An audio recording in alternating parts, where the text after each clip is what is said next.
5 Run Away Together by Enid Blyton. Read by Jan Francis. Chapter 1. Summer Holidays. George, dear, do settle down and do something, said George's mother. You keep wandering in and out with Timothy and I'm trying to have a rest. Sorry, Mother, said Georgina, taking hold of Timothy's collar, but I feel lonely without the others. Oh, I do wish tomorrow would come. I've been without them for 3 whole weeks already.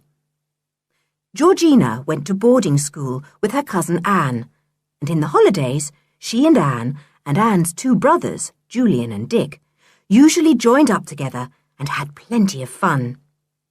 Now it was the summer holidays, and already 3 weeks had gone by. Anne, Dick and Julian had gone away with their father and mother, but Georgina's parents had wanted their little girl with them, so she had not gone. Now her 3 cousins were coming the next day to spend the rest of the summer holidays with her at her old home, Kirin Cottage.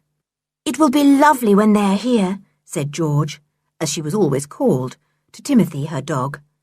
Simply lovely, Timothy. Don't you think so?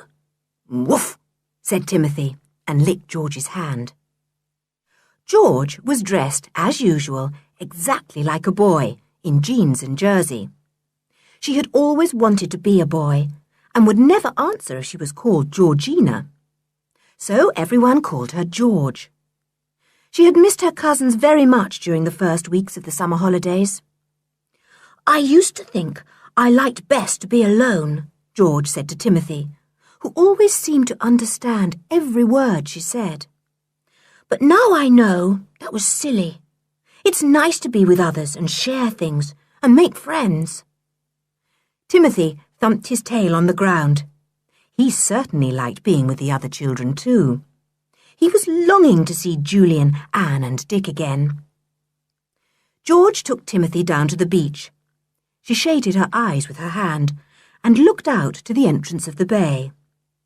In the middle of it, almost as if it were guarding it, lay a small rocky island, on which rose the ruins of an old castle. We'll visit you again this summer, Kirin Island, said George softly. I haven't been able to go to you yet this summer because my boat was being mended, but it will be ready soon. Then I'll come to you. And I'll look all round the old castle again. Oh, Tim, do you remember the adventures we had on Kirin Island last summer? Tim remembered quite well, because he himself had shared in the thrilling adventures. He had been down in the dungeons of the castle with the others.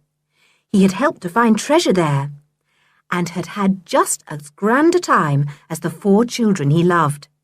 He gave a little bark. You're remembering, aren't you, Tim? Said George, patting him. Won't it be fun to go there again? We'll go down into the dungeons again, shall we? And, oh, do you remember how Dick climbed down the deep well shaft to rescue us? It was exciting, remembering all the things that had happened last year. It made George long all the more for the next day, when her 3 friends would arrive. I wish Mother would let us go and live on the island for a week, thought George. That would be the greatest fun we could have, to live on my very own island. It was George's island. It really belonged to her mother, but she had said 2 or 3 years back that George could have it, and George now thought of it as really her own. She felt that all the rabbits on it belonged to her, all the wild birds and other creatures. I'll suggest that we go there for a week when the others come, she thought excitedly. We'll take our food and everything and live there quite by ourselves. We shall feel like Robinson Crusoe. She went to meet her cousins the next day, driving the pony and trap by herself. Her mother wanted to come, but she said she did not feel very well. George felt a bit worried about her. So often lately, her mother had said she didn't feel very well. Perhaps it was the heat of the summer. The weather had been so very hot lately. Day after day had brought nothing but blue sky and sunshine. George had been burnt a dark brown, and her eyes were startlingly blue in her sunburnt face. She had had her hair cut even shorter than usual, and it really was difficult to know whether she was a boy or a girl. The train came in. 3 hands waved madly from a window, and George shouted in delight, "Julian! Dick! Anne! You're here at last!" The 3 children tumbled pell-mell out of their carriage. Julian yelled to a porter, "Our bags are in the guard's van. Hello, George. How are you? Golly, you've grown." They all had. They were all a year older and a year bigger than when they had had their exciting adventures on Kirin Island. Even Anne, the youngest, didn't look such a small girl now. She flung herself on George, almost knocking her over, and then went down on her knees beside Timothy, who was quite mad with joy to see his 3 friends. There was a terrific noise. They all shouted their news at once, and Timothy barked without stopping. "We thought the train would never get here." "Oh, Timothy, you darling, you're just the same as ever." "Ruff, ruff, ruff." "Mother's sorry she couldn't come and meet you too." "George, how brown you are." "I say, aren't we going to have fun?" "Ruff, ruff." "Oh, shut up, Tim, darling, and do get down. You've bitten my tie almost in half." "Oh, you dear old dog. It's grand to see you." "Ruff." The porter wheeled up their luggage, and soon it was in the pony cart. George clicked to the waiting pony, and it cantered off. The 5 in the little cart all talked at once at the top of their voices. Tim far more loudly than anyone else, for his doggy voice was strong and powerful. "I hope your mother isn't ill," said Julian, who was fond of his Aunt Fanny. She was gentle and kind, and loved having them all. "I think it must be the heat," said George. "What about Uncle Quentin?" asked Anne. "Is he all right?" The 3 children did not very much like George's father, because he could get into very fierce tempers, and although he welcomed the 3 cousins to his house, he did not really care for children. So they always felt a little awkward with him, and were glad when he was not there. "Father's all right," said George cheerfully. "Only he's worried about Mother. He doesn't seem to notice her much when she's well and cheerful, but he gets awfully upset if anything goes wrong with her. So be a bit careful of him at the moment. You know what he's like when he's worried." The children did know. Uncle Quentin was best avoided when things went wrong. But not even the thought of a cross uncle could damp them today. They were on holiday. They were going to Kirin Cottage. They were by the sea, and there was dear old Timothy beside them, and fun of all kinds in store for them. "Shall we go to Kirin Island, George?" asked Anne. "Oh, do let's. We hadn't been there since last summer. The weather was too bad in the winter and Easter holidays. Now it's gorgeous." "Of course we'll go," said George, her blue eyes shining. "Do you know what I thought? I thought it would be marvellous to go and stay there for a whole week by ourselves. We're older now, and I'm sure Mother would let us." "Go and stay on your island for a week?" cried Anne. "Oh, that would be too good to be true." "Our island," said George happily. "Don't you remember I said I would divide it into 4 and we'd all share it? Well, I meant it, you know. It's ours, not mine." "What about Timothy?" said Anne. "Oughtn't he to have a share as well? Can't we make it 5 bits? One for him too?" "He can share mine," said George. She drew the pony to a stop, and the 4 children and the dog gazed out across the blue bay. "There's Kirin Island," said George. "Dear little island. I can hardly wait to get to it now. I haven't been able to go there yet because my boat wasn't mended." "Then we can all go together," said Dick. I wonder if the rabbits are just as tame as ever. Ruff, said Timothy at once. He had only to hear the word rabbits to get excited. It's no good your thinking about the rabbits on Kirin, said George. You know I don't allow you to chase them, Tim. Timothy's tail drooped, and he looked mournfully at George.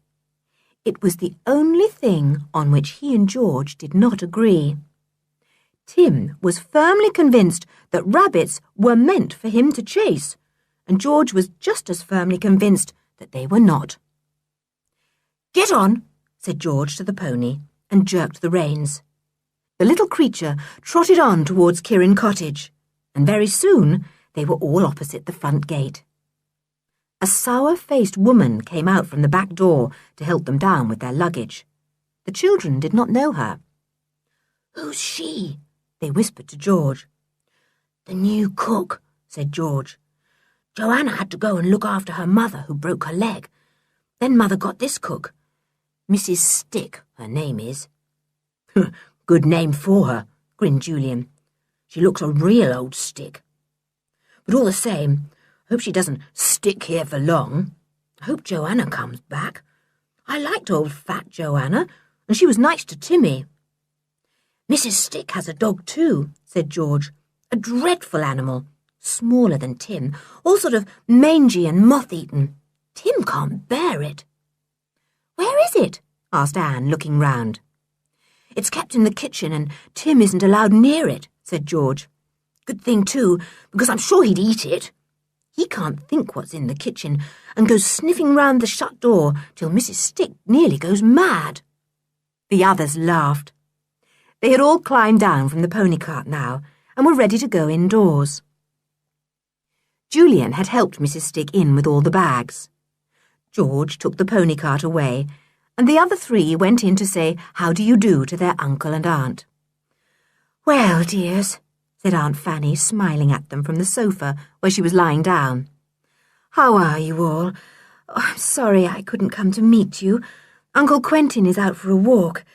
You had better go upstairs and wash and change, then come down for tea. The boys went up to their old bedroom, with its queer slanting roof, and its window looking out over the bay. Anne went to the little room she shared with George. How good it was to be back again at Kirin.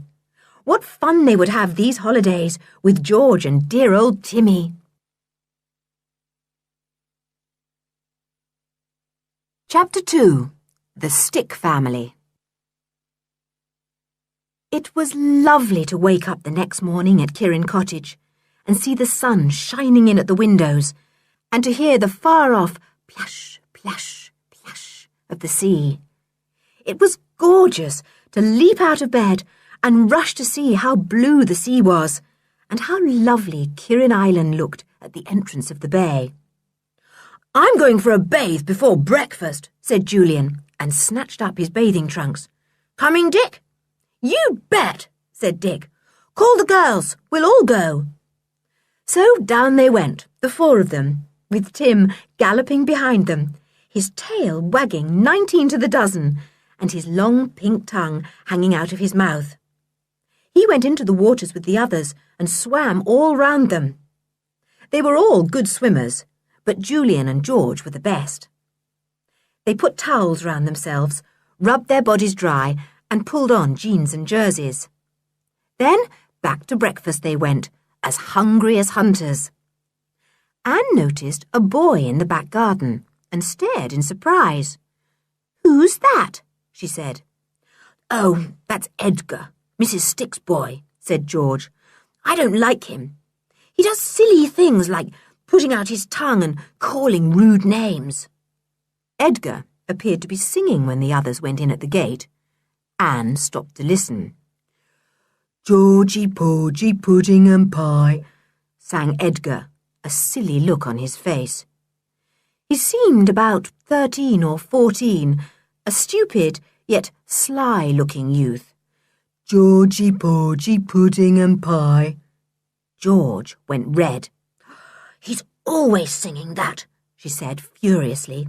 Just because I'm called George, I suppose. He thinks he's clever. I can't bear him." Julian called out to Edgar, "You shut up! You're not funny, only jolly silly." "Georgie Porgy," began Edgar again, a silly smile on his wide red face. Julian made a step towards him, and he at once disappeared into the house. "Shan't stand much of him," said Julian in a decided voice. "I wonder you do, George. I wonder you haven't slapped his face, stamped on his foot, bitten his ears off and done a few other things. You used to be so fierce." "Well, I still am, really," said George. "I feel frightfully fierce down inside me when I hear Edgar singing silly songs at me like that and calling out names. But you see, Mother really hasn't been well, and I know jolly well if I go for Edgar, Mrs. Stick will leave and poor Mother would have to do all the work, and she really isn't fit to at present. So I just have to hold myself in and hope that Timmy will do the same." "Good for you, old thing," said Julian admiringly, for he knew how hard it was for George to keep her temper at times.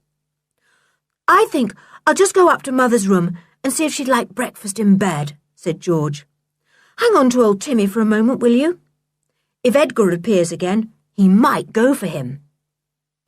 Julian hung on to Timmy's collar. Timmy had growled when Edgar had been in the garden. Now he stood stock still, his nose twitching as if he were trying to trace some smell. Suddenly, a mangy-looking dog appeared out of the kitchen door. It had a dirty white coat, out of which patches seemed to have been bitten, and its tail was well between its legs. "Woof!" said Timmy joyfully, and leapt at the dog. He pulled Julian over, for he was a big dog, and the boy let go his hold of the dog's collar. Timmy pounced excitedly on the other dog, who gave a fearful whine and tried to go into the kitchen door again. "Timmy, come here, sir!" yelled Julian. But Timmy didn't hear. He was busy trying to snap off the other dog's ears, or at least that is what he appeared to be doing. The other dog yelled for help, and Mrs. Stick appeared at the kitchen door, a saucepan in her hand. "Call off that dog!" she screeched. She hit out at Timothy with the saucepan, but he dodged and it hit her own dog instead, making it yelp all the more. "Don't hit out with that," said Julian. "You'll hurt the dogs. Hi, Timmy! Timmy!" Edgar now appeared, looking very scared. He picked up a stone and seemed to be watching his chance to hurl it at Timmy. Anne shrieked, "You're not to throw that stone! You're not to! You bad, wicked boy!" In the middle of all this turmoil, Uncle Quentin appeared, looking angry and irritable. "Good heavens! What is all this going on? I never heard such a row in my life." Then George appeared, flying out of the door like the wind to rescue her beloved Timothy. She rushed to the two dogs and tried to pull Timmy away. Her father yelled at her, "Come away, you little idiot! Don't you know better than to separate two fighting dogs with your bare hands? Where's the garden hose?" It was fixed to a tap nearby. Julian ran to it and turned on the tap. He picked up the hose and turned it on the two dogs. At once, the jet of water spurted out at them, and they leapt apart in surprise. Julian saw Edgar standing near, and couldn't resist swinging the hose a little so that the boy was soaked. He gave a scream and ran in at once. "What did you do that for?" said Uncle Quentin, annoyed. "George, tie Timothy up at once. Mrs. Stick, didn't I tell you not to let your dog out of the kitchen unless you had him on a lead? I won't have this kind of thing happening. Now where's the breakfast? Late as usual." Mrs. Stick disappeared into the kitchen, muttering and grumbling, taking her drenched dog with her. George, looking sulky, tied Timothy up. He lay down in his kennel, looking beseechingly at his mistress. "I've told you not to take any notice of that mangy-looking dog," said George severely. "Now you see what happens. You put Father into a bad temper for the rest of the day, and Mrs. Stick will be so angry she won't make any cakes for tea." Timmy gave a whine and put his head down on his paws. He licked a few hairs from the corner of his mouth. It was sad to be tied up, but anyhow, he had bitten a bit off the tip of one of that dreadful dog's ears. They all went in to breakfast. "Sorry I let Timmy go," said Julian to George, "but he nearly tore my arm off. I couldn't possibly hold him. He's grown into an awfully powerful dog, hasn't he?" "Yes," said George proudly. "He has. He could eat Mrs. Stick's dog up in a mouthful if we let him. And Edgar too." "And Mrs. Stick," said Anne. "All of them. I don't like any of them." Breakfast was rather a subdued meal, as Aunt Fanny was not there, but Uncle Quentin was, and Uncle Quentin, in a bad temper, was not a very cheerful person to have at the breakfast table. He snapped at George and glared at the others. Anne almost wished they hadn't come to Kirin Cottage. But her spirits rose when she thought of the rest of the day. They would take their dinner out, perhaps, and have it on the beach. Or maybe even go out to Kirin Island. Uncle Quentin wouldn't be with them to spoil things. Mrs. Stick appeared to take away the porridge plates and bring in the bacon. She banged the plates down on the table. "No need to do that," said Uncle Quentin irritably. Mrs. Stick said nothing. She was scared of Uncle Quentin, and no wonder. She put the next lot of plates down quietly. "What are you going to do today?" asked Uncle Quentin towards the end of breakfast. He was feeling a little better by that time, and didn't like to see such subdued faces round him. "We thought we might go out for a picnic," said George eagerly. "I asked Mother.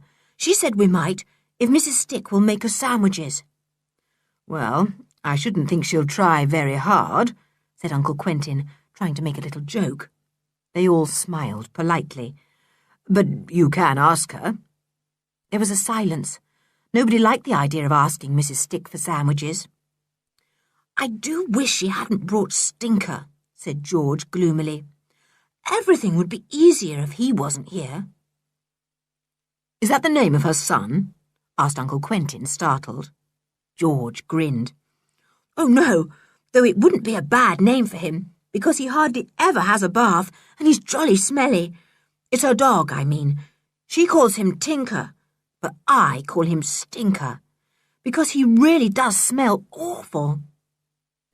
"I don't think it's a very nice name," said her father, in the midst of the others' giggles. "No, it isn't," said George, "but then he isn't a very nice dog." In the end, it was Aunt Fanny who saw Mrs. Stick and arranged about the sandwiches.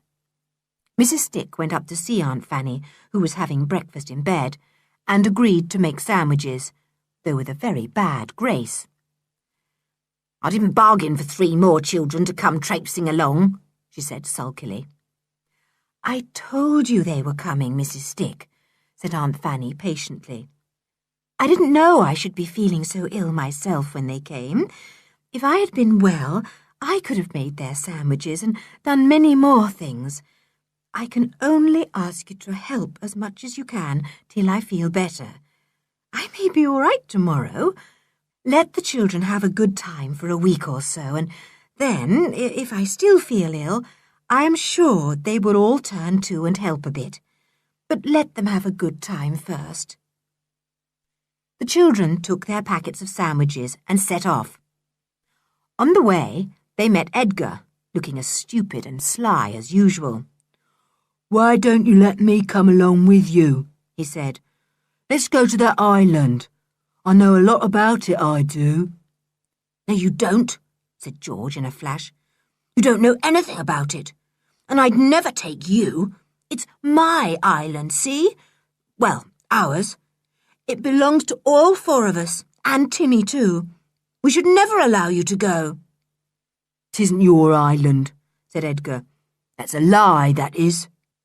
"You don't know what you're talking about," said George scornfully. "Come on, you others.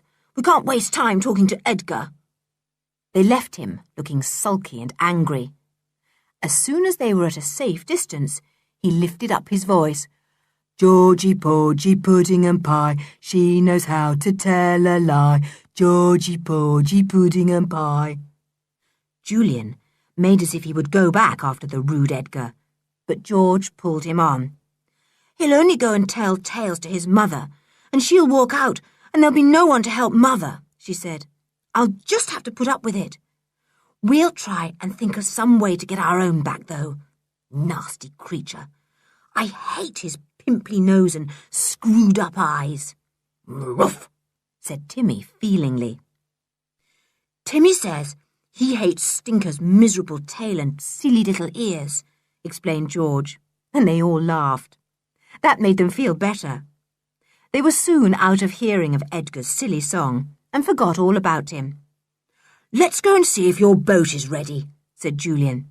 Then, maybe, we could row out to the dear old island.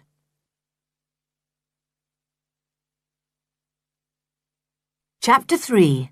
A Nasty Shock. George's boat was almost ready, but not quite. It was having a last coat of paint on it. It looked very gay, for George had chosen a bright red paint, and the oars were painted red too. Oh, can't we possibly have it this afternoon? Said George to Jim the boatman. He shook his head. No, Master George, he said. Not unless you all want to be messed up with red paint. It'll be dry tomorrow, but not before. It always made the others smile to hear the boatmen and fishermen call Georgina Master George. The local people all knew how badly she wanted to be a boy, and they knew, too, how plucky and straightforward she was. So they laughed to one another and said, well, they reckoned she behaved like a boy, and if she wanted to be called Master George instead of Miss Georgina, she deserved it. So Georgina was Master George, and enjoyed strutting about in her jeans and jersey on the beach, using her boat as well as any fisher boy, and swimming faster than them all. We'll go to the island tomorrow, then, said Julian. We'll just picnic on the beach today. Then we'll go for a walk. So they picnicked on the sands, with Timothy sharing more than half their lunch. The sandwiches were not very nice. The bread was too stale, there was not enough butter inside, and they were far too thick. But Timothy didn't mind. He gobbled up as many as he could, his tail wagging so hard that it sent sand over everyone. Timothy, do take your tail out of the sand if you want to wag it, said Julian, getting sand all over his hair for the 4th time. Timmy wagged his tail hard again and sent another shower over him. Everyone laughed. Let's go for a walk now, said Dick, jumping up. My legs could do with some good exercise. Where shall we go? We'll walk along the cliff top, where we can see the island all the time, shall we? Said Anne. George, is the old wreck still there? George nodded. The children had once had a most exciting time with an old wreck that had lain at the bottom of the sea. A great storm had lifted it up and set it firmly on the rocks. They had been able to explore the wreck then, and had found a map of the castle in it, with instructions as to where hidden treasure was to be found. Do you remember how we found that old map in the wreck, and how we looked for the ingots of gold and found them? Said Julian, his eyes gleaming as he remembered it all. Isn't the wreck battered to pieces yet, George? No, said George. I don't think so. It's on the rocks on the other side of the island, you remember, so we can't see it from here. But we might have a look at it when we go to the island tomorrow. Yes, let's, said Anne. Poor old wreck. I guess it won't last many winters now. They walked along the cliff top, with Timothy capering ahead of them. They could see the island easily, and the ruined castle rising up from the middle. There's the jackdaw tower, said Anne, looking. The other tower's fallen down, hasn't it? Look at the jackdaws circling round and round the tower, George. Yes, they build in it every year, said George. Don't you remember the masses of sticks round about the tower that the jackdaws dropped when they built their nests? We picked some up and made a fire with them once. I'd like to do that again, said Anne. I would really. Let's do it each night if we stay a week on the island. George, did you ask your mother? Oh, yes, said George. She said she thought we might, but she would see. I don't like it when grown-ups say they'll see, said Anne. It so often means they won't let you do something after all, but they don't like to tell you at the time. Well, I expect she will let us, said George. After all, we're much older than last year. Why, Julian is in his teens already. I soon shall be, and so will Dick. Only Anne is small. I'm not, said Anne indignantly. I'm as strong as you are. I can't help being younger.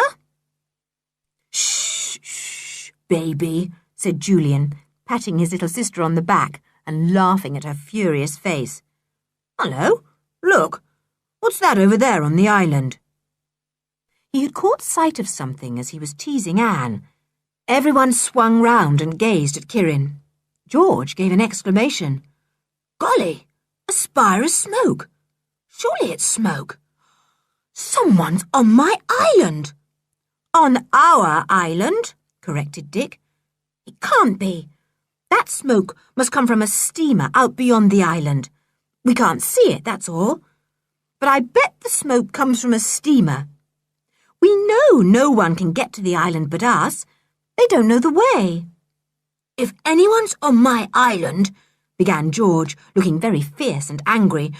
If anyone's on my island, I'll... You'll explode and go up in smoke, said Dick. There, it's gone now. I'm sure it was only a steamer letting off steam or smoking hard, whatever they do. They watched Kirin Island for some time after that, but they could see no more smoke. If only my boat was ready, said George restlessly. I'd go over this afternoon. I've a good mind to go and get my boat, even if the paint is wet. Don't be an idiot, said Julian. You know what an awful row we get into if we go home with all our things bright red. Have a bit of sense, George. George gave up the idea. She watched for a steamer to appear at one side of the island or another, to come into the bay, but none came. Probably anchored out there, said Dick. Come on, are we going to stand rooted to this spot for the rest of the day? We'd better get back home, said Julian, looking at his wristwatch. It's almost tea time. I hope your mother is up, George. It's much nicer when she's at meals. Oh, I expect she will be, said George. Come on then, let's go back. They turned to go back. They watched Kirin Island as they walked, but all they could see were jackdaws or gulls in the sky above it. No more spires of smoke appeared. It must have been a steamer. All the same, I'm going over tomorrow to have a look, said George firmly. If any trippers are visiting my island, I'll turn them off. Our island, said Dick. George, I wish you'd remember you said you'd share it with us. Well, I did share it out with you, said George, but I can't help feeling it's still my island. Oh, come on, I'm getting hungry. They came back at last to Kirin Cottage. They went into the hall and then into the sitting room. To their great surprise, Edgar was there, reading one of Julian's books. What are you doing here? Said Julian. And who told you you could borrow my book? I'm not doing any harm, said Edgar. If I want to have a quiet read, why shouldn't I? You wait till my father comes in and finds you lolling about here, said George. My goodness, if you'd gone into his study, you'd have been sorry. I've been in there, said Edgar surprisingly. I've seen those funny instruments he's working with. How dare you, said George, going white with rage. Why, even we are not allowed to go into my father's study. As for touching his things, well... Julian eyed Edgar curiously. He could not imagine why the boy should suddenly be so insolent. "Where's your father, George?" he said. "I think we had better get him to deal with Edgar. He must be mad." "Call him if you like," said Edgar, still lolling in the chair and flicking over the pages of Julian's book in a most irritating way. "He won't come." "What do you mean?" said George, feeling suddenly scared. "Where's my mother?" "Call her too if you like," said the boy, looking sly. "Go on, call her." The children suddenly felt afraid. What did Edgar mean? George flew upstairs to her mother's room, shouting loudly, "Mother! Mother! Where are you?" But her mother's bed was empty. It had not been made, but it was empty. George flew into all the other bedrooms, shouting desperately, "Mother! Mother! Father! Where are you?" But there was no answer. George ran downstairs, her face very white. Edgar grinned up at her. "What did I tell you?" he said. "I said you could call all you liked, but they wouldn't come." "Where are they?" demanded George. "Tell me at once." "Find out yourself," said Edgar. There was a resounding slap, and Edgar leapt to his feet, holding his left cheek with his hand. George had flown at him and dealt him the hardest smack she could.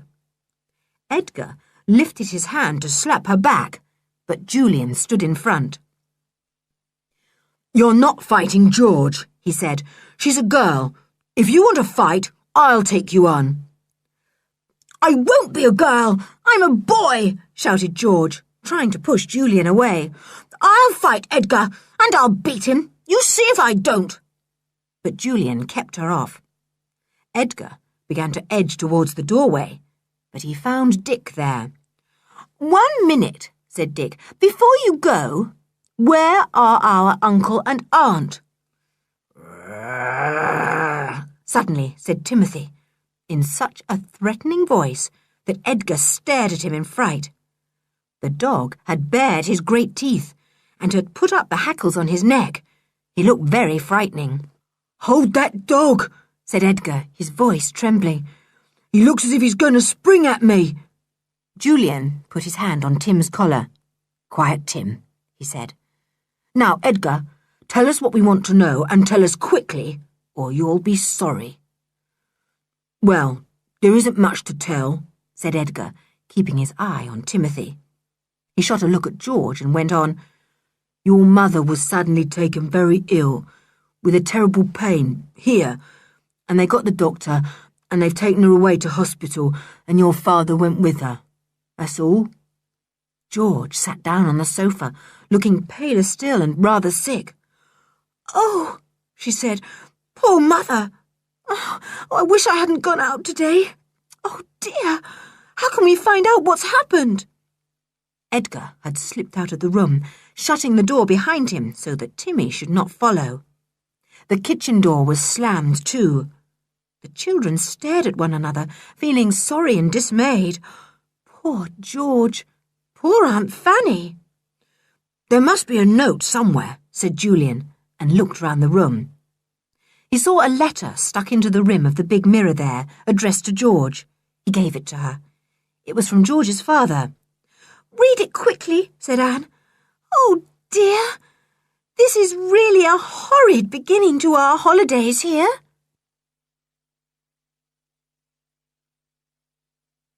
Chapter 4. A Few Little Upsets. George read the letter out loud. It was not very long, and had evidently been written in a great hurry. "Dear George, your mother has been taken very ill. I am going with her to the hospital. I shall not leave her till she is getting better. That may be in a few days' time, or in a week's time. I will telephone to you each day at 9 o'clock in the morning to tell you how she is. Mrs. Stick will look after you all. Try to manage all right till I come back. Your loving father." "Oh, dear," said Anne, knowing how dreadful George must feel.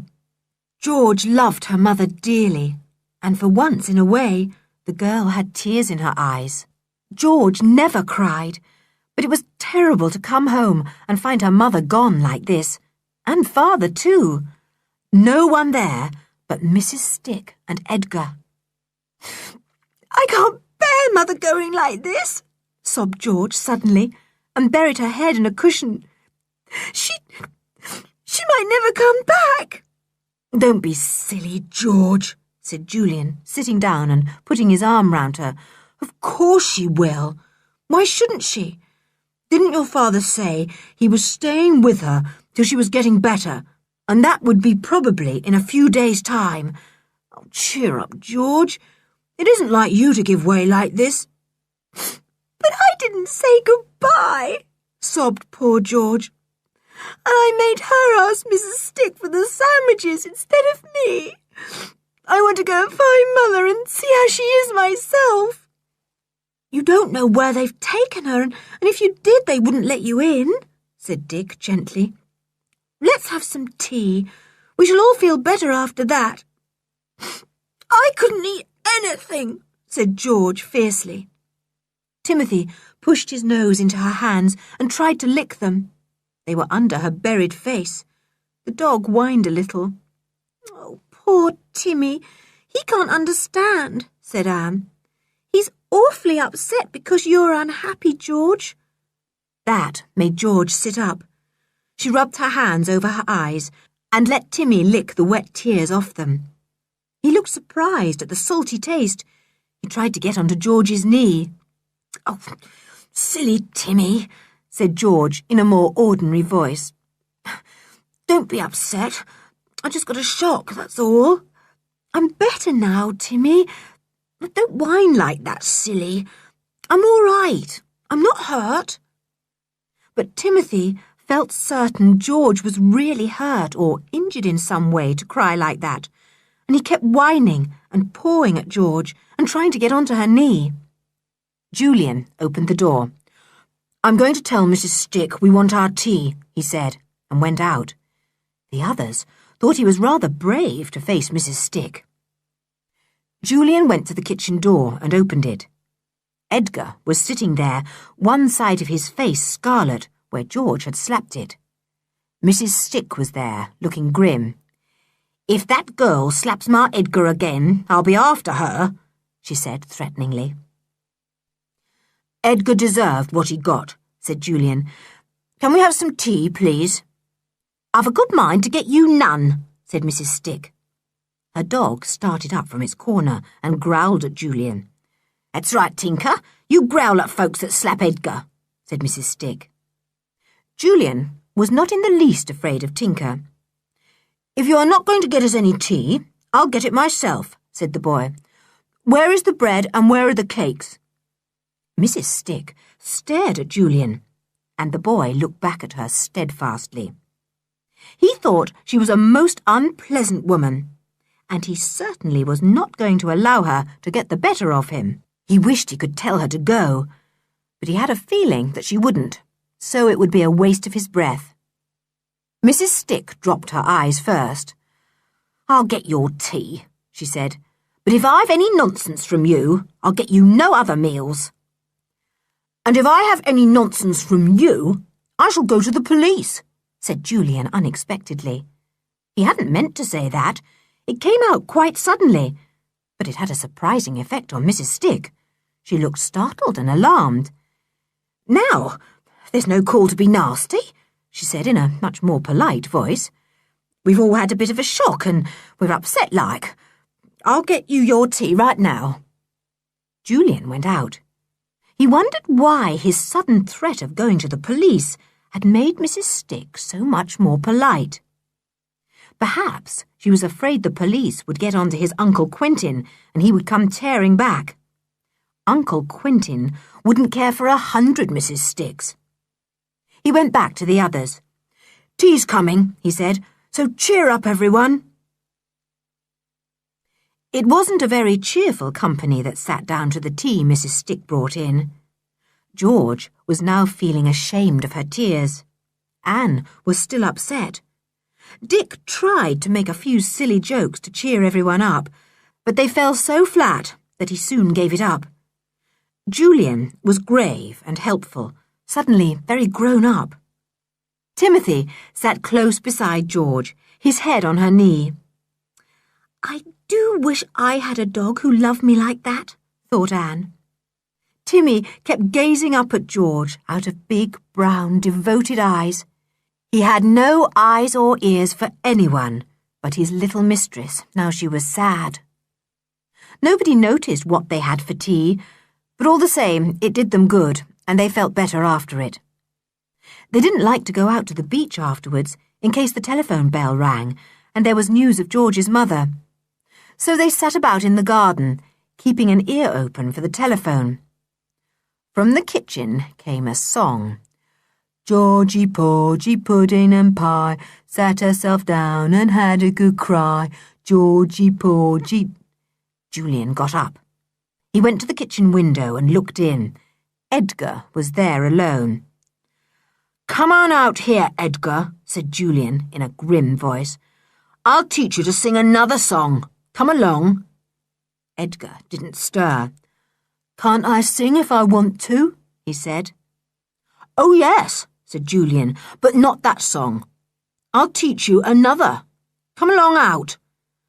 "No fear," said Edgar. "You want to fight me." "Yes, I do," said Julian. "I think a little bit of good, honest fighting would be better for you than singing nasty little songs about a girl who's miserable. Are you coming out, or shall I come in and fetch you?" "Ma," called Edgar, suddenly feeling panicky. "Ma, where are you?" Julian suddenly reached a long arm in at the window, caught hold of Edgar's overlong nose, and pulled it so hard that Edgar yelled in pain. "Let go! Let go! You're hurting me! Let go my nose!" Mrs. Stick came hurrying into the kitchen. She gave a scream when she saw what Julian was doing. She flew at him. Julian withdrew his arm and stood outside the window. "How dare you!" yelled Mrs. Stick. "First that girl slaps Edgar, and then you pull his nose. What's the matter with you all?" "Nothing," said Julian pleasantly. "But there's an awful lot wrong with Edgar, Mrs. Stick. We feel we just must put it right. It should be your job, of course, but you don't seem to have done it." "You're downright insolent," said Mrs. Stick, outraged and furious. "Yes, I dare say I am," said Julian. "It's just the effect Edgar has on me. Stinker has the same effect." "Stinker?" cried Mrs. Stick, getting angrier still. "That's not my dog's name, and well you know it." "Well, it really ought to be," said Julian, strolling off. "Give him a bath, and maybe we'll call him Tinker instead." Leaving Mrs. Stick muttering in fury, he went back to the others. They stared at him curiously. He somehow seemed a different Julian, a grim and determined Julian, a very grown-up Julian, a rather frightening Julian. "I'm afraid the fat's in the fire now," said Julian, sitting down on the grass. "I pulled old Edgar's nose nearly off his fat face, and Ma saw me doing it. I guess it's open warfare now. We shan't have a very merry time from now on. I doubt if we'll get any meals." "We'll get them ourselves then," said George. "I hate Mrs. Stick. I wish Joanna would come back. I hate that horrid Edgar too, and that awful Stinker." "Look, there is Stinker," suddenly said Dick, putting out his hand to catch Timothy, who had risen with a growl. But Timmy shook off his hand and leapt across the grass at once. Stinker gave a woeful howl and tried to escape, but Timothy had him by the neck and was shaking him like a rat. Mrs. Stick appeared with a stick and lashed out, not seeming to mind which dog she hit. Julian rushed for the hose again. Edgar skipped indoors at once, remembering what had happened to him before. The water gushed out, and Timothy gave a gasp and let go the howling mongrel he held in his teeth. Stinker at once hurled himself on Mrs. Stick and tried to hide in her skirts, trembling with terror.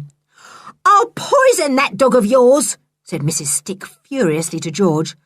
"Always sitting on to mine. You look out, or I'll poison him! She disappeared indoors, and the 4 children went and sat down again. George looked really alarmed. Do you suppose she really might try to poison Timmy? She asked Julian in a scared voice. She's a nasty bit of work, said Julian in a low voice. I think it would be just as well to keep old Timmy close by us day and night and only feed him ourselves from our own plates. George pulled Timothy to her, horrified at the thought that anyone might want to poison him. But Mrs. Stick really was awful. She might do anything like that, George thought. How she wished her father and mother were back. It was horrid to be on their own like this. The telephone bell suddenly shrilled out and made everyone jump. They all leapt to their feet, and Timmy growled. George flew indoors and lifted the receiver. She heard her father's voice, and her heart began to beat fast. Is that you, George? Said her father. Are you all right? I haven't time to stay and tell you everything. Father, what about Mother? Tell me, quick, how is she? Said George. We shan't know till the day after next, said her father. I'll telephone tomorrow morning, and the next morning too. I shan't come back till I know she's better. Oh, Father, it's awful to be without you and Mother, said poor George. Mrs. Stick is so horrid. Now, George, said her father rather impatiently, surely you children can see to yourselves and make do with Mrs. Stick till I get back.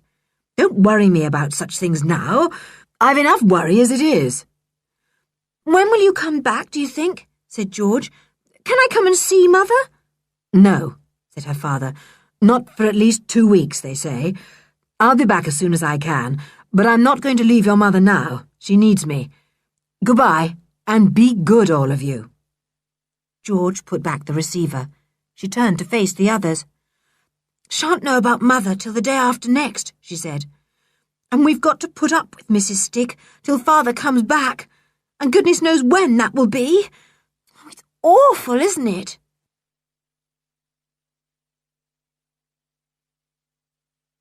Chapter 5. In the Middle of the Night. Mrs. Stick was in such a bad temper that evening that there was no supper at all. Julian went to ask about some, but he found the kitchen door locked. He went back to the others with a gloomy face, for they were all hungry. She's locked the door, he said. She really is a dreadful creature. I don't believe we'll get any supper tonight. We'll have to wait till she goes to bed, said George. We'll go down and hunt in the larder then and see what we can find. They went to bed hungry.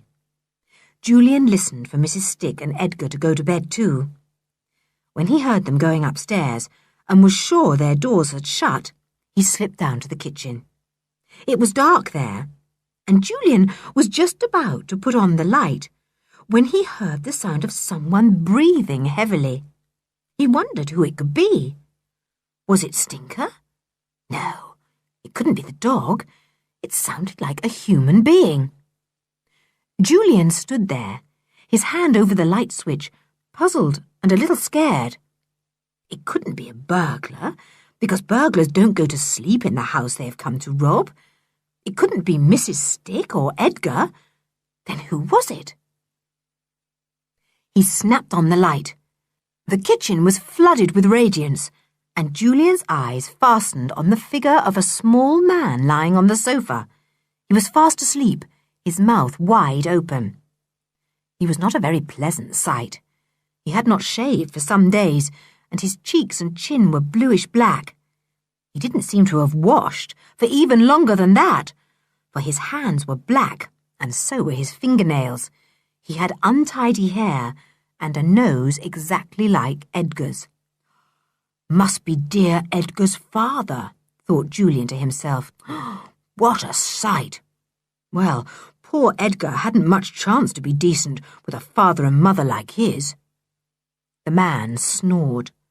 Julian wondered what to do. He badly wanted to go to the larder, but on the other hand, he didn't particularly want to wake up the man and have a row. He didn't see how he could turn him out, For all he knew, his aunt and uncle might have agreed to Mrs. Stick's husband coming there now and again, though he hardly thought so. Julian was very hungry. The thought of the good things in the larder made him snap off the light again and creep towards the larder door in the dark. He opened the door. He felt along the shelves. Good. That felt like a pie of some sort. He lifted it up and sniffed. It smelt of meat. A meat pie. Good. He felt along the shelf again and came to a plate on which were what he thought must be jam tarts, for they were round and flat and had something sticky in the middle. Well, a meat pie and jam tarts ought to be all right for 4 hungry children. Julian picked up the meat pie and dish of tarts and made his way carefully out of the larder. He pushed the door to with his foot. Then he turned to go out of the room. But in the dark he went the wrong way, and by bad luck walked straight into the sofa. The dish of tarts got a sudden jerk and one of them fell off. It landed on the open mouth of the sleeping man and woke him up with a start. "Blow," said Julian to himself, and began to back away quietly, hoping that the man would turn over and go to sleep again. But the sticky jam tart sliding down his chin had startled the man, and he sat up with a jerk. "Who's there? Is that you, Edgar? What you doing down here?" Julian said nothing, but sidled towards what he hoped was the door. The man leapt up and lurched over to where he thought the light switch was. He found it and switched it on. He stared in the greatest astonishment at Julian. "What are you doing here?" he demanded. "Just what I was about to ask you," said Julian coolly. "What do you think you're doing here, sleeping in my uncle's kitchen?" "I've a right to be here," said the man in a rude voice. "My wife's cook here, isn't she? My ship's in and I'm on leave. Your uncle arranged with my wife I could come here then, see?" Julian had feared as much. How awful to have a Mr. Stick as well as a Mrs. and Master Stick in the house. It would be quite unbearable. "I can ask my uncle about it when he telephones in the morning," said Julian. "Now, get out of my way, please. I want to go upstairs." "Oh," said Mr. Stick, eyeing the meat pie and jam tarts that Julian was carrying. "Oh, stealing out the larder, I see. Nice goings on, I must say." Julian was not going to argue with Mr. Stick, who evidently felt that he was top dog. "Get out of my way," he said. "I will talk to you in the morning after my uncle has telephoned." Mr. Stick didn't seem as if he was going to get out of the way at all. He stood there, a nasty little man, not much taller than Julian, a sarcastic smile on his unshaven face. Julian pursed his lips and whistled. There came a bump on the floor above. That was Timothy jumping off George's bed. Then there came the pattering of feet down the stairs and up the kitchen passage. Timmy was coming. He smelt Mr. Stick in the doorway, put up his hackles, bared his teeth, and growled. Mr. Stick hastily removed himself from the doorway and then neatly banged the door in the dog's face. He grinned at Julian. "Now what you gonna do?" he said. "Shall I tell you?" said Julian, his temper suddenly rising. "I'm going to hurl this nice, juicy meat pie straight into your grinning face." He raised his arm, and Mr. Stick ducked. "Now, don't you do that," he said. "I'm only pulling your leg, see? Don't you waste that nice meat pie. You can go upstairs if you want to." He moved away to the sofa.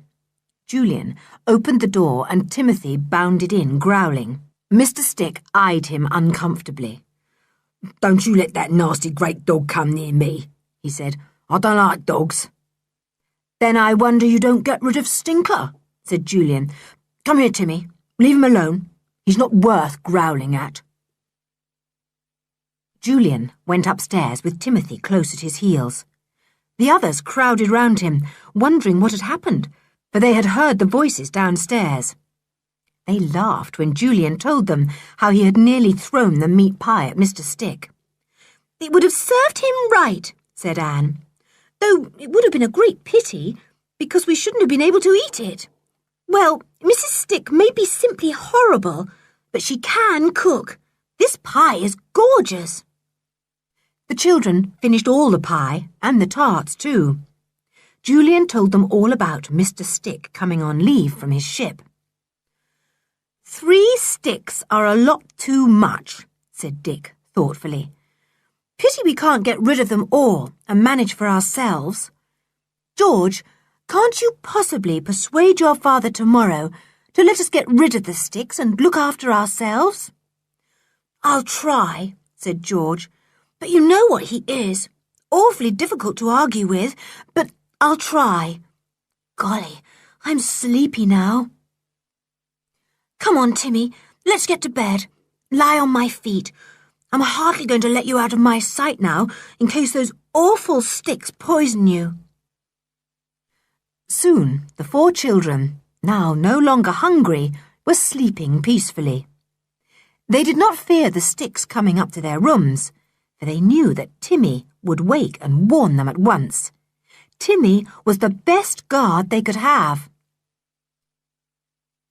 In the morning, Mrs. Stick actually produced some sort of breakfast, which surprised the children very much. "Guess she knows your father will telephone George," said Julian, "and she wants to keep herself in the right. When did he say he would phone? 9 o'clock, was it? Well, it's 8:30 now. Let's go for a quick run down to the beach and back." So off they went, the 5 of them, ignoring Edgar, who stood in the back garden ready to make some of his silly faces at them. The children couldn't help thinking he must be a bit mad. He didn't behave at all like a boy of Julian's age. When they came back, it was about 10 minutes to 9. "We'll sit in the sitting room till the telephone rings," said Julian. "We don't want Mrs. Stick to answer it first." But to their great dismay, as they reached the house, they heard Mrs. Stick using the telephone in the hall. "Yes, sir," they heard her say. "Everything is quite all right. I can manage the children, sir, even if they do make things a bit difficult." "Yes, sir. Of course, sir." "Well, sir, it's lucky my husband is home on leave from his ship, sir, because he can help me round like, and it makes things easier. Don't you worry about nothing, sir, and don't you bother to come back till you're ready. I'll manage everything." George flew into the hall like a wild thing and snatched the receiver out of Mrs. Stick's hand. "Father, it's me, George. How's Mother? Tell me quick." "No worse, George," said her father's voice, "but we shan't know anything definite till tomorrow morning. I'm glad to hear from Mrs. Stick that everything is all right. I'm very upset and worried, and I'm glad to feel I can tell your mother that you are all right and everything is going smoothly at Kirin Cottage." "But it isn't," said George wildly. "It isn't. It's all horrid. Can't the Sticks go and let us manage things by ourselves?" "Good gracious me, of course not," said her father's voice, surprised and annoyed. "What can you be thinking of? I did hope, George, that you would be sensible and helpful.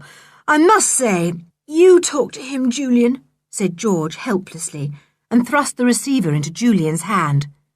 The boy put it to his ear and spoke into the telephone in his clear voice. "Good morning, sir. This is Julian. I'm glad my aunt is no worse." "Well, she will be if she thinks things are going wrong at Kirin Cottage," said Uncle Quentin in an exasperated voice. "Can't you manage, George, and make her see reason? Good gracious! Can't she put up with the Sticks for a week or 2? I tell you frankly, Julian, I am not going to sack the Sticks in my absence. I want the house ready for me to bring back your aunt. If you can't put up with them, you had better find out from your own parents if they can take you back for the rest of the holidays. But George is not to go with you. She is to stay at Kirin Cottage. That's my last word on the subject."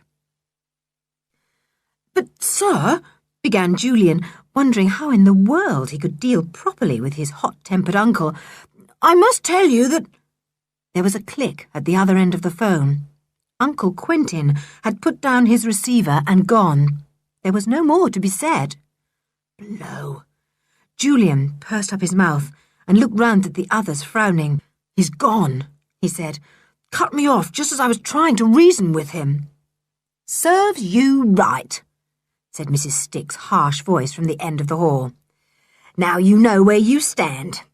I'm here and I'm staying here on your uncle's orders. And you're all going to behave yourselves, or it'll be the worse for you." Chapter 6. Julian defeats the Sticks.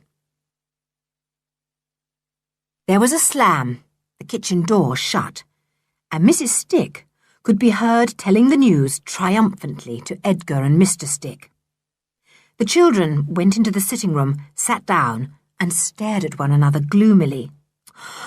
"Father's awful," said George furiously.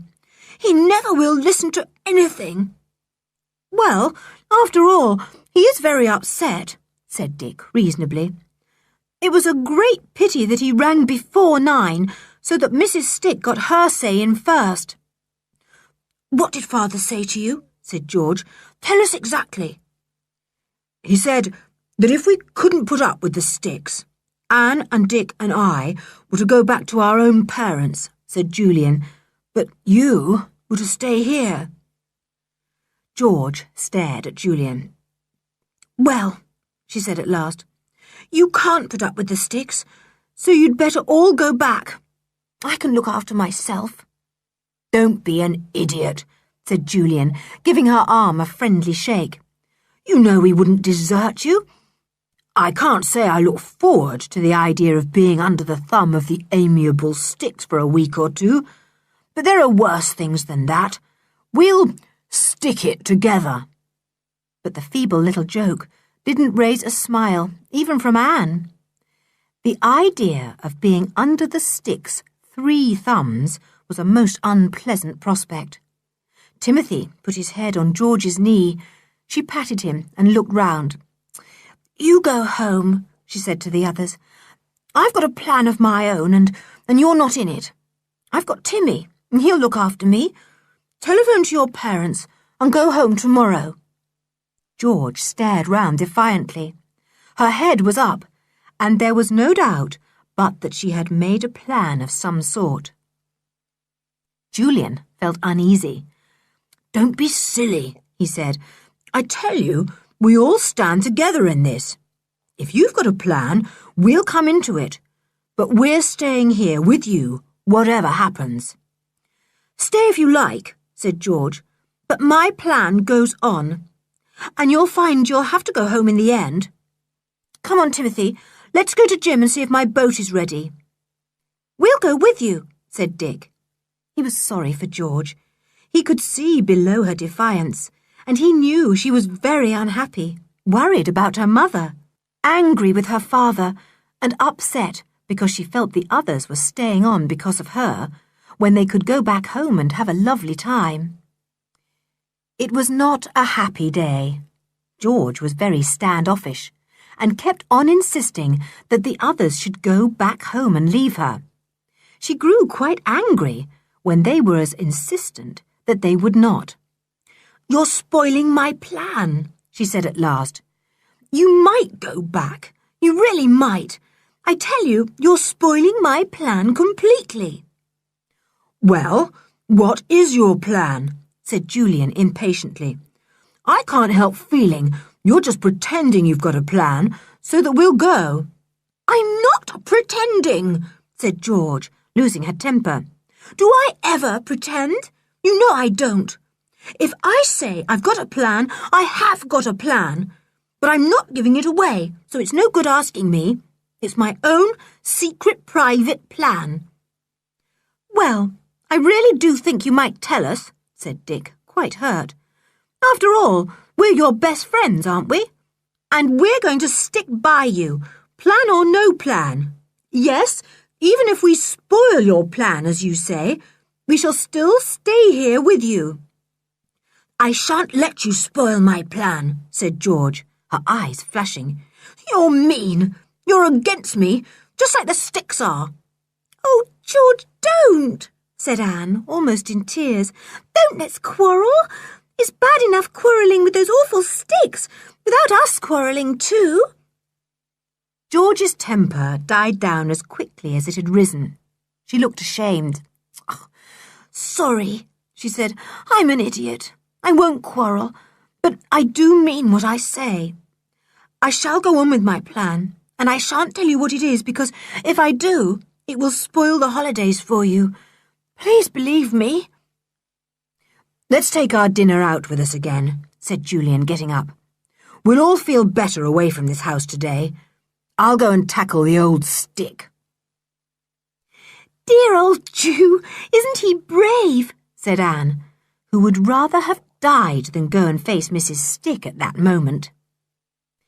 Mrs. Stick proved very difficult. She felt rather victorious at the time, and was also very annoyed to find that her beautiful meat pie and jam tarts had disappeared. Mr. Stick was in the middle of telling her where they had gone when Julian appeared. How you can expect sandwiches for a picnic when you've stolen my meat pie and jam tarts, I don't know, she began indignantly. You can have dry bread and jam for your picnic, and that's all. And what's more, I wouldn't give you that either, except that I'm glad to be rid of you. Good riddance to bad rubbish, murmured Edgar to himself. He was lying sprawled on the sofa, reading some kind of highly coloured comic paper. If you've anything to say to me, Edgar, come outside and say it, said Julian dangerously. You leave Edgar alone, said Mrs. Stick at once. There's nothing I should like better, said Julian scornfully. Who wants to be with him? Cowardly little spotty face. Now, look here, began Mr. Stick from his corner. I don't want to look at you, said Julian at once. Now, look here, said Mr. Stick angrily, standing up. I've told you, I don't want to, said Julian. You're not a pleasant sight. Insolence, said Mrs. Stick, rapidly losing her temper. No, not insolence, just the plain truth, said Julian airily. Mrs. Stick glared at him. Julian defeated her. He had such a ready tongue, and he said everything so politely. The ruder his words were, the more politely he spoke. Mrs. Stick didn't understand people like Julian. She felt that they were too clever for her. She hated the boy, and banged a saucepan viciously down on the sink, wishing that it was Julian's head under the saucepan instead of the sink. Stinker jumped up and growled at the sudden noise. Hello, Stinker, said Julian. Had a bath yet? Alas, no. As smelly as ever, aren't you? You know that dog's name isn't Stinker, said Mrs. Stick angrily. You get out of my kitchen. Right, said Julian. Pleased to go. Don't bother about the dry bread and jam. I'll manage something a bit better than that. He went out, whistling. Stinker growled, and Edgar repeated loudly what he had said before. Good riddance to bad rubbish. What did you say? Said Julian, suddenly poking his head in at the kitchen door again. But Edgar did not dare to repeat it. So off went Julian again, whistling merrily, but not feeling nearly as merry as his whistle.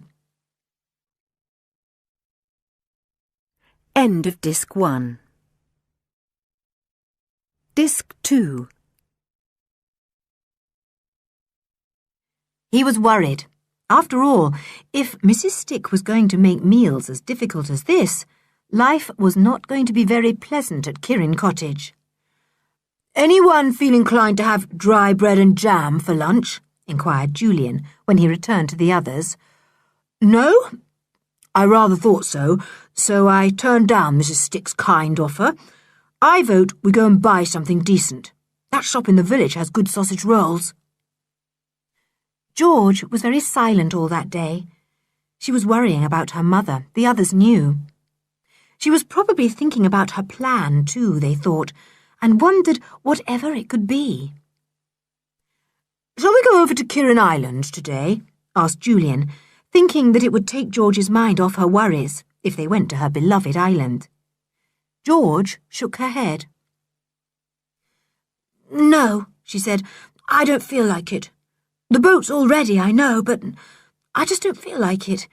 You see, till I know Mother is going to get better, I don't feel I want to be out of reach of the house. If a telephone message came from Father, the Sticks could always send Edgar to look for me, and if I was on the island, he couldn't find me. The children messed about that day, doing nothing at all. They went back to tea, and Mrs. Stick provided them with bread and butter and jam, but no cake. The milk was sour too, and everyone had to have tea without milk, which they all disliked. As they ate their tea, the children heard Edgar outside the window. He held a tin bowl in his hand and put it down on the grass outside. Your dog's dinner, he yelled. He looks like a dog's dinner himself, said Dick in disgust. Messy creature. That made everyone laugh. Edgar, the dog's dinner, said Anne. Any biscuits in that tin on the sideboard, do you think, George? George got up to see. Timothy slipped out of doors and went to the dish put down for him. He sniffed at it. George, coming back from the sideboard, looked out of the window as she passed and saw him. At once, the thought of poison came back to her mind, and she yelled to Timothy, making the others jump out of their skins. Tim! Tim! Don't touch it! Timothy wagged his tail, as if to say he didn't mean to touch it anyway. George rushed out of doors and picked up the mess of raw meat. She sniffed at it. You haven't touched it, have you, Timothy? She said anxiously. Dick leaned out of the window. No, he didn't eat any. I watched him. He sniffed all round and about it, but he wouldn't touch it. I bet it's been dosed with rat poison or something. George was very white. Oh, Timmy, she said, you're such a sensible dog. You wouldn't touch poison stuff, would you? Ruff, said Timmy decidedly. Stinker heard the bark and put his nose out of the kitchen door. George called to him in a loud voice. Stinker! Stinker, come here! Timmy doesn't want his dinner. You can have it. Come along, Stinker. Here it is. Edgar came rushing out behind Stinker. Don't you give that to him, he said. Why not? Asked George. Go on, Edgar. Tell me why not. He don't eat raw meat, said Edgar after a pause. He only eats dog biscuits. That's a lie, said George, flaming up. I saw him eating meat yesterday. Here, Stinker, you come and eat this. Edgar snatched the bowl from George, almost snarling at her, and ran indoors at top speed. George was about to go after him, but Julian, who had jumped out of the window when Edgar came up, stopped her. No good, old thing, he said. You won't get anything out of him. The meat's probably at the back of the kitchen fire by now. From now on, we feed Timothy ourselves, with meat bought from the butcher with our own money. Don't be afraid that he'll eat poison stuff. He's too wise a dog for that. He might, if he was terribly, awfully hungry, Julian, said George, looking rather green now. She felt sick inside. I wasn't going to let Stinker eat that poison stuff, of course, but I guessed that if it was poisoned, one of the Sticks would come rushing out and stop Stinker eating it. And Edgar did. So it proves it was poison, doesn't it? I rather think it does, said Julian. But don't worry, George. Timmy won't be poisoned. But he might, said George, putting her hand on the big dog's head. Oh, I can't bear the thought of it, Julian. I can't. I really can't. Don't think about it then, said Julian, taking her indoors again. Here, have a biscuit. You don't think the Sticks would poison us, do you? Said Anne, looking suddenly scared and gazing at her biscuit as if it might bite her. No, idiot. They only want to get Timmy out of the way because he guards us so well, said Julian, Don't look so scared. All this will settle down in a day or two, and we'll have a grand time after all. You'll see." But Julian only said this to comfort his little sister. Secretly, he was very worried. He wished he could take Anne, Dick and George back to his own home. But he knew George wouldn't come. And how could they leave her to the sticks? It was quite impossible. Friends must stick together, and somehow they must face things until Aunt Fanny and Uncle Quentin came back. Chapter 7. Better News.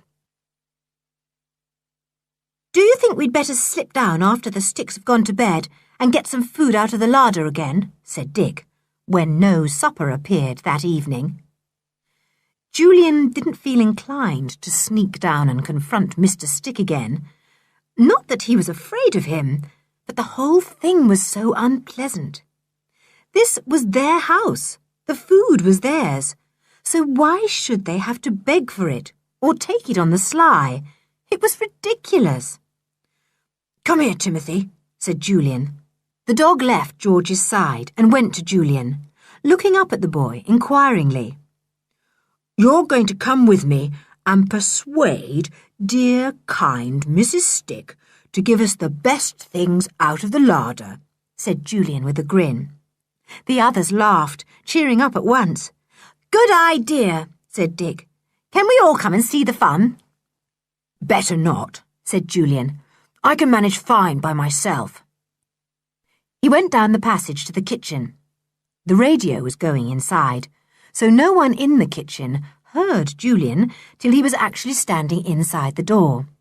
Then Edgar looked up and saw Timothy as well as Julian. Edgar was scared of the big dog, who was now growling fiercely. He went behind the kitchen sofa and stayed there, eyeing Timmy fearfully. "What do you want?" said Mrs. Stick, turning off the radio. "Supper," said Julian pleasantly. "Supper. The best things out of the larder, bought with my uncle's money, cooked on my aunt's stove, with gas she pays for. Yes, supper. Open the larder door and let's see what there is in there." "Well, of all the nerve," began Mr. Stick in amazement. "You can have a loaf of bread and some cheese," said Mrs. Stick, "and that's my last word." "Well, it isn't my last word," said Julian, and he went to the larder door. "Timmy, keep to heel. Growl all you like, but don't bite anybody. Yet." Timmy's growls were really frightful. Even Mr. Stick put himself at the other end of the room. As for Stinker, he was nowhere to be seen. He had gone into the scullery at the very first growl and was now shivering behind the wringer. Mrs. Stick's mouth went into a hard, straight line. "You take the bread and cheese and clear out," she said. Julian opened the larder door, whistling softly, which annoyed Mrs. Stick more than anything else. "My word," said Julian admiringly. "You do know how to stock a larder, I must say, Mrs. Stick. A roast chicken. I thought I smelt one cooking. I suppose Mr. Stick killed one of our chickens today. I thought I heard a lot of squawking. And what fine tomatoes. Best to be got from the village, I've no doubt. And, oh, Mrs. Stick, what a perfectly marvellous treacle tart. I must say you're a good cook. I really must." Julian picked up the chicken, the dish of tomatoes, and then balanced the plate with the treacle tart on the top. Mrs. Stick yelled at him, "You leave them things alone! That's our supper! You leave them there!" "You've made a little mistake," said Julian politely. "It's our supper. We've had very little to eat today, and we could do with a good supper. Thanks awfully." "Now look here," began Mr. Stick angrily, furious at seeing his lovely supper walking away. "You surely don't want me to look at you again?" said Julian in a tone of amazement. "What for? Have you shaved yet, or washed? I'm afraid not. So, if you don't mind, I think I'd rather not look at you." Mr. Stick was speechless. He was not ready with his tongue at any time, and a boy like Julian took his breath away and left him with nothing to say except his favourite, "Now look here." "Put them things down," said Mrs. Stick sharply. "What do you think we're going to have for our supper if you walk off with them? You tell me that." "Easy," said Julian. "Let me offer you our supper. Bread and cheese, Mrs. Stick. Bread and cheese." Mrs. Stick made an angry noise and started to go after Julian with her hand raised, but Timothy immediately leapt at her, and his teeth snapped together with a loud click. "Ow!" howled Mrs. Stick. "That dog of yours nearly took my hand off. The brute! I'll do for him one day. You see if I don't." "You had a good try today, didn't you?" said Julian in a quiet voice, fixing his eyes straight on the woman's face. "That's a matter for the police, isn't it? Be careful, Mrs. Stick. I've a good mind to go to the police tomorrow." Just as before, the mention of the police seemed to frighten Mrs. Stick. She cast a look at her husband and took a step backward. Julian wondered if the man had done something wrong and was hiding from the police. He never seemed to put a foot out of doors. The boy went up the passage triumphantly. Timmy followed at his heels, disappointed that he hadn't been able to get a nibble at Stinker. Julian marched into the sitting room and set the dishes carefully down on the table. "What ho!" he said. "Look what I've got. The Stick's own supper." Then he told the others all that had happened, and they laughed loudly. "How do you think of all those things to say?" said Anne admiringly. "I don't wonder you make them feel wild, Ju. It's a good thing we've got Timmy to back us up." "Yes, I shouldn't feel nearly so bold without Timmy," said Julian. It was a very good supper. There were knives and forks in the sideboard, and the children made do with fruit plates from the sideboard too, rather than go and get plates from the kitchen. There was bread over from their tea, so they were able to make a very good meal. They enjoyed it thoroughly. "Sorry we can't give you the chicken bones, Tim," said George, "but they might split inside you and injure you. You can have all the scraps. See you don't leave any for Stinker." Timmy didn't. With 2 or 3 great gulps, he cleared his plate, and then sat waiting for any scraps of treacle tart that might descend his way. The children felt cheerful after such a good meal. They had completely eaten the chicken. Nothing was left except a pile of bones. They had eaten all the tomatoes too, finished the bread, and enjoyed every scrap of the treacle tart. It was late. Anne yawned, and then George yawned too. "Let's go to bed," she said. "I don't feel like having a game of cards or anything." So they went to bed, and as usual, Timothy lay heavily on George's feet. He lay there awake for some time, his ears cocked to hear noises from below. He heard the Sticks go up to bed. He heard doors closing. He heard a whine from Stinker. Then all was silence. Timmy dropped his head onto his paws and slept, but he kept one ear cocked for danger. Timothy didn't trust the Sticks any more than the children did. The children awoke very early in the morning. Julian awoke first. It was a marvellous day. Julian went to the window and looked out. The sky was a very pale blue, and rosy pink clouds floated about it. The sea was a clear blue too, smooth and calm. Julian remembered what Anne often said. She said that the world in the early morning always looked as if it had come back fresh from the laundry, so clean and new and fresh. The children all bathed before breakfast, and this time they were back at 8:30, afraid that George's father might telephone early again.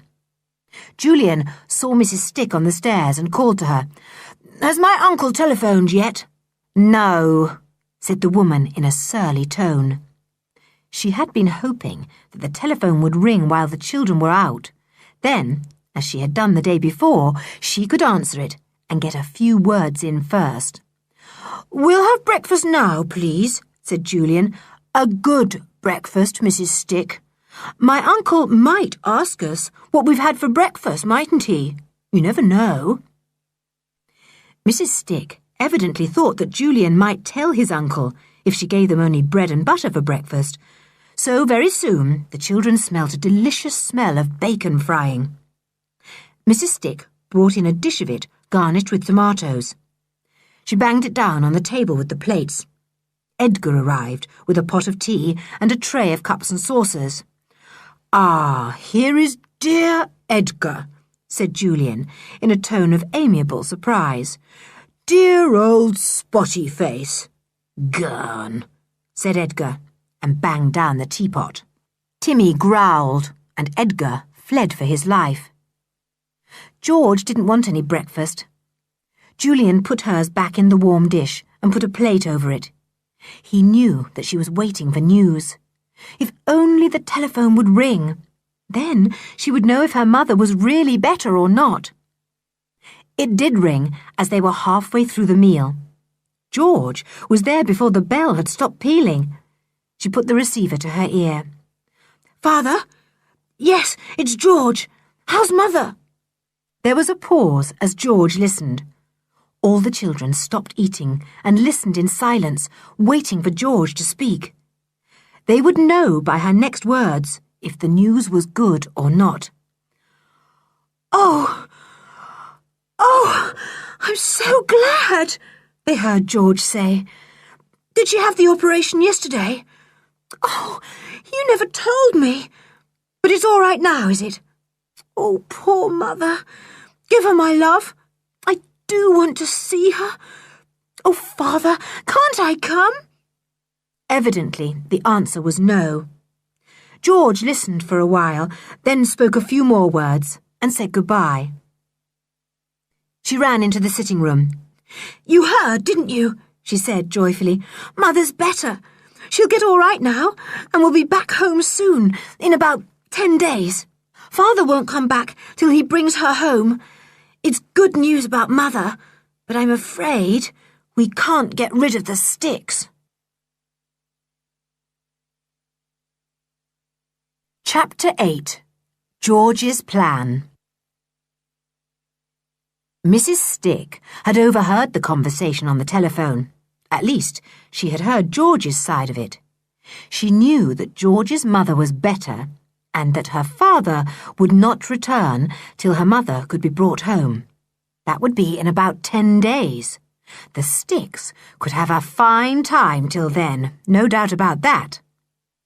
George suddenly found that her appetite had come back. She ate her bacon hungrily and scraped the dish round with a piece of bread. She had 3 cups of tea and then sat back contentedly. "I feel better," she said.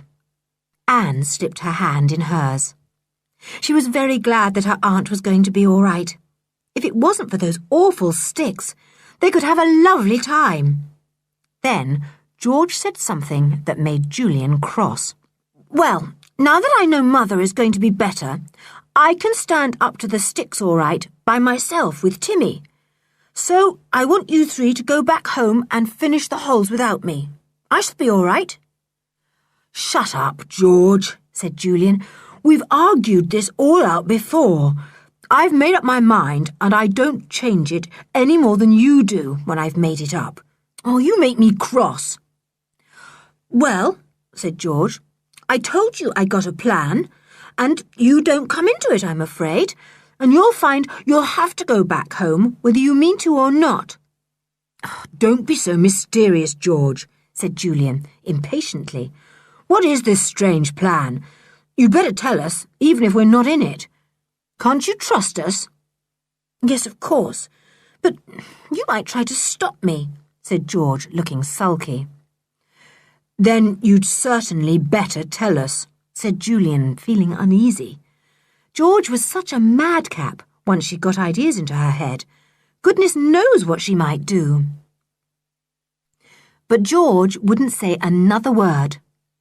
Julian gave it up at last, but secretly made up his mind not to let George out of his sight that day. If she was going to carry out some wild plan, then she would have to do it under his, Julian's, eye. But George didn't seem to be carrying out any wild plan. She bathed again with the others, went out for a walk with them, went for a row on the sea. She didn't want to go to Kirin Island, so the others didn't press her, thinking that she didn't want to be out of sight of the beach in case Edgar came with a message from her father. It was quite a pleasant day.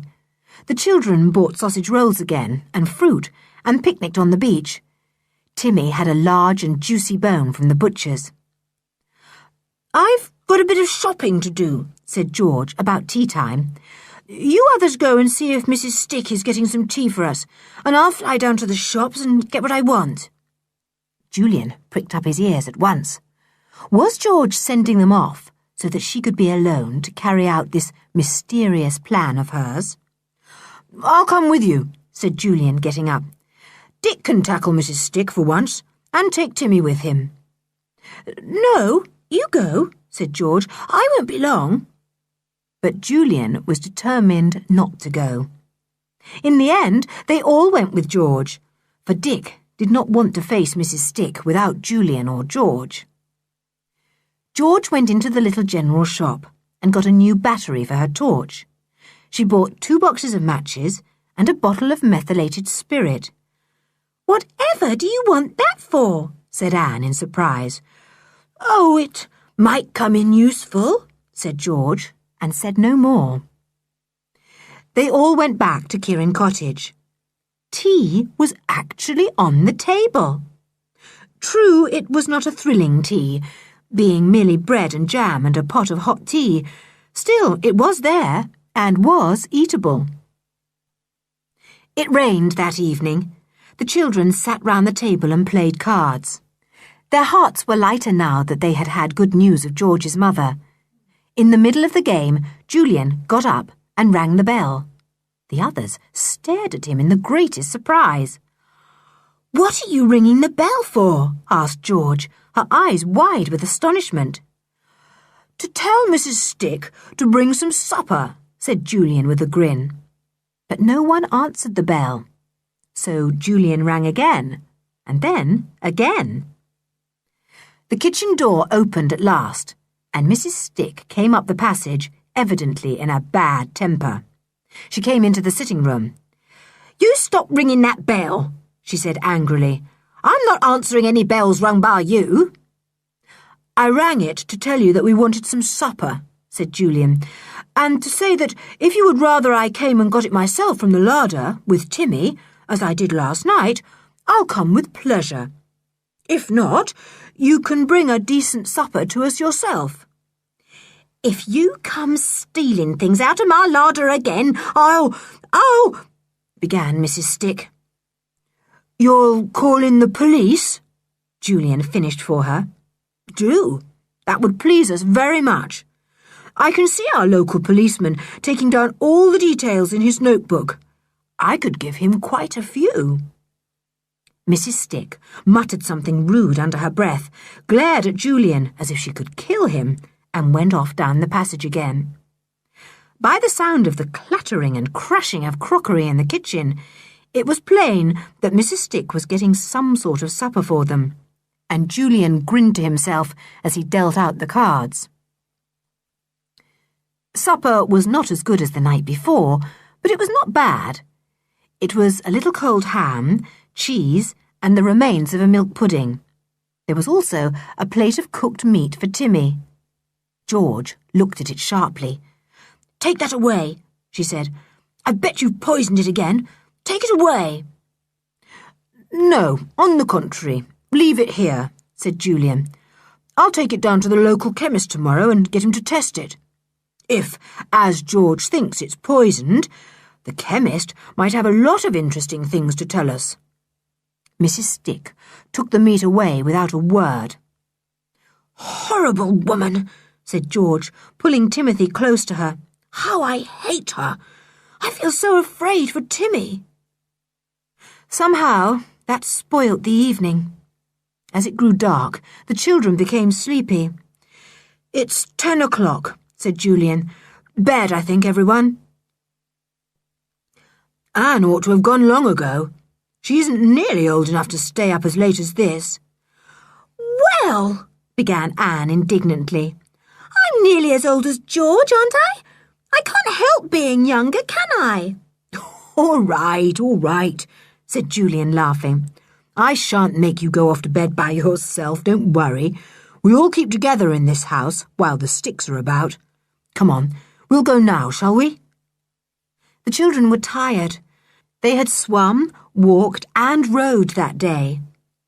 Julian tried to keep awake a little while, but he too fell asleep very quickly.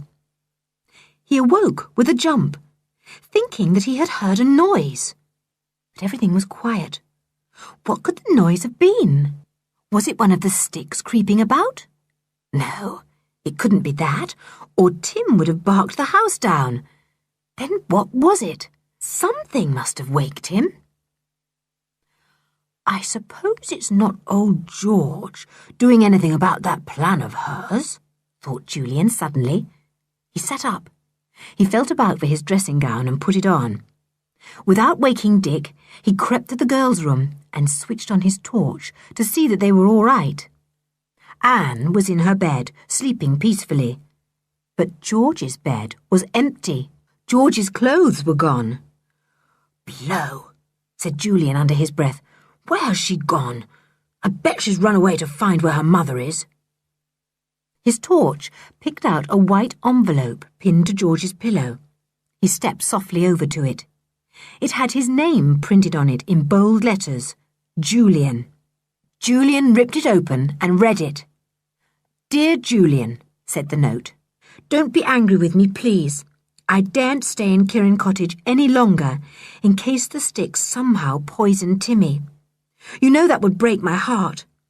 So I've gone to live by myself on our island till Mother and Father come back.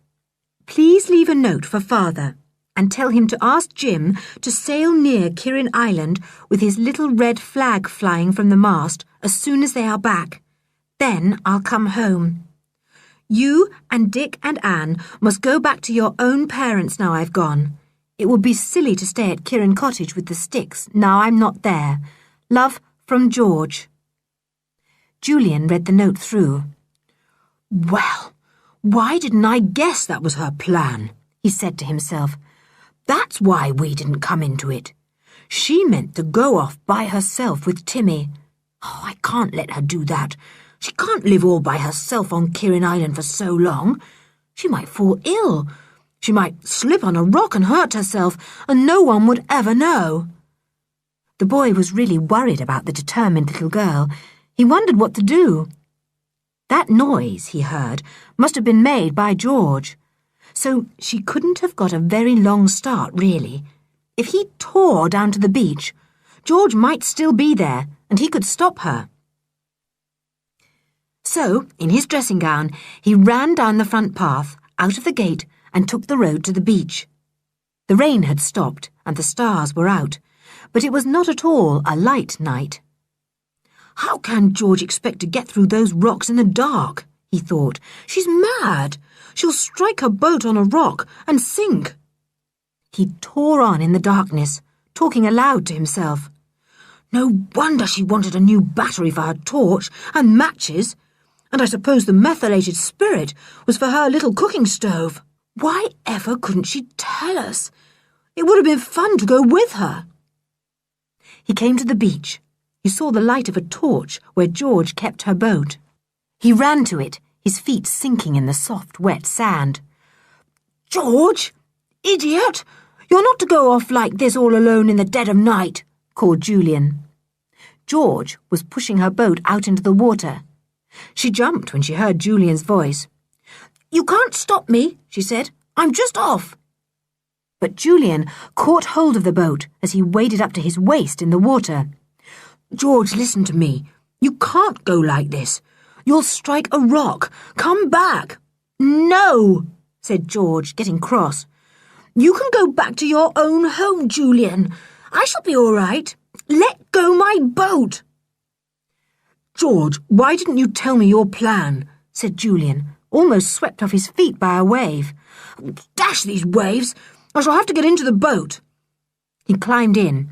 He could not see George, but he felt quite certain she was glaring at him. Timmy licked his wet legs. You're spoiling everything, said George, with a break in her voice that meant she was upset. I'm not, silly, said Julian in a gentle voice.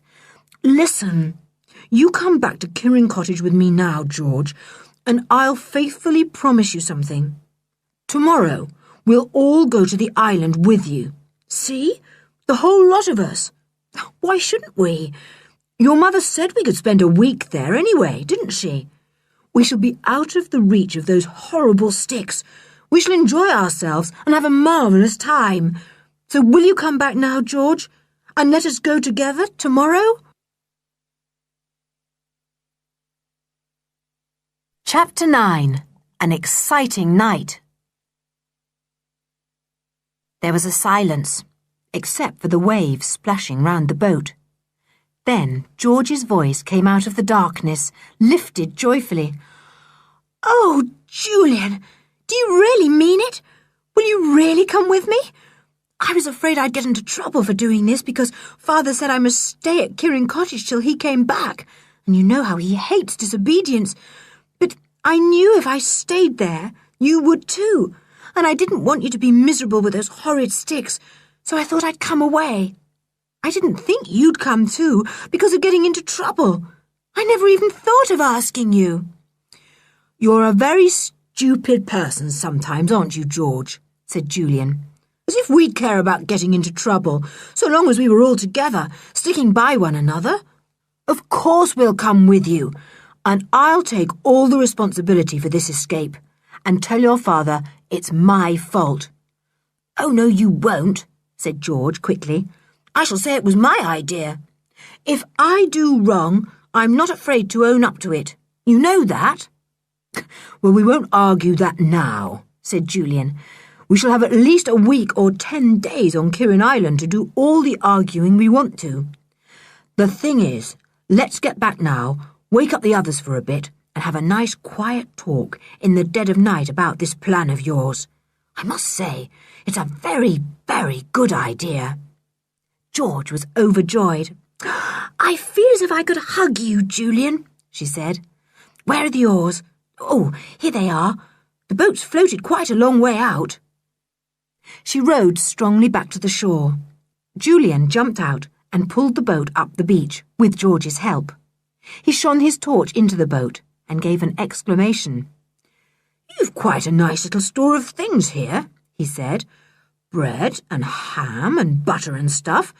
How did you manage to get them without old Mr. Stick seeing you tonight? I suppose you slipped down and got them out of the larder. Yes, I did, said George, but there was no one in the kitchen tonight. Perhaps Mr. Stick has gone to sleep upstairs, or maybe he has gone back to his ship. Anyway, there was no one there when I crept down, not even Stinker. We'd better leave them here, said Julian. Stuff them into that locker and shut down the lid. No one will guess there's anything there. We'll have to bring down a lot more stuff if we're all going to live on the island. Golly, this is going to be fun. The children made their way back to the house, feeling thrilled and excited. Julian's wet dressing gown flapped round his legs, and he pulled it up high to be out of the way. Timothy gambolled round, not seeming at all surprised at the night's doings. When they got back to the house, they woke the other two, who listened in astonishment to what had happened that night. Anne was so excited to think that they were all going to live on the island that she raised her voice in joy. Oh, that's the loveliest thing that could happen! Oh, I do think— Shut up, said 3 furious voices in loud whispers. You'll wake the Sticks. Sorry, whispered Anne, but oh, it's so terribly, awfully exciting. They began to discuss their plans. If we go for a week or 10 days, we must take plenty of stores, said Julian. The thing is, can we possibly find food enough for so long? Even if we entirely empty the larder, I doubt that it would be enough for a week or so. We all seem such hungry people somehow. Julian, said George, suddenly remembering something, I know what we'll do. Mother has a store cupboard in her room. She keeps dozens and dozens of tins of food there, in case we ever get snowed up in the winter and can't go to the village. That's happened once or twice, you know. And I know where Mother keeps the key. Can't we open the cupboard and get out some tins? Of course, said Julian, delighted. I know Aunt Fanny wouldn't mind. And anyway, we can make a list of what we take and replace them for her, if she does mind. It will be my birthday soon, and I'm sure to get money then. Where's the key? Whispered Dick. Let's go into Mother's room, and I'll show you where she keeps it, said George. I only hope she hasn't taken it with her. But George's mother had felt far too ill when she left home to think of cupboard keys. George fumbled at the back of a drawer in the dressing table and brought out 2 or 3 keys tied together with thin string. She fitted first one and then another into a cupboard set in the wall. The second one opened the door. Julian shone his torch into the cupboard. It was filled with tins of food of all kinds, neatly arranged on the shelves. Golly, said Dick, his eyes gleaming. Soup, tins of meat, tins of fruit, tinned milk, sardines, tinned butter, biscuits, tinned vegetables. There's everything we want here. Yes, said Julian, pleased. It's fine. We'll take all we can carry. Is there a sack or 2 anywhere about, George, do you know? Soon the tins were quietly packed into 2 sacks. The cupboard door was shut and locked again. The children stole to their own rooms once more. Well, that's the biggest problem solved, food, said Julian. We'll raid the larder too, and take what bread there is and cake. What about water, George? Is there any on the island? Well, I suppose there is some in that old well, said George, thinking, but as there's no bucket or anything, we can't get any. I was taking a big container of fresh water with me, but we'd better fill 2 or 3 more now you're all coming. I know where there are some, quite clean and new. So they filled some containers with fresh water and put them with the sacks ready to take to the boat. It was so exciting doing all these things in the middle of the night. Anne could hardly keep her voice down to a whisper, and it was a wonder that Timothy didn't bark, for he sensed the excitement of the others. There was a tin of cakes in the larder, freshly made, so those were added to the heap that was forming in the front garden. There was a large joint of meat, too, and George wrapped it in a cloth and put that with the heap, telling Timmy in a fierce voice that if he so much as sniffed at it, she would leave him behind. I've got my little stove for boiling water on or heating up anything, whispered George. It's in the boat. That's what I bought the methylated spirit for, of course. You didn't guess, did you? And the matches for lighting it. I say, what about candles? We can't use our torches all the time. The batteries would soon run out. They found a pound of candles in the kitchen cupboard, a kettle, a saucepan, some old knives and forks and spoons, and a good many other things they thought they might possibly want. They also came across some small bottles of ginger beer, evidently stored for their own use by the Sticks. All bought out of my mother's money, said George. Well, we'll take the ginger beer too. It will be nice to drink it on a hot day. Where are we going to sleep at night? Said Julian. In that ruined part of the old castle, where there is just one room with a roof left and walls. That's where I planned to sleep, said George. I was going to make my bed of some of the heather that grows on the island, covered by a rug or 2, which I've got down in the boat. We'll take all the rugs we can find, said Julian, and some cushions for pillows. I say, isn't this simply thrilling? I don't know when I've felt so excited. I feel like a prisoner escaping to freedom. Won't the Sticks be amazed when they find us gone? Yes, we'll have to decide what to say to them, said George rather soberly. We don't want them sending people after us to the island, making us come back. I don't think they should know we've gone there. We'll discuss that later, said Dick. The thing is to get everything to the boat while it's dark. It will soon be dawn. How are we going to get all this down to George's boat? Said Anne, looking at the enormous pile of goods by the light of her torch. We'll never be able to carry them all. Certainly, it looked a great pile. Julian had an idea as usual.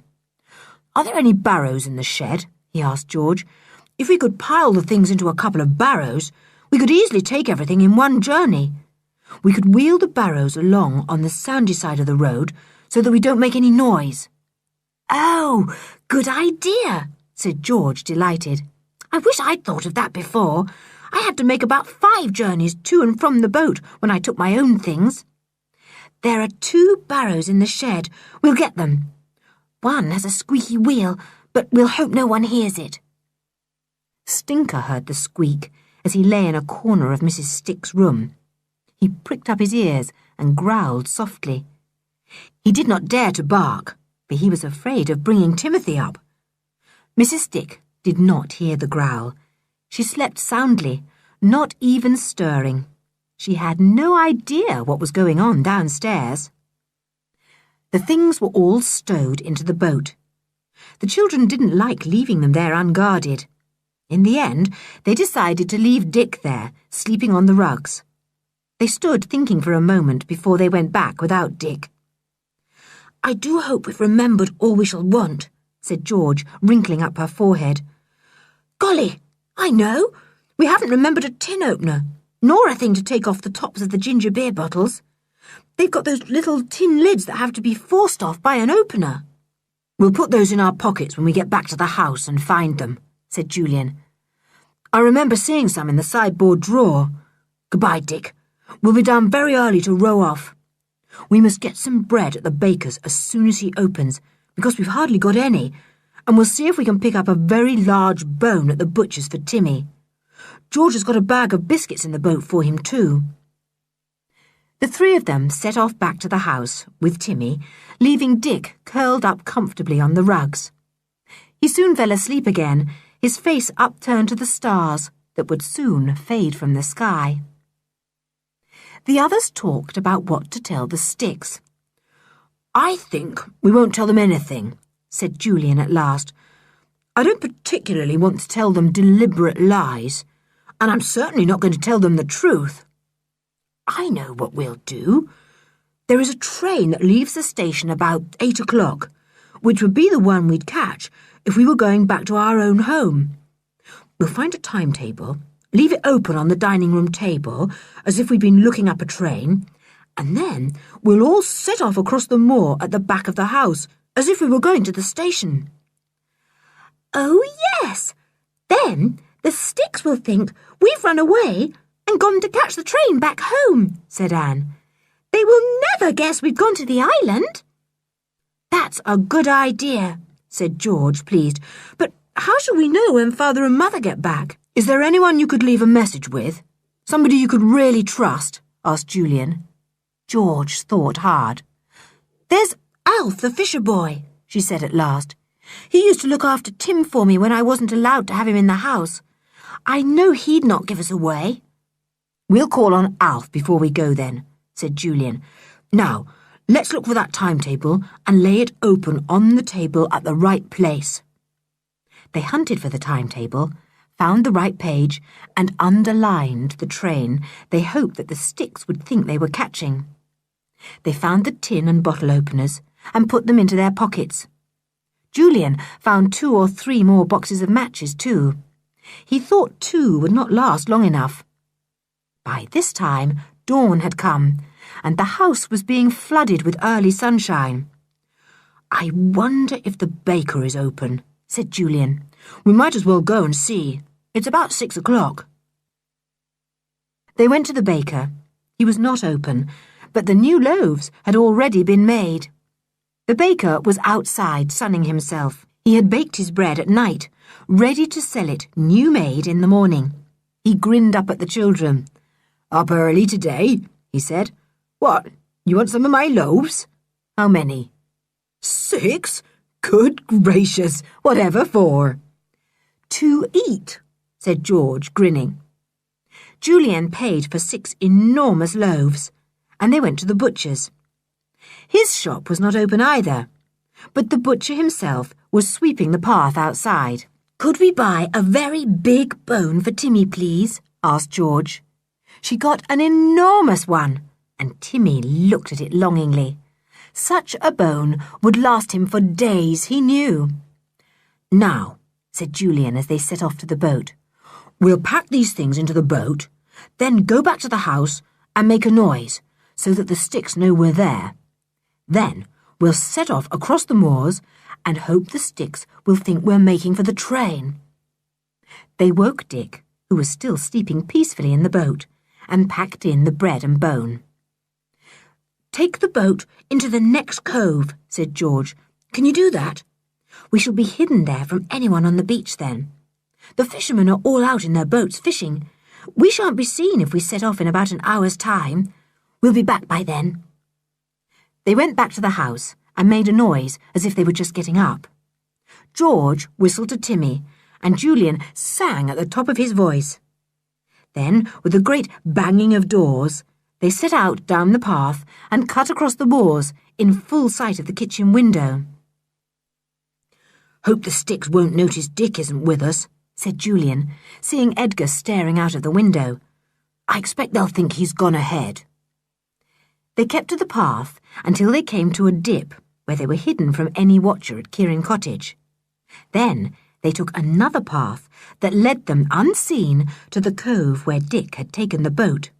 He was there, waiting anxiously for them. "Ahoy there!" yelled Julian in excitement.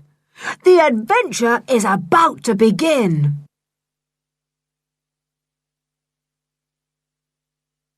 Chapter 10. Kieran Island once more. They all clambered into the boat. Timothy leapt in lightly and ran to the prow where he always stood. His tongue hung out in excitement.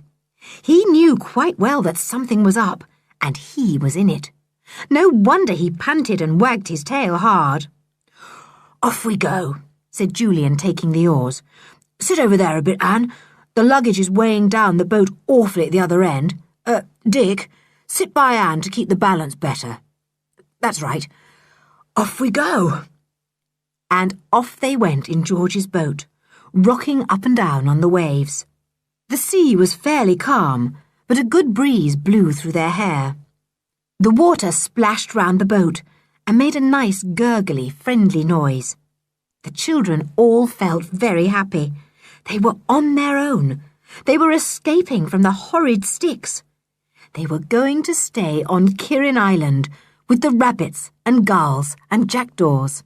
"Doesn't that new-made bread smell awfully good?" said Dick, feeling very hungry as usual. "Can we just grab a bit, do you think?" "Yes, let's," said George. So they broke off bits of the warm brown crust, handed some to Julian, who was rowing, and chewed the delicious new-made bread. Timmy got a bit too, but his was gone as soon as it went into his mouth. "Timmy's funny," said Anne. "He never eats his food as we do. He seems to drink it.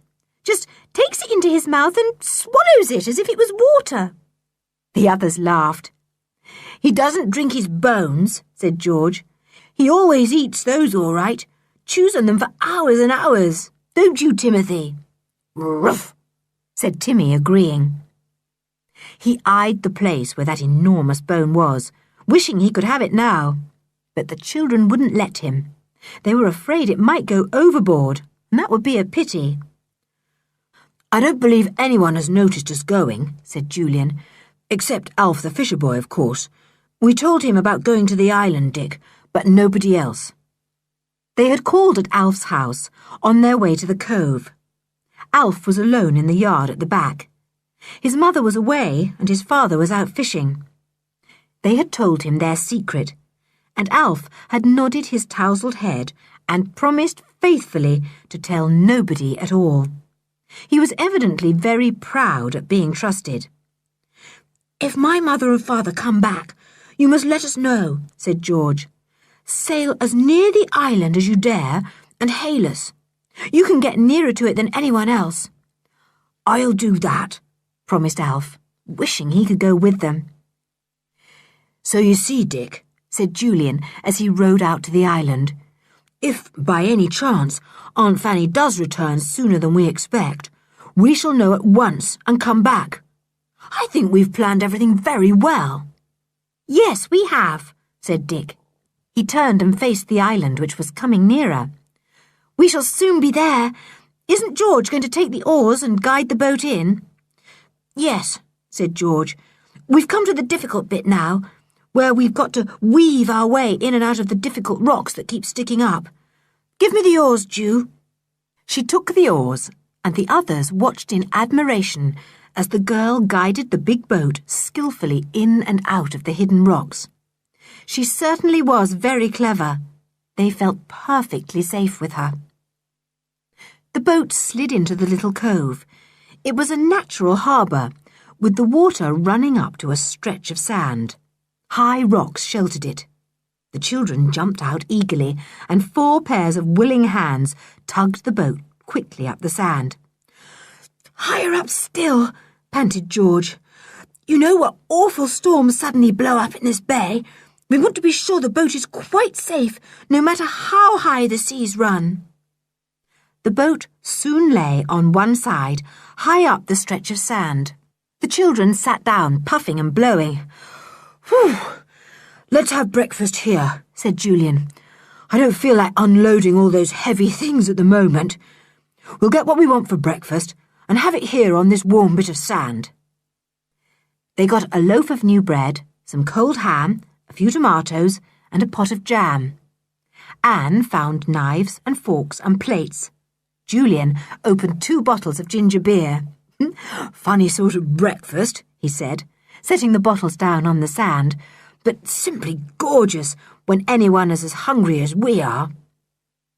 They ate everything except about 1/3 of the loaf.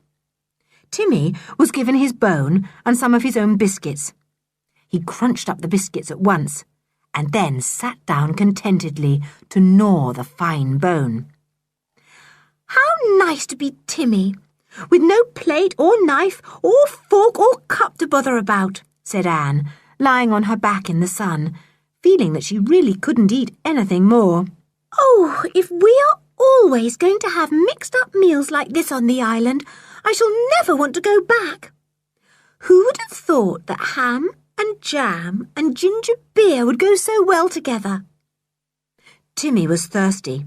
He sat with his tongue hanging out, wishing that George would give him a drink. He didn't like ginger beer. George eyed him lazily. "Oh, Timmy, are you thirsty?" she said. "Oh dear, I feel as if I really can't get up. You'll have to wait a few minutes. Then I'll go to the boat and empty out some water for you." But Timothy couldn't wait. He went off to some nearby rocks, which were out of reach of the sea. In a hole in one of them, he found some rainwater, and he lapped it up eagerly. The children heard him lapping it and laughed. "Isn't Timmy clever?" murmured Anne. "I should never have thought of that." The children had been up half the night, and now they were full of good things and were very sleepy. One by one, they fell asleep on the warm sand. Timothy eyed them in astonishment. It wasn't night time, yet here were all the children sleeping tightly. Well, well, a dog could always go to sleep too at any time. So Timothy threw himself down beside George, put his head right on her middle, and closed his eyes. The sun was high when the little company awoke. Julian awoke first, then Dick, feeling very hot indeed, for the sun was blazing down. They sat up, yawning. "Goodness," said Dick, looking at his arms. "The sun has caught me properly. I shall be terribly sore by tonight. Did we bring any cream, Julian?" "No, we never thought of it," said Julian. Oh, cheer up. You'll be burnt much more by the time this day ends. The sun's going to be hot. There's not a cloud in the sky. They woke up the girls. George pushed Timmy's head off her tummy. "Oh, you give me nightmares when you put your heavy head there," she complained. "Oh, I say, we're on the island, aren't we? For a moment, I thought I was back in bed at Kirin Cottage. Isn't it gorgeous? Here we are for ages, all by ourselves, with tons of nice things to eat, able to do just what we like," said Anne contentedly. "I guess the old sticks are glad we've gone," said Dick. "Spotty Face will be able to loll in the sitting room and read all our books if he wants to. And Stinker Dog will be able to wander all over the house and lie on anybody's bed without being afraid that Timothy will eat him whole," said George. "Well, let him. I don't care about anything now that I've escaped." It was fun to lie there and talk about everything, but soon Julian, who could never rest for long once he was awake, got up and stretched himself. "Come on," he said to the others. "There is work to do, lazybones. Come along." "Work to do? What do you mean?" said George in astonishment. "Well, we've got to unload the boat and pack everything somewhere where it won't get spoilt if the rain happens to come," said Julian. "And we've got to decide exactly where we're going to sleep, and get the heather for our beds and pile the rugs on them. There's plenty to do."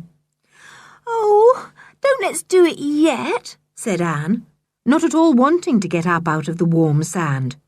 But the others pulled her up, and together they all set to work to unload the boat. "Let's go and have a look at the castle," said Julian, "and find the little room where we'll sleep. It's the only one left whole, so it'll have to be that one." They went right to the top of the little inlet, climbed up onto the rocks, and made their way towards the old ruined castle, whose walls rose up from the middle of the little island. They stopped to gaze at it. "It's a fine old ruin," said Dick. "Aren't we lucky to have an island and a castle of our own? Fancy, this is all ours." They gazed through a big broken-down archway to old steps beyond. The castle had once had 2 fine towers, but now one was almost gone. The other rose high in the air, half ruined. The black jackdaws collected there, talking loudly. "Jack, jack, jack, jack, jack, jack." "Nice birds," said Dick. "I like them. See the grey patch at the back of their heads, Anne? I wonder if they ever stop talking." "I don't think so," said George. "Oh, look at the rabbits, tamer than ever." The courtyard was full of big rabbits, who eyed them as they came near. It really seemed as if it would be possible to pat them, they were so tame. But one by one they edged away as the children approached.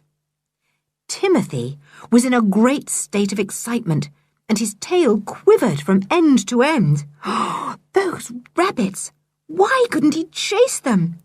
Why was George so difficult about rabbits? Why couldn't he make them run a bit? But George had her hand on his collar and gave him a stern glance. "Now, Timothy, don't you dare to chase even the smallest of these rabbits. They're mine, every one of them." "Ours?" corrected Anne at once. She wanted to share in the rabbits as well as in the castle and the island. "Ours," said George. "Let's go and have a look at the little dark room where we'll spend the nights." They made their way to where the castle did not seem to be quite so ruined. They came to a doorway and looked inside. "Here it is," said Julian, peeping in. "I shall have to use my torch. The windows are only slits here, and it's quite dark." He turned on his torch, and the children all gazed into the old room, where they proposed to store their goods and sleep. George gave a loud exclamation. "Golly, we can't use this room. The roof has fallen in since last summer." So it had. Julian's torch shone onto a heap of fallen stones scattered all over the floor. It was quite impossible to use the old room now. In any case, it might be dangerous to do so, for it looked as if more stones might fall at any moment. "Blow," said Julian. "What shall we do about this? We shall have to find somewhere else for a storing and sleeping place." Chapter 11. On the Old Wreck. It was quite a shock to have their plans spoilt. They knew there was no other room in the ruined castle that was sufficiently whole to shelter them, and they must find some sort of shelter, for although the weather was fine at the moment, it might rain hard any day, or a storm might blow up. "And storms round about Kirin are so very violent," said Julian, remembering one or two. "Do you remember the storm that tossed your wreck up from the bottom of the sea, George?"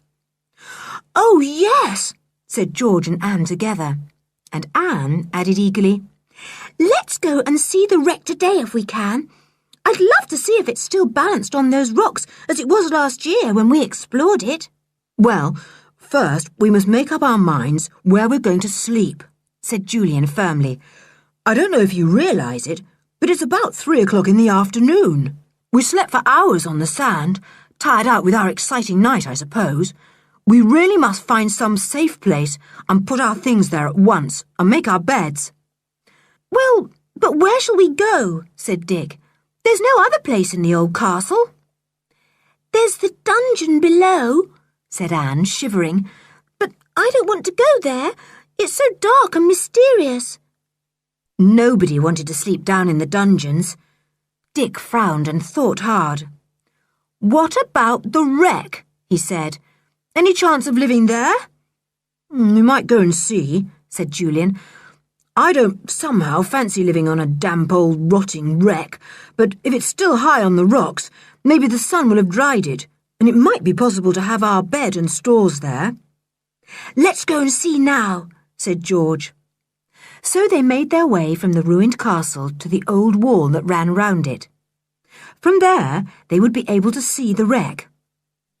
It had been cast up the year before and had settled firmly on some rocks. They stood on the wall and looked for the wreck, but it was not where they had expected it. "It's moved," said Julian in surprise. "Oh, there it is. Look, on those rocks. Nearer to the shore than it was before. Oh, poor old wreck. It's been battered about a good bit this last winter, hasn't it? It looks much more of a real wreck than it did last summer." "I don't believe we shall be able to sleep there," said Dick. "It's dreadfully battered. We might be able to store food there, though. Do you know, I believe we could get to it from those rocks that run out from the island." "Yes, I believe we could," said George. "We could only reach it safely by boat last summer, but when the tide is down, I think we could climb out over the line of rocks right to the wreck itself." "We'll try in about an hour," said Julian, feeling excited. "The tide will be off the rocks by then." "Let's go and have a look at the old well," said Dick, and they made their way back to the courtyard of the castle. Here, the summer before, they had found the entrance to the well shaft that ran deep down through the rock, past the dungeons below, lower than the level of the sea, to fresh water. The children looked about for the well and came to the old wooden cover. They drew it back. "There are the rungs of the old iron ladder I went down last year," said Dick, peering in. "Now let's find the entrance to the dungeon. The steps down into it are somewhere near here." They found the entrance, but to their surprise, some enormous stones had been pulled across it. "Who did that?" said George, frowning. "We didn't. Someone has been here." "Trippers, I suppose," said Julian. "Do you remember that we thought we saw a spire of smoke here the other day? I bet it was trippers. You know the story of Kirin Island and its old castle and dungeons, and the treasure we found in it last year was in all the newspapers. I expect one of the fishermen has been making money by taking trippers and landing them on our island." "How dare they?" said George, looking very fierce. I shall put up a board that says, 'Trespassers will be sent to prison.' I won't have strangers on our island." "Well, don't worry about the stones pulled across the dungeon entrance," said Julian. "I don't think any of us want to go down there. Look at poor old Timmy. He's gazing at those rabbits most unhappily. Isn't he funny?" Timothy was sitting down behind the children, looking most mournfully at the ring of rabbits all round the weed-grown courtyard. He looked at the rabbits, and then he looked at George. Then he looked back at the rabbits. "It's no good, Timmy," said George firmly. "I'm not going to change my mind about rabbits. You're not to chase them on our island." "I expect he thinks you're most unfair to him," said Anne. "After all, you said he might share your quarter of the island with you, and so he thinks he ought to have his share of your rabbits too." Everyone laughed. Timmy wagged his tail and looked hopefully at George. They all walked across the courtyard, and then Julian suddenly came to a stop. "Look," he said in surprise, pointing to something on the ground. "Look, someone has been here. This is where they built a fire." Everyone gazed at the ground. There was a heap of wood ash there, quite evidently left from a fire. Stamped into the ground was a cigarette end, too. There was absolutely no doubt about it. Someone had been on the island. "If trippers come here, I'll set Timmy onto them," cried George in a fury. "This is our own place. It doesn't belong to anybody else at all. Timothy, you mustn't chase rabbits here, but you can chase anybody on 2 legs, except us. See?"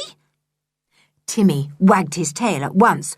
"Ruff," he said, quite agreeing. He looked all round as if he hoped to see somebody appearing that he could chase, but there was no one. "I should think the tide is about off those rocks by now," said Julian. "Let's go and see. If it is, we'll climb along them and see if we can get to the wreck. Anne had better not come. She might slip and fall, and the sea is raging all round the rocks." "Of course I'm coming," cried Anne indignantly. "You're just as likely to fall as I am." "Well, I'll see if it looks too dangerous," said Julian. They made their way over the castle wall, down to the line of rocks that ran out seawards towards the wreck. Big waves did wash over the rocks occasionally, but it seemed fairly safe. "If you keep between me and Dick, you can come, Anne," said Julian. "But you must let us help you over difficult parts and not make a fuss. We don't want you to fall in and get washed away." They began to make their way along the line of rugged, slippery rocks. The tide went down even farther as they got nearer to the wreck, and soon there was very little danger of being washed off the rocks. It was possible now to get right to the wreck across the rocks, a thing they had not been able to do the summer before. "Oh, here we are," said Julian at last, and he put his hand on the side of the old wreck. She was a big ship now that they were near to her. She towered above them, thick with shellfish and seaweed, smelling musty and old. The water washed round the bottom part of her, but the top part was right out of the water, even when the tide was at its highest. "She's been thrown about a bit last winter," said George, looking at her. "There are a lot more new holes in her side, aren't there? And part of her old mast is gone, and some of the deck. How can we get up to her?" "I've got a rope," said Julian, and he undid a rope that he had wound round his waist. "Half a minute. I'll make a loop and see if I can throw it round that post sticking out up there." He threw the rope 2 or 3 times, but could not get the loop round the post. George took it from him impatiently. At the first throw, she got it round the post. She was very good indeed at things like that. Better than a boy in some things, Anne thought admiringly. She was up the rope like a monkey, and soon stood on the sloping, slippery deck. She almost slipped, but caught at a broken piece of deck just in time.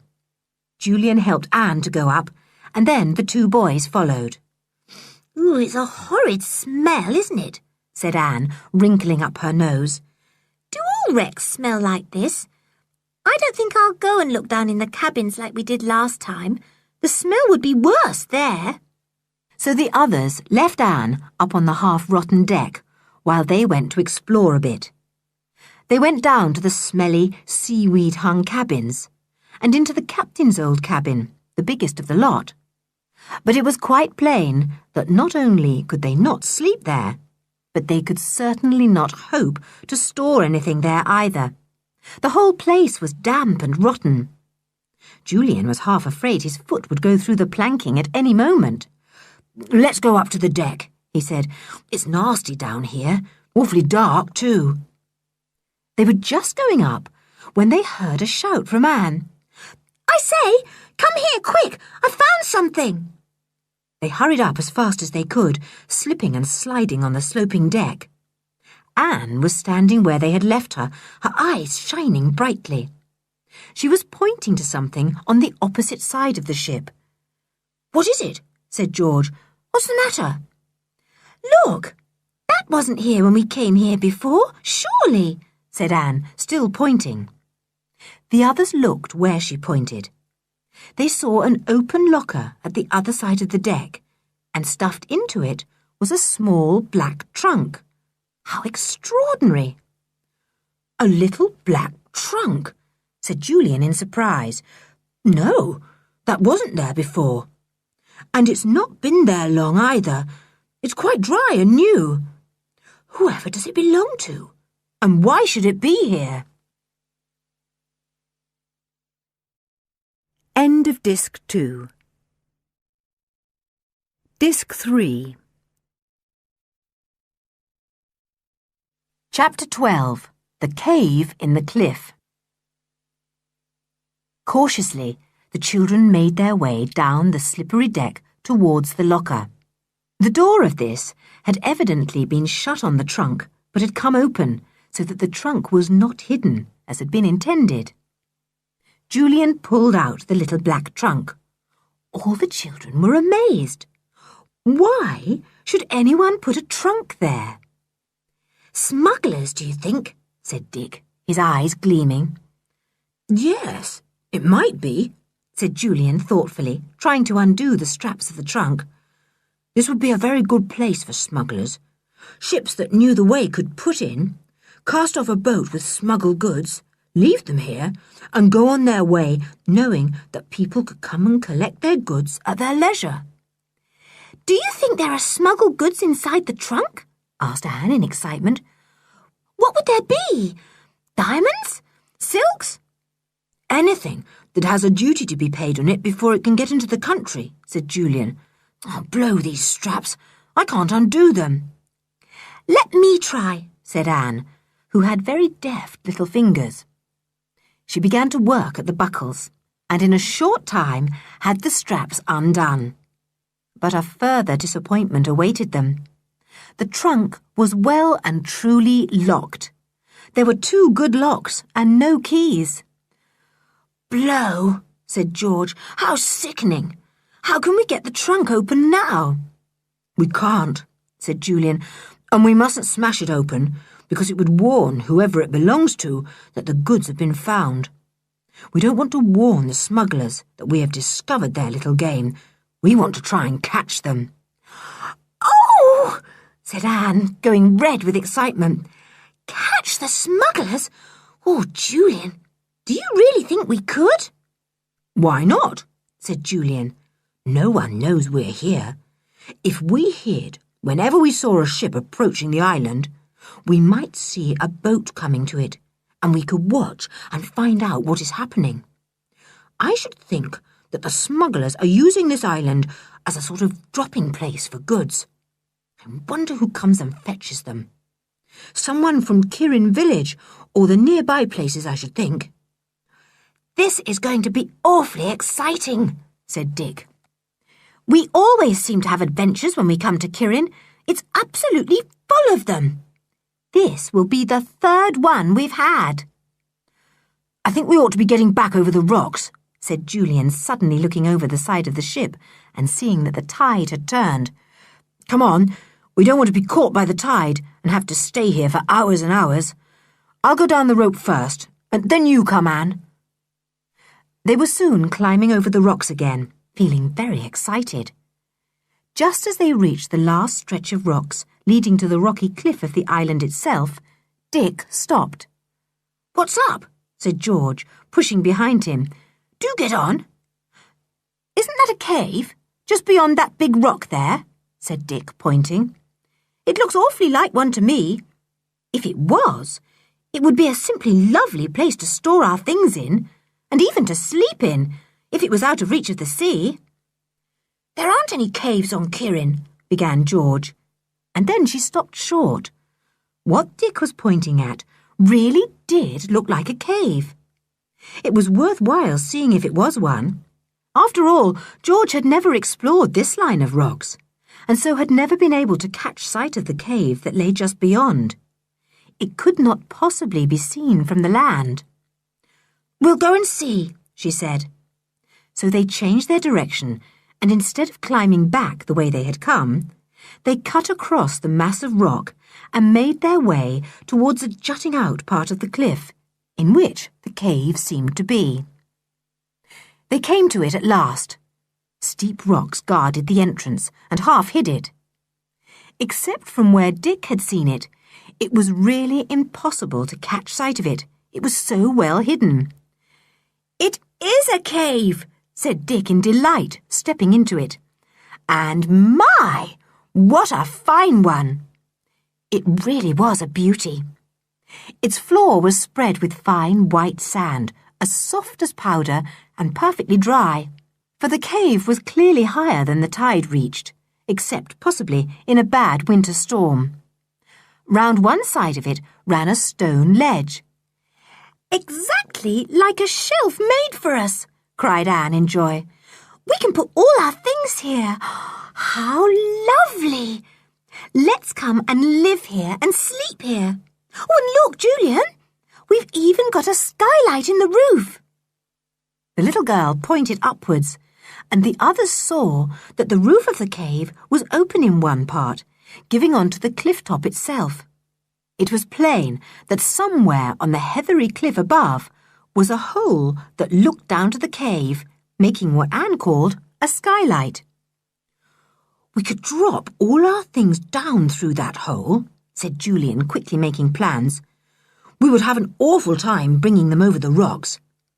If we can find that hole up there when we are out on the cliff again, we can let down everything on a rope. It's not a very high skylight, as Anne calls it, for the cliffs are low just here. I believe we could swing ourselves down a rope easily, so that we needn't have the bother of clambering over the rocks to the seaward entrance we have just come in by. This was a grand discovery. Our island is even more exciting than we thought, said Anne happily. We've got a beautiful cave to share now. The next thing to do, of course, was to go up on the cliff and find the hole that led to the roof of the cave. So out they all went, Timmy too. Timmy was funny on the slippery rocks. His feet slithered about, and 2 or 3 times he fell into the water. But he just swam across the pools he fell into, clambered out, and went on again with his slithering. He's like George, said Anne with a laugh. He never gives up, whatever happens to him. They climbed up to the top of the cliff. It was easy to find the hole once they knew it was there. It's pretty dangerous, really, said Julian when he had found it and was peering down. Any one of us might have run on this cliff and popped down the hole by accident. See, it's all crisscrossed with blackberry brambles. They scratched their hands trying to free the hole from the brambles. Once they had cleared the hole, they could look right down into the cave quite easily. It's not very far down, said Anne. It looks almost as if we could jump down, if we let ourselves slide down this hole. Don't you do anything of the sort, said Julian. You'd break your leg. Wait till we get a rope fixed up, hanging down into the cave. Then we can manage to get in and out easily. They went back to the boat and began unloading it. They took everything across to the seaward side of the island where the cave was. Julian took a strong rope and knotted it thickly at intervals. To give our feet a hold as we go down, he explained. If we drop down too quickly, we'll hurt our hands. These knots will stop us slipping and help us to climb up. Let me go down first, and then you can lower all our things to me, said George. So down she went, hand over hand, her feet easily finding the thick knots, feeling for one after another. It was a good way to go down. How shall we get Timmy down? Said Julian. But Timothy, who had been whining anxiously at the edge of the hole, watching George sliding away from him, solved the difficulty himself. He jumped into the hole and disappeared down it.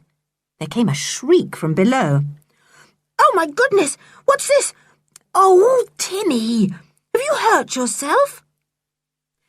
The sand was very soft, like a velvet cushion, and Tim had not hurt himself at all. He gave himself a shake and then barked joyfully. He was with George again. He wasn't going to have his mistress disappearing down mysterious holes without following her at once.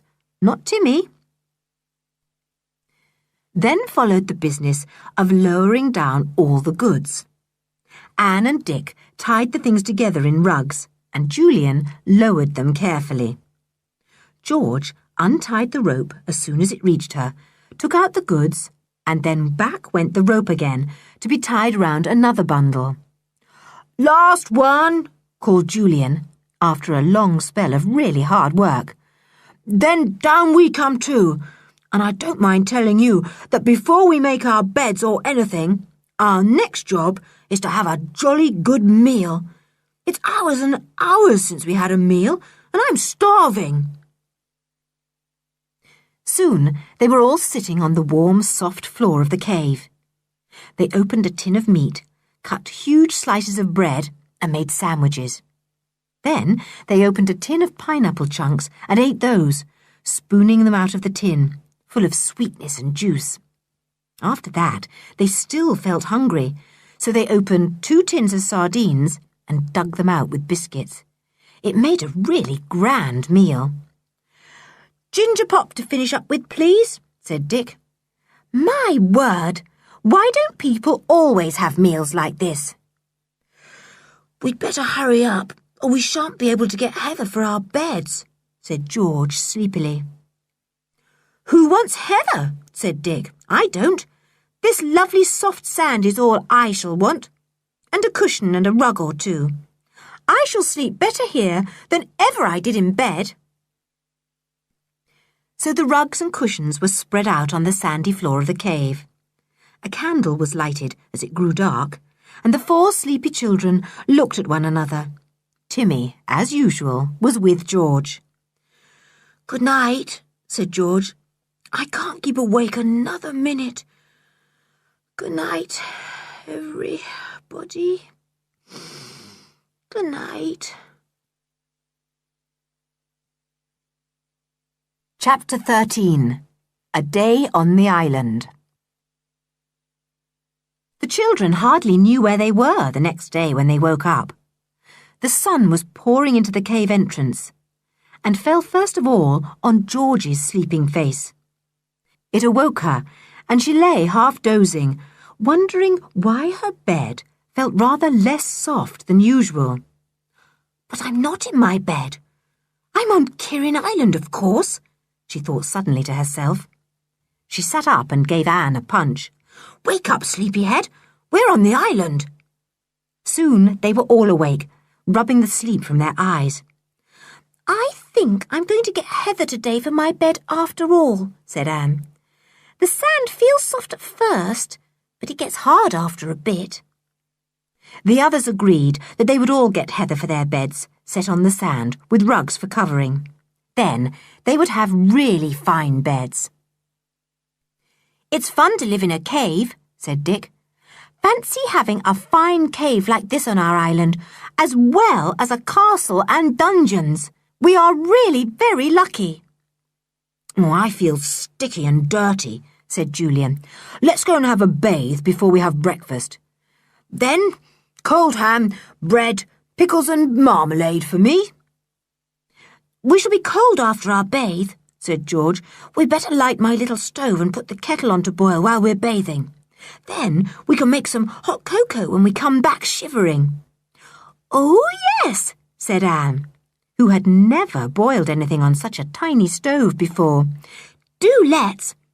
I'll fill the kettle with water from one of the containers. What shall we do for milk?" "There's a tin of milk somewhere in the pile," said Julian. "We can open that. Where's the tin opener?" It was not to be found, which was most exasperating. But at last Julian discovered it in his pocket, so all was well. The little stove was filled with methylated spirit and lighted. The kettle was filled and set on top. Then the children went off to bathe. "Look, there's a simply marvellous pool in the middle of those rocks over there," called Julian, pointing. "We've never spotted it before. Golly, it's like a small swimming pool made specially for us." "Kirin's swimming pool, 20 pence a dip," said Dick. "Free to the owners, though. Come on, it looks gorgeous. And see how the waves keep washing over the tops of the rocks and splashing into the pool. Oh, couldn't be better." It really was a lovely rock pool, deep, clear, and not too cold. The children enjoyed themselves thoroughly, splashing about and swimming and floating. George tried a dive off one of the rocks and went in beautifully. "George can do anything in the water," said Anne admiringly. "I wish I could dive and swim like George, but I never shall." "We can see the old wreck nicely from here," said Julian, coming out of the water. "Oh, blow! We didn't bring any towels." "We'll use one of the rugs. Turn and turn about," said Dick. "I'll go and fetch the thinnest one. I say, do you remember that trunk we saw in the wreck yesterday? Odd, wasn't it?" "Yes, very odd," said Julian. "I don't understand it. We'll have to keep a watch on the wreck and see who comes to collect the trunk." "I suppose the smugglers, if they are smugglers, will come slinking round this side of the island and quietly send off a boat to the wreck," said George, drying herself vigorously.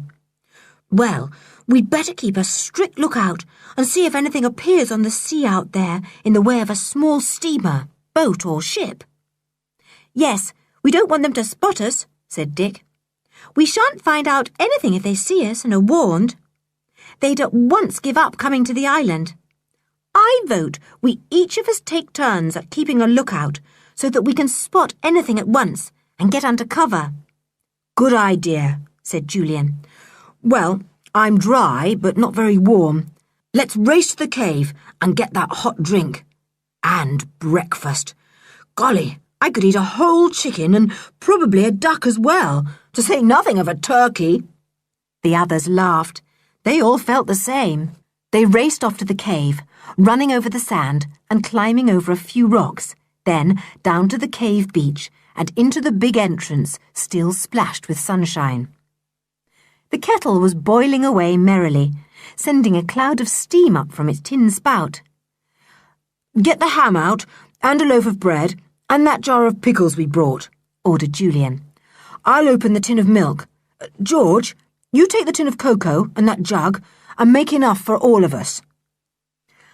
"I'm so terribly happy," said Anne, as she sat at the entrance to the cave, eating her breakfast. "It's a lovely feeling. It's simply gorgeous being on our island like this, all by ourselves, able to do what we like." They all felt the same.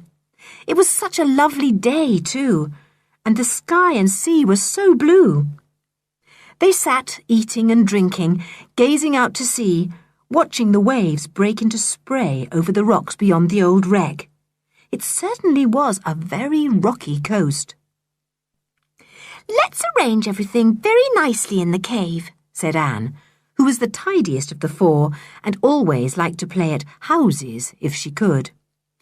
"This shall be our house, our home. We'll make 4 proper beds, and we'll each have our own place to sit in. And we'll arrange everything tidily on that big stone shelf there. It might have been made for us." "We'll leave Anne to play houses by herself," said George, who was longing to stretch her legs again. "We'll go and get some heather for beds, and, what about one of us keeping a watch on the old wreck to see who comes there?" "Yes, that's important," said Julian at once. "I'll take first watch.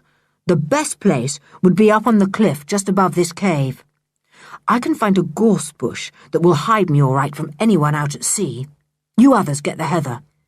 We will take 2 hourly watches.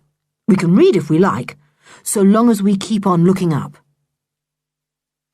Dick and George went to get the heather. Julian climbed up the knotted rope that still hung down through the hole, tied firmly to the great old root of an enormous gorse bush. He pulled himself out on the cliff and lay on the heather, panting. He could see nothing out to sea at all, except for some big steamer miles out on the skyline. He lay down in the sun, enjoying the warmth that poured into every inch of his body. This lookout job was going to be very nice. He could hear Anne singing down in the cave as she tidied up her house. Her voice came up through the cave roof hole, rather muffled. Julian smiled. He knew Anne was enjoying herself thoroughly. So she was. She had washed the few bits of crockery they had used for breakfast in a most convenient little rain pool outside the cave. Timmy used it for drinking water too, but he didn't seem to mind Anne using it for washing up water, though she apologised to him for doing so. "I'm sorry if I spoil your drinking water, Timmy darling," she said, "but you are such a sensible dog that I know that if it suddenly tastes nasty to you, you'll go off and find another rain pool." "Ruff," said Timmy, and ran off to meet George, who was just arriving back with Dick, armed with masses of soft, sweet-smelling heather for beds. "Put the heather outside the cave, please, George," said Anne. "I'll make the beds inside when I'm ready." "Right," said George. "We'll go and get some more. Aren't we having fun?" "Julian's gone up the rope to the top of the cliff," said Anne. "He'll yell if he sees anything unusual. I hope he does, don't you?" "It would be exciting," agreed Dick, putting down his heather on top of Timmy and nearly burying him. "Oh, sorry, Timmy. Are you there? Bad luck." Anne had a very happy morning. She arranged everything beautifully on the shelf. Crockery and knives and forks and spoons in one place, saucepan and kettle in another, tins of meat next, tins of soup together, tins of fruit neatly piled on top of one another. It really was a splendid larder and dresser. She wrapped all the bread up in an old tablecloth they had brought and put it at the back of the cave in the coolest place she could find. The containers of water went there too, and so did all the bottles of drink. Then the little girl set to work to make the beds. She decided to make 2 nice big ones, one on each side of the cave. "George and I and Tim will have the one this side," she thought, busy patting down the heather into the shape of a bed, "and Julian and Dick can have the other side. I shall want lots more heather.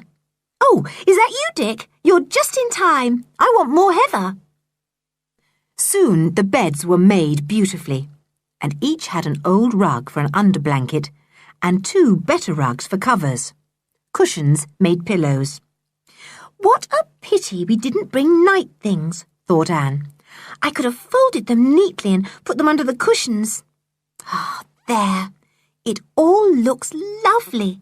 We've got a beautiful house." Julian came sliding down the rope from the cliff to the cave. He looked round admiringly. "My word, Anne, the cave does look fine. Everything in order and looking so tidy. You are a good little girl." Anne was pleased to hear Julian's praise, though she didn't like him calling her a little girl. "Yes, it does look nice, doesn't it?" she said. "But why aren't you watching up on the cliff, Ju?" "It's Dick's turn now," said Julian. "The 2 hours are up. Oh, did we bring any biscuits? I feel as if I could do with 1 or 2, and I bet the others could too. Let's all go up to the cliff top and have some. George and Timmy are there with Dick." Anne knew exactly where to put her hand on the tin of biscuits. She took out 10 and climbed up to the cliff top. Julian went up on the rope. Soon, all 5 were sitting by the big gorse bush, nibbling at biscuits. Timmy, too. At least, he didn't nibble, he just swallowed. The day passed very pleasantly and rather lazily. They took turns at being lookout, though Anne was severely scolded by Julian in the afternoon for falling asleep during her watch. She was very ashamed of herself and cried. "You're too little to be a lookout, that's what it is," said Julian. "We 3 and Timmy had better do it." "Oh, no! Do let me too," begged poor Anne. "I never will fall asleep again. But the sun was so hot and—" "Don't make excuses," said Julian. "It only makes things worse if you do." "All right, we'll give you another chance, Anne, and see if you are really big enough to do the things we do." But though they all took their turns and kept a watch on the sea for any strange vessel, none appeared. The children were disappointed. They did so badly want to know who had put that trunk on the wreck and why, and what it contained. "Better go to bed now," said Julian when the sun sank low. "It's about 9 o'clock. Come on. I'm really looking forward to a sleep on those lovely heathery beds that Anne has made so nicely." Chapter 14. Disturbance in the Night. It was dark in the cave, not really quite dark enough to light a candle, but the cave looked so nice by candlelight that it was fun to light one. So Anne took down the candlestick and lighted the candle. At once, queer shadows jumped all round the cave, and it became a rather exciting place, not at all like the cave they knew by daylight. "I wish we could have a fire," said Anne. "We'd be far too hot," said Julian, "and it would smoke us out. You can't have a fire in a cave like this. There's no chimney." "Yes, there is," said Anne, pointing to the hole in the roof. "If we lighted a fire just under that hole, it would act as a chimney, wouldn't it?" "It might," said Dick thoughtfully, "but I don't think so. We'd simply get the cave full of stifling smoke, and we wouldn't be able to sleep for choking." "Well, couldn't we light a fire at the cave entrance then?" said Anne, who felt that a real home ought to have a fire somewhere. "Just to keep away wild beasts, say. That's what the people of old times did. It says so in my history book. They lighted fires at the cave entrance at night to keep away any wild animal that might be prowling around." "Well, what wild beasts do you think are likely to come and peep into this cave?" asked Julian lazily, finishing up a cup of cocoa. "Lions? Tigers? Or perhaps you're afraid of an elephant or two?" Everyone laughed. "No, I don't really think animals like that would come," said Anne. "Only, it would be nice to have a red glowing fire to watch when we go to sleep." "Perhaps Anne thinks the rabbits might come in and nibble our toes or something," said Dick. "Ruff," said Tim, pricking up his ears, as he always did at the mention of rabbits. "I don't think we ought to have a fire," said Julian, "because it might be seen out at sea and give a warning to anyone thinking of coming to the island to do a bit of smuggling." "Oh no, Julian, the entrance to this cave is so well hidden that I'm sure no one would see a fire out to sea," said George at once. "There's that line of high rocks in front which must hide it completely. I think it would be rather fun to have a fire. It would light up the cave so queerly and excitingly." "Oh, good, George," said Anne, delighted to find someone agreeing with her. "Well, we can't possibly fag out and get sticks for it now," said Dick, who was far too comfortable to move. "You don't need to," said Anne eagerly. "I got plenty myself today and stored them at the back of the cave in case we wanted a fire." "Isn't she a good little housewife?" said Julian in great admiration. "She may go to sleep when she's lookout, but she's wide awake enough when it comes to making a house for us out of a cave. All right, Anne, we'll make a fire for you." They all got up and fetched the sticks from the back of the cave. Anne had been to the jackdaw tower and had picked up armfuls that the birds had dropped when making their nests in the tower. They built them up to make a nice little fire. Julian got some dried seaweed too to drop into it. They lighted the fire at the cave entrance, and the dry sticks blazed up at once. The children went back to their heather beds and lay down on them, watching the red flames leaping and crackling. The red glow lit up the cave and made it very weird and exciting. "This is lovely," said Anne, half asleep. "Really lovely. Oh, Timmy, move a bit, do. You're so heavy on my feet. Here, George, pull Timothy over to your side. You're used to him lying on you." "Good night," said Dick, sleepily. "The fire is dying down, but I can't be bothered to put any more wood on it. I'm sure all the lions and tigers and bears and elephants have been frightened away."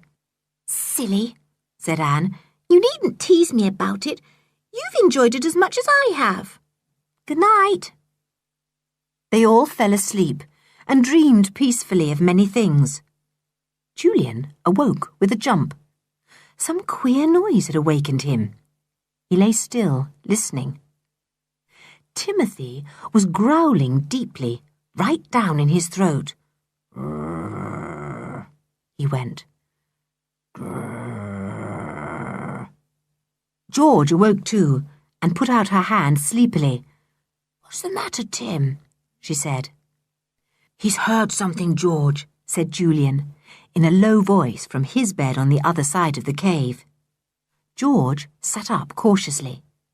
Timmy was still growling. "Shh," said George, and he stopped. He was sitting up straight, his ears well cocked. "Perhaps it's the smugglers come in the night," whispered George, and a funny, prickly feeling ran down her back. Somehow smugglers in the daytime were rather exciting and quite welcome, but at night they seemed different. George didn't at all want to meet any just then. "I'm going out to see if I can spy anything," said Julian, getting off his bed quietly so as not to wake Dick. "I'll go up the rope to the top of the cliff. I can see better from there." "Take my torch," said George, but Julian didn't want it. "No, thanks. I can feel the way up that knotted rope quite well, whether I can see or not," he said. He went up the rope in the dark, his body twisting round as the rope turned. He climbed up onto the cliff and looked out to sea. It was a very dark night, and he could see no ship at all, not even the wreck. It was far too dark. "Pity there's no moon," thought Julian. "I might be able to see something then." He watched for a few minutes, and then George's voice came through the hole in the roof, coming out queerly at his feet. "Julian, is there anything to see? Shall I come up?" "Nothing at all," said Julian. "Is Timmy still growling?" "Yes, when I take my hand off his collar," said George. "I can't imagine what's upset him." Suddenly, Julian caught sight of something. It was a light, a good way beyond the line of rocks. He watched in excitement. That would be just about where the wreck was. Yes, it must be someone on the wreck with a lantern. "George, come up," he said, putting his head inside the hole. George came up, hand over hand, like a monkey, leaving Timothy growling below. She sat by Julian on the cliff top. "See the wreck? Look, over there," said Julian. "At least, you can't see the wreck itself, it's too dark, but you can see a lantern that someone has put there." "Yes, that's someone on our wreck with a lantern," said George, feeling excited. "Oh, I wonder if it's the smugglers coming to bring more things." "Or somebody fetching that trunk," said Julian. "Well, we'll know tomorrow, for we'll go and see. Look, whoever is there is moving off now. The light of the lantern is going lower. They must be getting into a boat by the side of the wreck. And now the light's gone out." The children strained their ears to hear if they could discover the splash of oars or the sound of voices over the water. They both thought they could hear voices. "The boat must have gone off to join a ship or something," said Julian. "I believe I can see a faint light right out there. Out to sea, look. Maybe the boat is going to it." There was nothing more to see or hear, and soon the two of them slid down the knotted rope back to the cave. They didn't wake the others, who were still sleeping peacefully. Timothy leapt up and licked Julian and George, whining joyfully. He did not growl any more. "You're a good dog, aren't you?" said Julian, patting him. "Nothing ever escapes your sharp ears, does it?" Timothy settled down on George's feet again. It was plain that whatever it was that had disturbed him had gone. It must have been the presence of the stranger or strangers on the old wreck. Well, they would go there in the morning and see if they could discover what had been taken away or brought there in the night. Anne and Dick were most indignant the next morning when they heard Julian's tale. "You might have waked us," said Dick crossly. "We would have, if there had been anything much to see," said George. "But there was only just the light from a lantern, and nothing else except that we thought we heard the sound of voices." When the tide was low enough, the children and Timothy set off over the rocks to the wreck. They clambered up and stood on the slanting, slippery deck. They looked towards the locker where the little trunk had stood. The door of the locker was shut this time. Julian slid down towards it and tried to pull it open. Someone had stuffed a piece of wood in to keep the locker from swinging open. Julian pulled it out. Then the door opened easily. "Anything else in there?" said George, stepping carefully over the slimy deck to Julian. "Yes," said Julian. "Look, tins of food, and cups and plates and things. Just as if someone was going to come and live on the island too. Isn't it funny? The trunk is still here too, locked as before. And here are some candles, and a little lamp, and a bundle of rags. Whatever are they here for?" It really was a puzzle. Julian frowned for a few minutes, trying to think it out. "It looks as if someone is going to come and stay on the island for a bit. Probably to wait there and take in whatever goods are going to be smuggled. Well, we shall be on the lookout for them, day or night." They left the wreck feeling excited. They had a fine hiding place in their cave. No one could possibly find them there. And from their hiding place, they could watch anyone coming to and from the wreck, and from the wreck to the island. "What about our cove, where we put our boat?" said George suddenly. "They might use that cove, you know, if they came in a boat. It's rather dangerous to reach the island from the wreck if anyone tried to get to the rocky beach nearby." "Well, if anyone came to our cove, they'd see our boat," said Dick in alarm. "We'd better hide it, hadn't we?" "How?" said Anne, thinking that it would be a difficult thing to hide a boat as big as theirs. "Don't know," said Julian. "We'll go and have a look." All four and Timmy went off to the cove into which they had rowed their boat. The boat was pulled high up, out of reach of the waves. George explored the cove well, and then had an idea. "Do you think we could pull the boat round this big rock? It would just about hide it, though anyone going round the rock would see it at once." The others thought it would be worthwhile trying anyway. So, with much panting and puffing, they hauled the boat round the rock, which almost completely hid her. "Good," said George, going down into the cove to see if very much of the boat showed. "A bit of her does show still. Let's drape it with seaweed." So they draped the prow of the boat with all the seaweed they could find at hand, and after that, unless anyone went deliberately round the big rock, the boat really was not noticeable at all. "Good," said Julian, looking at his watch. "I say, It's long past tea time. And, you know, while we've been doing all this with the boat, we quite forgot to have someone on the lookout post on the cliff top. What idiots we are. Well, I don't expect anything has happened since we've been away from the cave, said Dick, putting a fine big bit of seaweed on the prow of the boat as a last touch. I bet the smugglers will only come at night. I dare say you're right, said Julian. I think we'd better keep a lookout at night, too. The lookout could take Ruggs up to the cliff top and curl up there. Timmy could be with whoever is keeping watch, said Anne. Then, if the lookout goes to sleep by mistake, Timmy would growl and wake them up if he saw anything. You mean when you go to sleep, said Dick, grinning.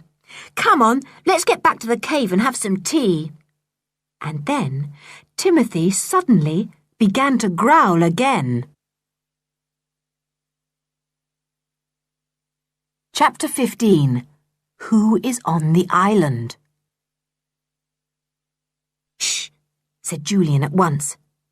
Get down behind this bush. Quick, everyone.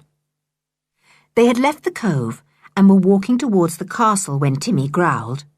Now they all crouched behind a mass of brambles, their hearts beating fast. Don't growl, Timmy, said George in Timothy's nearest ear. He stopped at once, but he stood stiff and quivering on the watch. Julian peeped through the bush, parting the brambles and scratching his hands. He could just see somebody in the courtyard. 1 person, 2 persons, maybe 3. He strained his eyes to try and see, but even as he looked, they disappeared. I believe they've moved those big stones over the entrance to the dungeons and have gone down there, he whispered. Stay here, and I'll creep out a bit and see. I won't let anyone spot me. He came back and nodded. Yes, they've gone down the dungeons. Do you think they can be the smugglers? Do you suppose they are storing their smuggled goods down there? It would be a marvellous place, of course. Let's get back to the cave while they're underground, said George. I'm so afraid Timmy will give the game away by barking. He's just bursting himself trying not to make some sort of noise. Come on, then, said Julian. Don't go across the courtyard. Make for the shore, and we'll scramble round it till we get to the cave. Then one of us can pop up through the hole and hide behind that big gorse bush there to see who the smugglers are. They must have come in by boat, either from the wreck or by rowing cleverly through the rocks offshore. They got to the cave at last and went in. But no sooner had Julian shinned up the rope, helped by the others, than Timothy disappeared. He ran out of the cave while the others' backs were turned, and when George turned round, there was no Timmy to be seen. Timmy, she called in a low voice. Timmy, where are you? But no answer came. Timmy had gone off on his own. If only the smugglers didn't see him. What a bad dog he was to do that. But Timmy had smelt something exciting. He had smelt a smell he knew, a dog smell, and he meant to find the owner of it and bite off his ears and tail. Grrr. Timmy was not going to allow dogs on his island. Julian sat close beside the gorse bush, watching all round. There was nothing to be seen on the wreck, and there was no ship out to sea. Probably the boat that had brought the strangers to the island was hidden down below among the rocks. Julian looked behind him towards the castle, and even as he looked, he saw an astonishing sight. A dog was sniffing about the bushes not far away, and creeping up behind him, all his hackles up, was Timothy. Timothy was stalking the dog as if he were a cat stalking a rabbit. The other dog suddenly heard him and leapt round facing Timothy. Timmy flung himself on the dog with a blood-curdling howl, and the dog howled in fright. Julian watched in horror, not knowing what to do. The 2 dogs made a fearful noise, especially the other dog, whose howls of terror and yelps of rage resounded everywhere. This will bring the smugglers up, and they will see Timmy and know there's someone on the island, thought Julian. Oh, blow you, Timmy! Why didn't you stay with George and keep quiet? From the walls of the ruined castle came 3 figures, running pell-mell to see what was happening to their dog, and Julian stared at them in the very greatest amazement, for the 3 people were no other than Mr. Stick, Mrs. Stick, and Edgar. Golly, said Julian, crawling round the bush to get to the hole quickly. They've come after us. They've guessed we've gone here, and they've come to look for us, the beasts, and to make us go back. Well, they won't find us. But oh, what a pity Timmy's given the show away. There came a shrill whistle from down below him.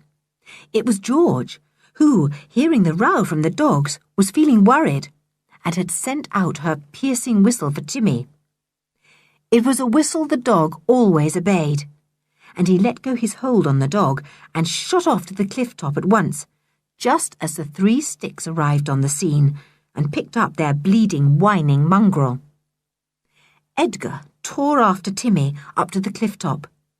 Julian dropped down to the cave when he spotted Edgar appearing. Timmy ran to the hole and dropped bodily down, landing almost on top of Julian. He flung himself on George. Shut up, said George in an urgent whisper to the excited dog. Do you want to give our hiding place away, you idiot? Edgar, panting and puffing, arrived on the cliff top and was completely amazed to see Timothy apparently disappear into the solid earth. He hunted about for a bit, but it was clear that the dog was no longer on the cliff. Mr. and Mrs. Stick came up too. Where did that dog go? Shouted Mrs. Stick. What was he like? He looked awfully like that horrible dog of the children's, said Edgar. His voice could clearly be heard by everyone down in the cave. The children kept as quiet as mice. But it couldn't be, came Mrs. Stick's voice. The children have gone home. We saw them, and the dog too, making off towards the railway. It must be some sort of stray dog left here by a tripper. Well, where is he then? Said Mr. Stick's hoarse voice. Can't see no dog anywhere about now. He disappeared into the earth, said Edgar in a surprised voice. Mr. Stick made a rude and scornful noise. You tell lovely tales, you do, he said. Disappeared into the earth? What next? Fell over the cliff, I should think. Well, he got his teeth into poor Tinker good and proper. My word, if I see that dog, I'll shoot him. He might have some hiding place about this cliff, said Mrs. Stick. Let's have a look. The children sat as quiet as mice, George with a warning hand on Timmy's collar. They could hear that the Sticks were really very near. Julian expected one of them to fall down the hole at any moment. But mercifully, they didn't happen on the hole that led down to the cave. They stood quite near to it, though, while they were discussing the problem. If it's the children's dog, then those tiresome kids must have come to this island instead of going home, said Mrs. Stick. That would upset our plan, all right. We shall have to find out. I'll have no peace till I know. We can soon find out, said Mr. Stick. No need to worry about that. Their boat will be here somewhere, and they'll be about too. It's impossible for 4 children, a dog and a boat to be hidden on this small island once anyone starts hunting for them. Now, Edgar, you go round that way. Clara, you get along round about the castle. They may be hiding somewhere in the ruins. I'll have a look about here. The children crouched together in the cave. How they hoped that their boat would not be found. How they hoped that no one would find any traces of them at all. Timmy growled softly, wishing that he could go and find that stinker dog again. It had been lovely to bite his ears hard. Edgar was half scared of finding the children, and a good deal more scared of coming up against Timmy somewhere. so he did not make much of a search for either the children or the boat. He went into the cove where the boat had been pulled up, and although he saw traces where the vessel had been hauled up, barely smoothed out by the sea-water at high tide, he did not notice the seaweedy prow of the boat sticking out round the rock behind which it was hidden. "Nothing here," he called to his mother, who was going round and about the ruins, looking into every likely nook. But she found nothing either, and neither did Mr. Stick. "Couldn't have been the children's dog," said Mr. Stick at last. "They'd be here if he was, and so would their boat, but there's no sign of them at all. That dog must have been some wild stray. Have to look out for him, no doubt about it. Gone wild, I should think." The children relaxed after about an hour, thinking that the Sticks must have given up looking for them. They boiled the kettle to make some tea, and Anne began to cut some sandwiches. Timmy was tied up in case he wandered out again to look for Stinker. They ate their tea quietly, not speaking above a whisper. "The Sticks haven't come here to look for us after all," said Julian. "It's quite plain from what they said that they thought we had gone to catch the train home, taking George and Timmy with us." "Then what are they here for?" demanded George fiercely. "It's our island. They've no right here. Let's go and turn them off. They're scared of Timmy. We'll take him with us and say we'll set him on to them if they don't clear out." "No, George," said Julian. "Do be sensible. We don't want them rushing off and telling your father we're here, or he may lose his temper and come flying home to order us back. And, there's another thing I've thought of." "What?" asked the others, seeing Julian's eyes gleam in the way they did when he had an idea. "Well," said Julian, "don't you think it's possible that the Sticks are something to do with the smugglers? Don't you think they may come here to take off smuggled goods, or to hide them till they can take them off in safety? Mr. Stick is a sailor, isn't he? He would know all about smuggling. I bet he's in the pay of the smugglers, all right." "I believe you're right," said George in excitement. "Well, we'll wait till the Sticks have gone, and then we'll go down into the dungeons and see if they've hidden anything there. We'll find out their little game and stop it. It will be terribly thrilling, won't it?" Chapter 16. The Sticks Get a Fright. But the Sticks didn't go.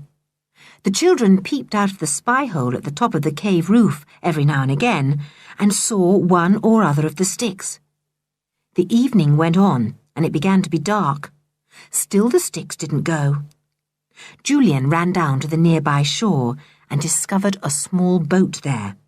So the Sticks had managed to find their way round the island, rowed near the wreck, maybe landed on it too, and then came to the shore, cleverly avoiding the rocks they might strike against. "It looks as if the Sticks have come to stay for the night," said Julian gloomily. "This is going to spoil our stay here, isn't it? We rush away here to escape from the Sticks, and lo and behold, the Sticks are on top of us again. Oh, it's too bad." "Let's frighten them," said George, her eyes shining by the light of the one candle in the cave. "What do you mean?" said Dick, cheering up. He always liked George's ideas, mad as they sometimes were. "Well, I suppose they must be living down in one of the dungeon rooms, mustn't they?" said George. "There is no place in the ruins to live in proper shelter, or we'd be there ourselves. And the only other place is down in the dungeons.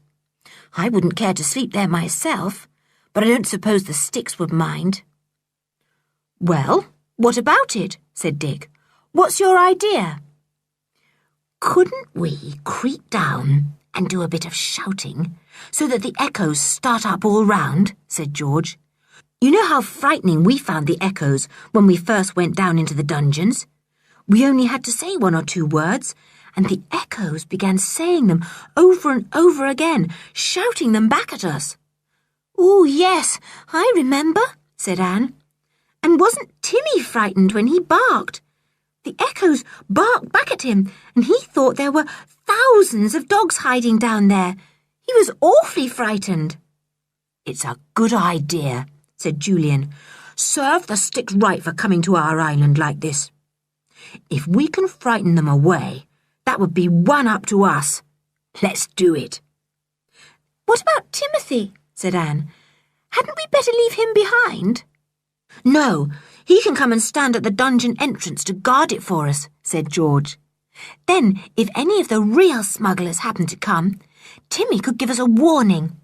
I'm not going to leave him behind." "Come on then, let's go now," said Julian. "It would be a fine trick to play. It's quite dark, but I've got my torch, and as soon as we are certain that the sticks are down in the dungeons, we can start to play our joke." There was no sign or sound of the sticks anywhere about. No light of fire or candle was to be seen, no sound of voices to be heard. Either they had gone, or they were below in the dungeons. The stones had been taken from the entrance, so the children felt sure they were down there. "Now, Timmy, you stay quite still and quiet here," whispered George to Timmy. "Bark if anyone comes, but not unless. We're going down into the dungeons." "I think perhaps I'll stay up here with Timothy," said Anne suddenly. She didn't like the dark look of the dungeon entrance.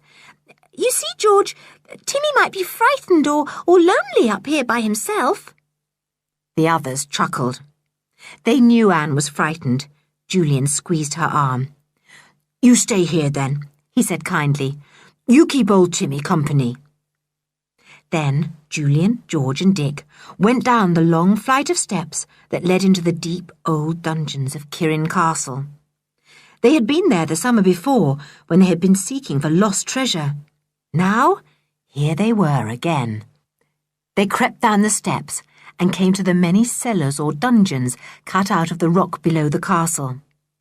There were scores of those, some big and some small, queer, damp underground rooms in which, maybe, unhappy prisoners had been kept in the olden days. The children crept down the dark passages. Julian had a piece of white chalk with him and drew a chalk line here and there on the rocky walls as he went, so that he might easily find the way back. Suddenly, they heard voices and saw a light. They stopped and whispered softly together in each other's ears. "They're in that room where we found the treasure last year. That's where they're camping out. What noises shall we make?" "I'll be a cow," said Dick. "I can moo awfully like a cow. I'll be a cow." "I'll be a sheep," said Julian. "George, you be a horse. You can whinny and whumph, just like a horse. Dick, you begin." So Dick began. Hidden behind a rocky pillar, he opened his mouth and mooed dolefully, like a cow in pain. At once the echoes took up the mooing, magnified it, sent it along all the underground passages, till it seemed as if 1,000 cows had wandered there and were mooing together. Moo,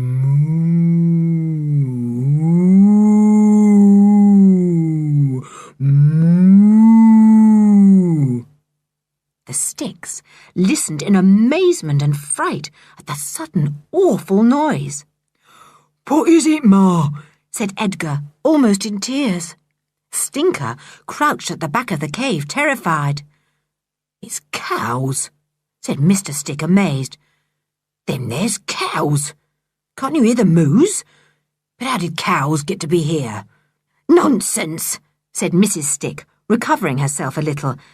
"Cows down these caves? You're mad. You'll be telling me they're sheep next." It was funny that she should have said that, for Julian chose that moment to begin baaing like a flock of sheep. His one long bleating "Bah!" was taken up by the echoes at once, and it seemed suddenly as if hundreds of poor lost sheep were baaing their way down the dungeons. Mr. Stick jumped to his feet, as white as a sheet. "Well, if it isn't sheep now," he said. "What's up? What's in these here dungeons? Oh, I never did like them." "Bah!" went the mournful bleats all round and about. And then George started her whinnying and neighing, just like an impatient horse. The little girl tossed her head in the darkness and hrumphed exactly like a horse, and then she stamped with her foot, and at once the echoes stamped too, sending the whinnying and neighing and stamping into the Stick's cave 20 times louder than George had made them. Poor Stinker began to whine pitifully. He was frightened almost out of his life. He pressed himself against the floor as if he would like to disappear into it. Edgar clutched his mother's arm. "Let's go up," he said. "I can't stay here. There's hundreds of sheep and horses and cows roaming these dungeons. You can hear 'em. They're not real, but they've got voices and hooves, and I'm scared of them." Mr. Stick went to the door of the room they were in and shouted loudly, "Get out, you! Clear out, whoever you are!" George giggled. Then she shouted out in a very deep, hoarse voice, "Beware!" And the echoes thundered out all round, "Where?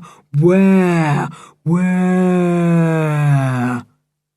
Mr. Stick went back quickly into the cave room and lighted another candle. He shut the big wooden door that led into the room. His hands were shaking. "Queer goings on," he said. "Shan't stay here much longer if we get this kind of thing happening every night." Julian, Dick and George were now in such a state of giggle that they could not imitate any more cows, horses or sheep. George did begin to be a pig, and gave such a realistic snort and grunt that Dick nearly died of laughing. The snorts and grunts were echoed everywhere.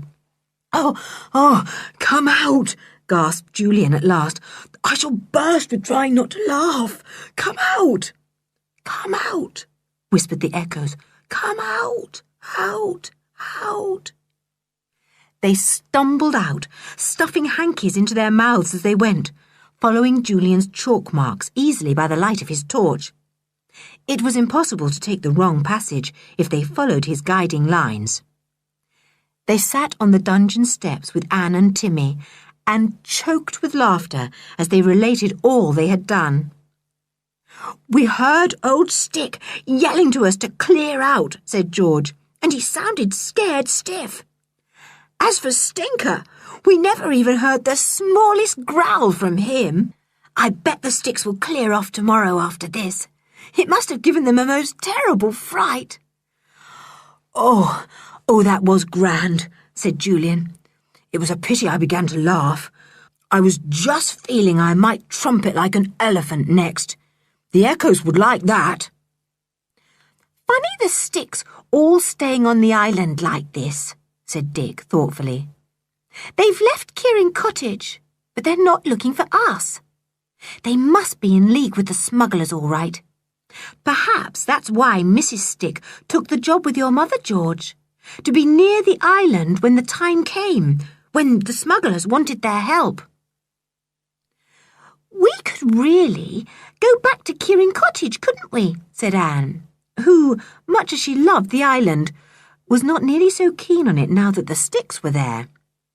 "Go back? Leave an adventure just when it's beginning?" said George scornfully.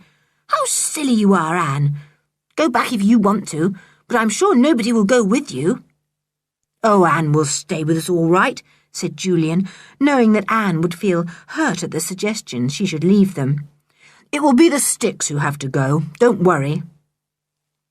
"Let's go back to the cave," said Anne, thinking longingly of its safety and bright little candle. They got up and made their way across the courtyard to the little wall that ran round the castle. They climbed over it and turned their steps to the cliff. Julian switched on his torch when he thought it was safe, for it was impossible to see clearly in the dark, and he did not want any of them to fall down the hole instead of climbing down properly by the rope. Julian stood by the hole at last, shining his torch so that the others might climb down the rope in safety, one by one. He glanced up, looking over the dark sea as he stood there, and then stared intently. There was a light out to sea, and it was signalling. It must have seen his torchlight. Julian watched, wondering if it was a ship that was signalling, and how far out it was, and why it was signalling. Perhaps they're going to put more stuff into the old wreck for the sticks to find, he thought. I wonder if they are. How I'd like to find out, but it would be dangerous to go there in daylight, in case the sticks see us. The signalling went on for a long time, as if a message was being flashed. Julian could not for the life of him make out what it was. It simply looked like the flash, flash, flash of a lantern to him, but it must mean a signal or message of some sort to the sticks. Well, they won't get it tonight, thought Julian with a chuckle, when at last the signalling stopped. I rather think the stick family will stay where they are tonight, too scared of sheep and cows and horses rushing about in those dungeons. Julian was quite right. The sticks did stay where they were. Nothing would get them out of their underground room till morning. Chapter 17. A Shock for Edgar. The children slept well that night, and as Timothy did not growl at all, they were sure that nothing important could have happened. They had a fine breakfast of tongue, tinned peaches, bread and butter, golden syrup, and ginger beer. That's the end of the ginger beer, I'm afraid, said Julian regretfully. I must say, ginger beer is a gorgeous drink. Seems to go with simply everything. That was the nicest meal I've ever had, said Anne. It really was. We do have lovely meals on Kirin Island. I wonder if the sticks are having nice meals too. You bet they are, said Dick. I expect they have ransacked Aunt Fanny's cupboards and taken the best they can find. Oh, the beasts, said George, her eyes flashing. I never thought of that. They may have robbed the house and taken all kinds of things. They probably have, said Julian, and he frowned. I say, I never thought of that somehow. How awful, George, if your mother came back feeling ill and weak and found half her belongings gone. Oh, dear, said Anne, dismayed. George, wouldn't that be dreadful? Yes, said George, looking very angry. I would believe anything of those sticks. If they have the cheek to come to our island and live here, they've the cheek to steal from my mother's house. I wish we could find out. They could have brought quite a lot of things away in their boat, said Julian. They must have come here by boat. If they did bring stolen goods, they must have put them somewhere. Down in the dungeons, I suppose. We might have a look round and see if we can spy anything without the sticks seeing us, suggested Dick. Let's have a look round now, said George, who always liked doing things at once. Anne, you do the washing up and tidy our cave house for us, will you? Anne was torn between wanting to go with the others and longing to play house again. She did so love arranging everything and making the beds and tidying up the cave. In the end, she said she would stay and the others could go. So up the rope they went. Timothy stayed with Anne because they were afraid he might bark. Anne tied him up and he whined a little, but did not make a terrible noise. The other three lay flat on the cliff top, looking down on the ruined castle. There seemed to be no one about, but even as they watched, the 3 sticks appeared, apparently coming up from the dungeons. They seemed to be glad to be in the sunshine, and the children were not surprised, for the dungeons were so cold and dark. The Sticks looked all round. Stinker kept close to Mrs. Stick, his tail well down. "They're looking for the cows and sheep and horses they heard down in the dungeons last night," whispered Dick to Julian. The Sticks spoke together for a minute or two, and then went off in the direction of the shore that faced the wreck. Edgar went to the room in which the children had first planned to sleep, the one whose roof had fallen in. "I'm going to stalk the two Sticks," whispered Julian to the others. "You two see what Edgar is up to." Julian disappeared, keeping behind the bushes as he watched where the Sticks went and followed them. George and Dick went cautiously and quietly over the cliff to the castle in the middle of the little island. They could hear Edgar whistling. Stinker was running about the courtyard of the castle. Edgar appeared out of the ruined room, carrying a pile of cushions, which had evidently been stored there. George went red with rage and clutched Dick's arm fiercely. "Mother's best cushions!" she whispered. "Oh, the beasts!" Dick felt angry too. It was quite plain that the Sticks had helped themselves to anything handy when they had left Kirin Cottage. He picked up a clod of earth, took careful aim, and flung it into the air. It fell between Edgar and Stinker, breaking into a shower of earth. Edgar dropped the cushions and looked up into the air in fright. It was plain that he thought something had fallen from the sky. George picked up another clod, took aim, and flung it high into the air. It fell all over Stinker, and the dog gave a yelp and scuttled down the hole that led into the dungeons. Edgar looked up into the sky, and then all round and about him, his mouth wide open. What could be happening? Dick waited until he was looking in the opposite direction, and then once more sent a big clod into the air. It fell into bits and scattered itself all over the startled Edgar. Then Dick gave one of his realistic moos, exactly like a cow in pain, and Edgar stood rooted to the spot, almost frightened out of his skin. Those cows again! Where were they? Dick mooed again, and Edgar gave a yell, found his feet, and almost fell down the dungeon steps.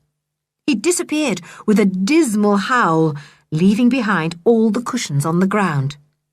"Quick," said Dick, jumping to his feet. "He won't be back for a few minutes anyhow. He'll be too scared. Let's grab the cushions and bring them here. I don't see why the Sticks should use them down in those awful old dungeons." The two children raced to the courtyard, picked up the cushions, and raced back to their hiding place. Dick looked across to the room where Edgar had brought them from. "What about slipping across there and seeing what else they've stored away?" he said. "I don't see why they should be allowed to have anything that isn't theirs." "I'll go across, and you keep watch by the dungeon entrance," said George. "You've only got to moo again if you see Edgar, and he'll run for miles." "Right," said Dick with a grin, and went swiftly to the flight of steps that led underground to the dungeons. There was no sign of Edgar at all, nor of Stinker. George went to the ruined room and gazed round in anger. Yes, the Sticks certainly had helped themselves to her mother's things, no doubt about that. There were blankets and silver and all kinds of food. Mrs. Stick must have gone into the big cupboard under the stairs and taken out various things stored there for weekly use. George ran to Dick.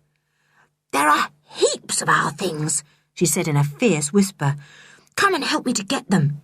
We'll see if we can take them all before Edgar appears or the Sticks come back." End of Disc 3. Disc 4. Just as they were whispering together, they heard a low whistle. They looked round and saw Julian coming along. He joined them. "The Sticks have rowed off to the wreck," he said. "They've got an old boat somewhere down among those rocks. Old Pa Stick must be a good sailor to be able to take the boat in and out of those awful hidden rocks. Oh, then we've got time to do what we want to do, said Dick, pleased. He hurriedly told Julian of the things George had seen in the ruined room. Awful thieves, said Julian indignantly. They don't mean to go back to Kirin Cottage, that's plain. They've got some business on with the smugglers here, and when that is done, they'll go off with all their stolen goods, join a ship somewhere, and get off scot-free. No, they won't, said George at once. We are going to get everything and take it to the cave. Dick's going to keep watch for Edgar at the cave entrance. And you and I, Julian, can quickly carry the things away. We can drop them down the hole into the cave. Hurry then, said Julian. We must do it before the Sticks return, and I don't expect they'll be long. They've probably gone to fetch the trunk and anything else in the wreck. You know, I saw a light out to sea last night. Maybe that's a signal that the smugglers were leaving something in the wreck for the Sticks to fetch.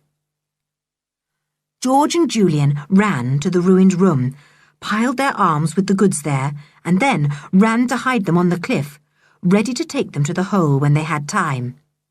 It looked as if the Sticks had just taken whatever was easiest to lay their hands on.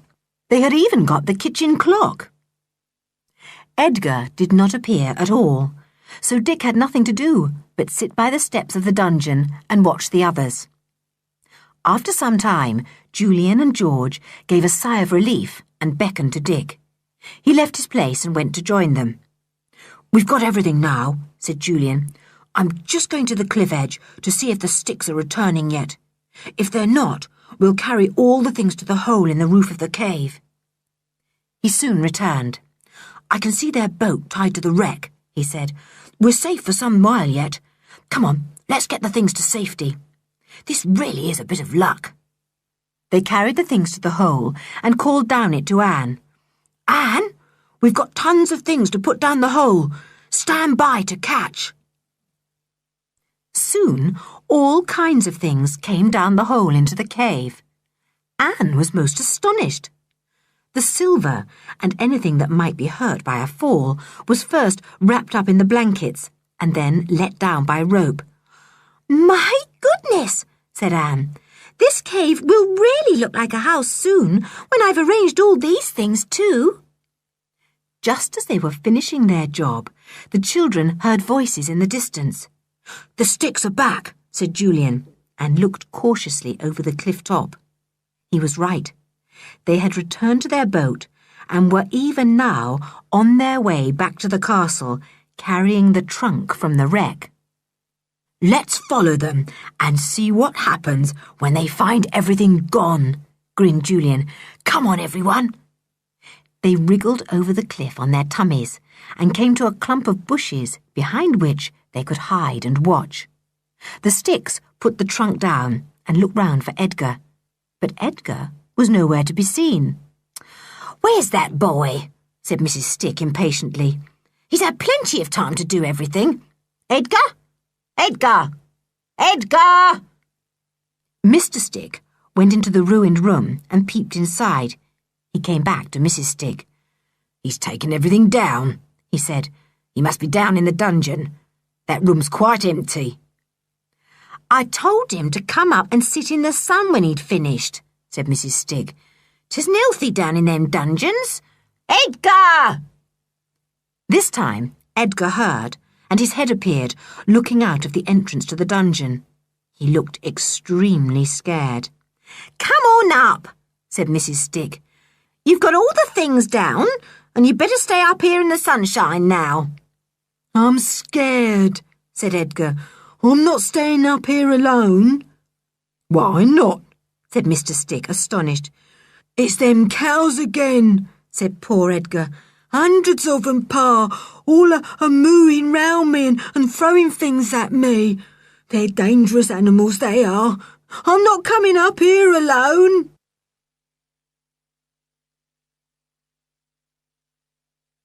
Chapter 18. An Unexpected Prisoner. The Sticks stared at Edgar as if he was mad. Cows throwing things? said Mrs. Stick at last. "What do you mean by that? Cows don't throw anything." "These ones did," said Edgar, and then began to exaggerate in order to make his parents sympathise with him. "They were dreadful cows, they were.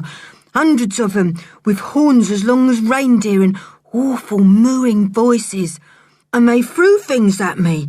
And Tinker, proper scared he was, and so was I. I dropped the cushions I was taking down and rushed away to hide." "Where are the cushions?" said Mr. Stick, looking round. "I can't see no cushions. I suppose you'll tell us the cows ate them." "Didn't you take everything down into the dungeons?" demanded Mrs. Stick.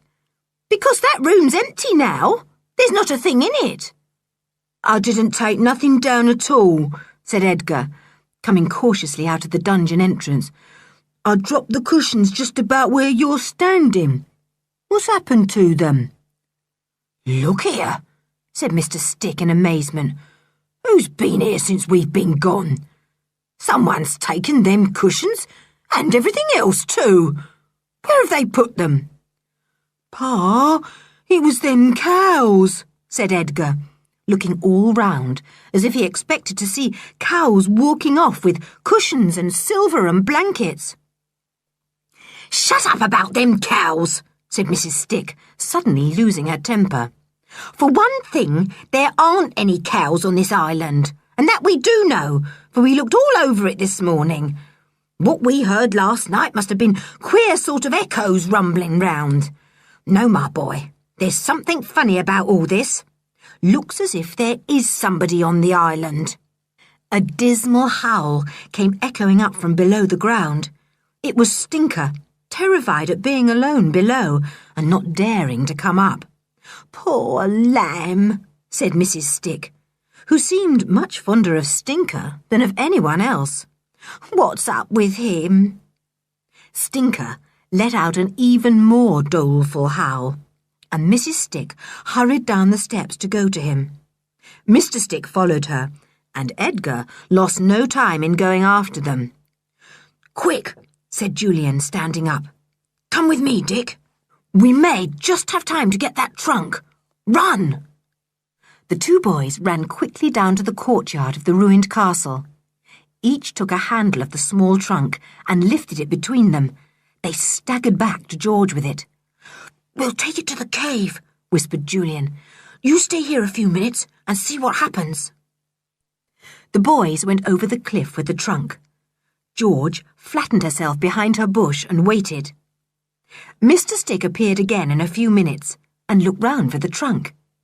His mouth fell open in astonishment when he saw that it was gone. He yelled down the entrance to the dungeon, "Clara, the trunk's gone!" Mrs. Stick was already on her way up, with Stinker close beside her and Edgar just behind. She climbed out and stared round. "Gone?" she said in enormous surprise. "Gone? Where's it gone?" "That's what I'd like to know," said Mr. Stick. "We leave it here a few minutes and then it goes. Walks off by itself, just like all the other things." "Look here, there's someone on this island," said Mrs. Stick, "and I'm going to find out who it is. Got your gun, Pa?" "I have," said Mr. Stick, slapping his belt. "You get a good stout stick too, and we'll take Tinker. If we don't ferret out whoever's trying to spoil our plans, my name's not Stick." George slipped away quietly to warn the others. Before she slid down the rope into the cave, she pulled several bramble sprays across the hole. She dropped down to the floor of the cave and told the others what had happened. Julian had been trying to open the trunk, but it was still locked. He looked up as George panted out her tale. "We'll be all right here, so long as no one falls down that hole in the roof," he said. "Now, keep quiet, everyone, and don't you dare to growl, Timmy." Nothing was heard for some time, and then Stinker's bark came in the distance. "Quiet now," said Julian. "They're near here." The Sticks were up on the cliff once more, searching carefully behind every bush. They came to the great bush behind which the children often hid, and saw the flattened grass there. "Someone's been here," said Mr. Stick. "I wonder if they're in the middle of this bush. It's thick enough to hide half an army. I'll try and force my way in, Clara, while you stand by with my gun." Edgar wandered off by himself while this was happening, feeling certain that nobody would be foolish enough to live in the middle of such a prickly bush. He walked across the cliff, and then, to his awful horror, he found himself falling. His legs disappeared into a hole. He clutched at some thorny sprays, but could not save himself. Down he went, and down, and down, and down. Crash! Edgar had fallen down the hole in the roof of the cave. He suddenly appeared before the children's startled eyes and landed in a heap on the soft sand. Timmy at once pounced on him with a fearsome growl, but George pulled him off just in time. Edgar was half stunned with fright and his fall. He lay on the floor of the cave, groaning, his eyes shut. The children stared at him, and then at one another. For a few moments they were completely taken aback and didn't know what to do or say. Timmy growled ferociously, so ferociously that Edgar opened his eyes in fright. He stared round at the 4 children and their dog in the utmost surprise and horror. He opened his mouth to yell for help, but at once found Julian's large hand over it. "Yell just once, and Timmy shall have a bite out of any part of you he likes," said Julian, in a voice as ferocious as Timothy's growl. "See? Like to try it? Timmy's waiting to bite." "I shan't yell," said Edgar, speaking in such a low whisper that the others could hardly hear him. "Keep that dog off. I shan't yell." George spoke to Timothy. "Now, you listen, Timothy. If this boy shouts, you just go for him. Lie here by him and show him your big teeth. Bite him wherever you like if he yells." "Ruff," said Timmy, looking really pleased. He lay down by Edgar, and the boy tried to move away. But Timmy came nearer every time he moved. Edgar looked round at the children. "What are you doing on this island?" he said. "We thought you'd gone home." "It's our island," said George, in a very fierce voice. "We've every right to be on it if we want to, but you have no right at all. None. What are you and your father and mother here for?" "Don't know," said Edgar, looking sulky.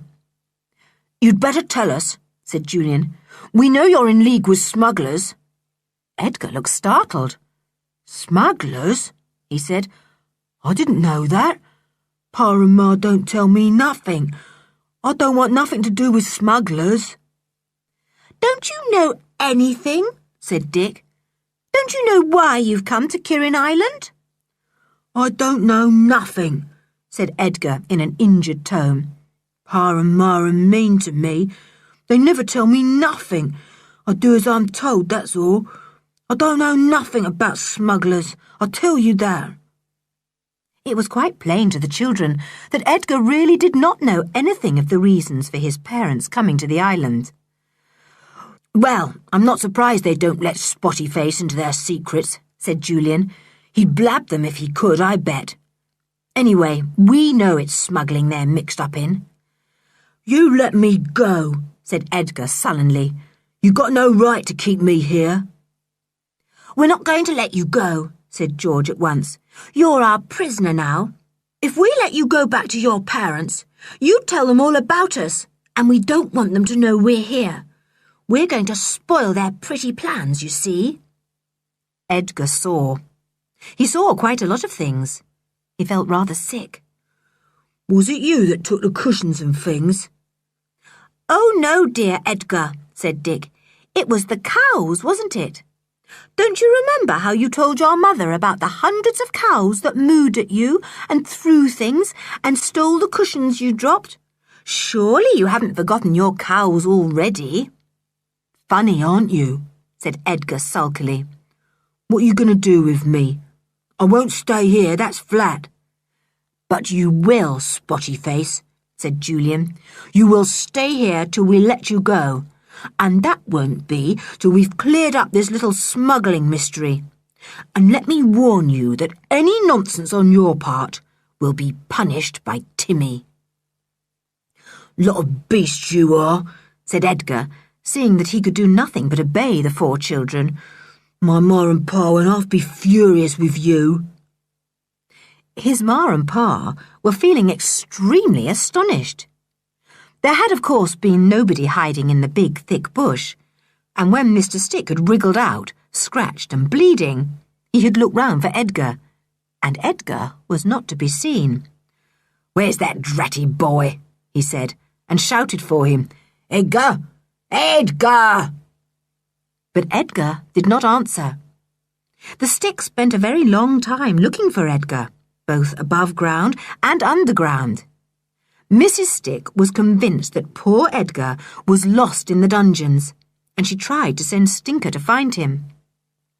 But Stinker only went as far as the first cave. He remembered the peculiar noises of the night before, and was not at all keen on exploring the dungeons. Julian turned his attention to the little trunk, once Edgar had been dealt with. I'm going to open this somehow, he said. I'm sure it's got smuggled goods in, the goodness knows what. You'll have to smash the locks then, said Dick. Julian got a small rock and tried to smash the 2 locks. He managed to wrench one open after a while, and then the other gave way too. The children threw back the lid. On the top was a child's blanket, embroidered with white rabbits. Julian pulled it off, expecting to see the smuggled goods below. But to his astonishment, there were a child's clothes. He pulled them out. There were 2 blue jerseys, a blue skirt, some vests and knickers, and a warm coat. At the bottom of the trunk were some dolls and a teddy bear. Golly, said Julian in amazement. What are all these for? Why did the Sticks bring these to the island? And why did the smugglers hide them in the wreck? Oh, it's a puzzler. Edgar appeared to be as astonished as the rest. He too had expected valuable goods of some kind. George and Anne pulled out the dolls. They were lovely ones. Anne cuddled them up to her. She loved dolls, though George scorned them. Who do they belong to? She said. Oh, won't she be sad not to have them? Julian, isn't it funny? Why should anyone bring a trunk full of clothes and dolls to Kirin Island? Chapter 19. A Scream in the Night. Nobody could even guess the answers to Anne's surprised questions. The children stared into the trunk and puzzled over it. It seemed such a funny thing to smuggle. They remembered the other things in the wreck, too, the tins of food. They were queer things to smuggle into the island. There didn't seem to be any point in it. Funny, said Dick at last. It beats me. There's no doubt that queer things are afoot here, or the Sticks wouldn't be hanging around our island. And we've seen signals from a ship out to sea. Oh, something's going on. We thought if we opened this trunk, it might help us. But it's only made the mystery deeper. Just then, the voices of the 2 parent Sticks could be heard shouting for Edgar. But Edgar did not dare to shout back. Timmy's nose was poked against his leg. He might be nipped at any time. Timmy growled every now and again to remind Edgar that he was still there. Do you know anything about the ship that signals to this island at night? Asked Julian, turning to Edgar. The boy shook his head. Never heard of no signals, he said.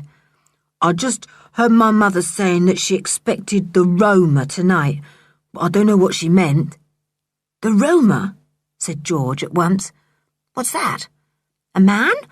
Or a boat, or what? I don't know, said Edgar. I'd only have got a clip on the ear if I'd asked. Find out yourself. We will, said Julian grimly.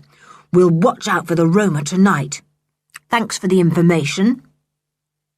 The children spent a quiet and rather boring day in the cave, all but Anne, who had plenty of things to arrange again. Really, the cave looked most homelike when she had finished. She put the blankets on the bed and used the rugs as carpets. So the cave really looked most imposing. Edgar was not allowed to go out of the cave, and Timothy didn't leave him for a moment. He slept most of the time, complaining that them cows and things had frightened him so much the night before that he'd not been able to sleep a wink. The others discussed their plans in low voices. They decided to keep watch on the cliff top, 2 and 2 together that night. They would wait and see what happened. If the Roma came, they would hurriedly make fresh plans then. The sun sank. The night came up dark over the sea. Edgar snored softly after a very good supper of sardines, pressed beef sandwiches, tinned apricots and tinned milk. Anne and Dick went up to keep the first watch. It was about 10:30. At 12:30, Julian and George climbed up the knotted rope and joined the other two. They had nothing to report. They went down into the cave, got into their comfortable beds, and went to sleep. Edgar was snoring away in his corner, Timmy still on guard. Julian and George looked out to sea, watching for any sign of a ship. The moon was up that night, and things were not quite so dark. Suddenly, they heard low voices and saw shadowy figures down by the rocks below. The 2 sticks, whispered Julian. Going to row out to the wreck again, I suppose. There was the splash of oars, and the children saw a boat move out over the water. At the same time, George nudged Julian violently and pointed out to sea.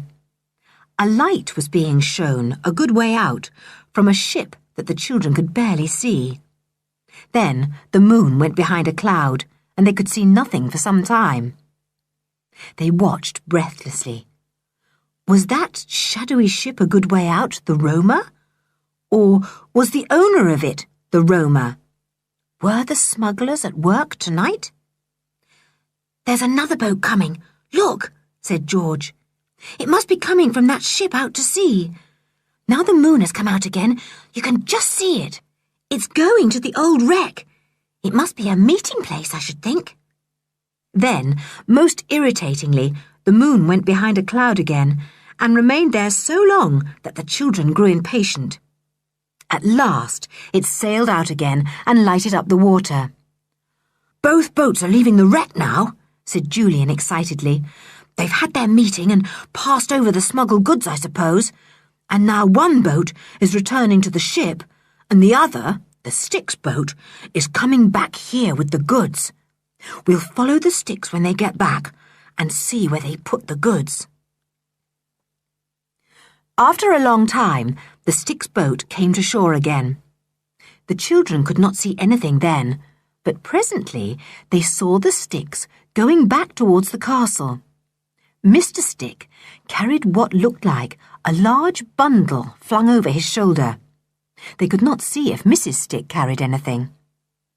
The Sticks went into the courtyard of the castle and came to the dungeon entrance. They're taking the smuggled goods down there, whispered Julian to George. The children were now watching from behind a nearby wall. We'll go back and tell the others and make some more plans. We must somehow or other get those goods ourselves and take them back to the mainland and get in touch with the police. Just then, a scream rang out in the night. It was a high-pitched, terrified scream and frightened the watching children very much. They had no idea where it came from. Quick, it must be Anne, said Julian, and the two ran as fast as they could to the hole that led down to the cave. They dropped down the rope, and Julian looked round the quiet cave anxiously. What had happened to Anne to make her scream like that? But Anne was peacefully asleep on her bed, and so was Dick. Edgar still snored, and Timmy watched, his eyes gleaming green. Funny, said Julian, still startled. Awfully queer. Who screamed like that? It couldn't possibly have been Anne, because if she had screamed in her sleep like that, she would have wakened the others. Well, who screamed then? Said George, feeling rather scared. Wasn't it weird, Julian? I didn't like it. It was somebody who was awfully frightened, but who could it be? They woke Dick and Anne and told them about the strange scream. Anne was very startled. Dick was interested to hear that 2 boats had met at the wreck and that the Sticks had brought back smuggled goods of some sort and taken them down in the dungeons. We'll get those tomorrow somehow, he said cheerfully. We'll have good fun. Why did you think it was me screaming? Asked Anne. Did you think it was a girl's scream? Yes, it sounded like the scream you give when one of us jumps out at you suddenly, said Julian. A proper little girl's scream, not a yell like a boy gives. It's funny, said Anne. She cuddled down into her bed again, and George got in beside her. Oh, Anne, said George in disgust. You've got our bed simply full of those dolls. Oh, and that teddy bear is here too. You really are a baby. No, I'm not, said Anne. The dolls and the bear are babies. They're frightened and lonely because they're not in bed with the little girl they belong to. So I had them in bed with me instead. I'm sure the little girl would be glad. The little girl, said Julian slowly. We thought we heard a little girl scream tonight. We found a small trunk full of little girl's clothes and a little girl's dolls. What does it all mean? There was a silence, and then Anne spoke excitedly. I know. The smuggled goods are a little girl. They've stolen a little girl away, and these are her dolls. And those over there are her clothes that were stolen at the same time for her to dress in and play with. The little girl's here, on this island now. You heard her scream tonight when those horrid Sticks carried her down into the dungeons. Well, I do believe Anne has hit on the right idea, said Julian.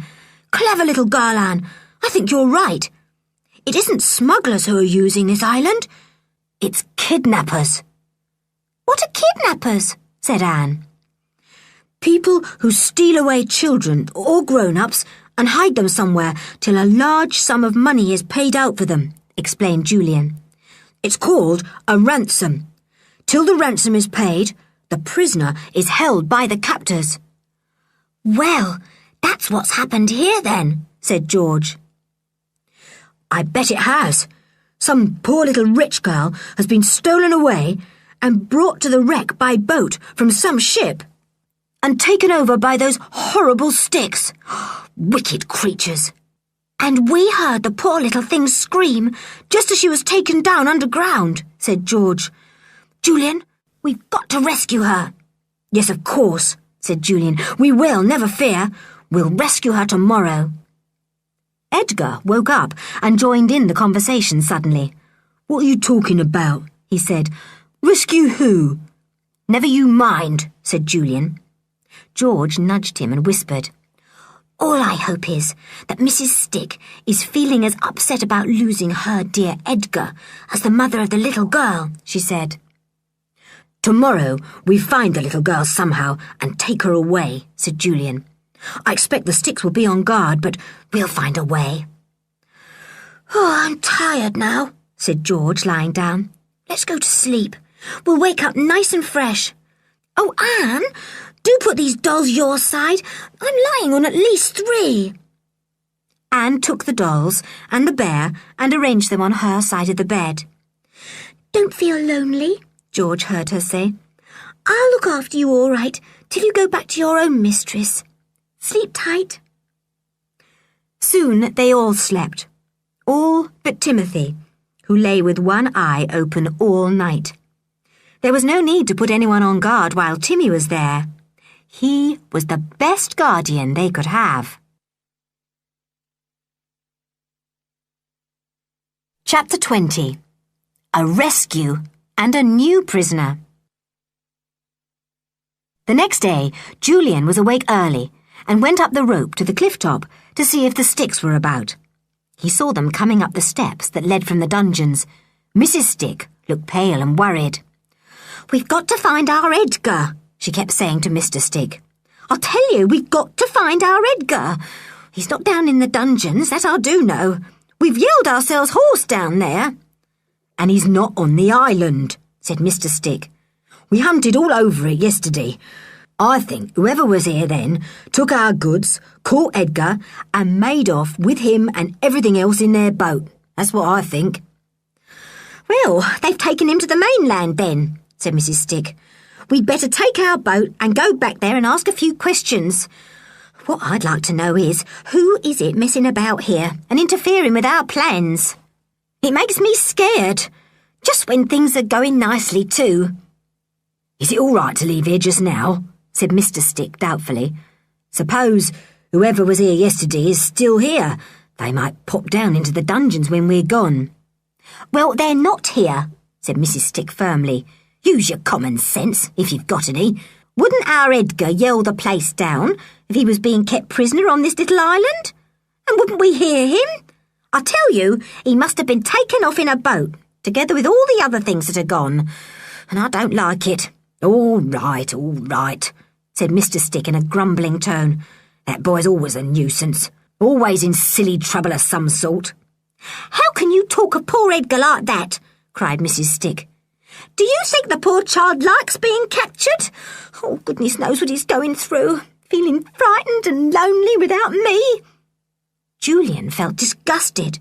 Here was Mrs. Stick talking like that about old Spotty Face, and yet she had a little girl down in the dungeons, a child much younger than Edgar. What a beast she was! "What about Tinker?" said Mr. Stick in a sulky tone. "Better leave him here, hadn't we, to guard the entrance to the dungeons?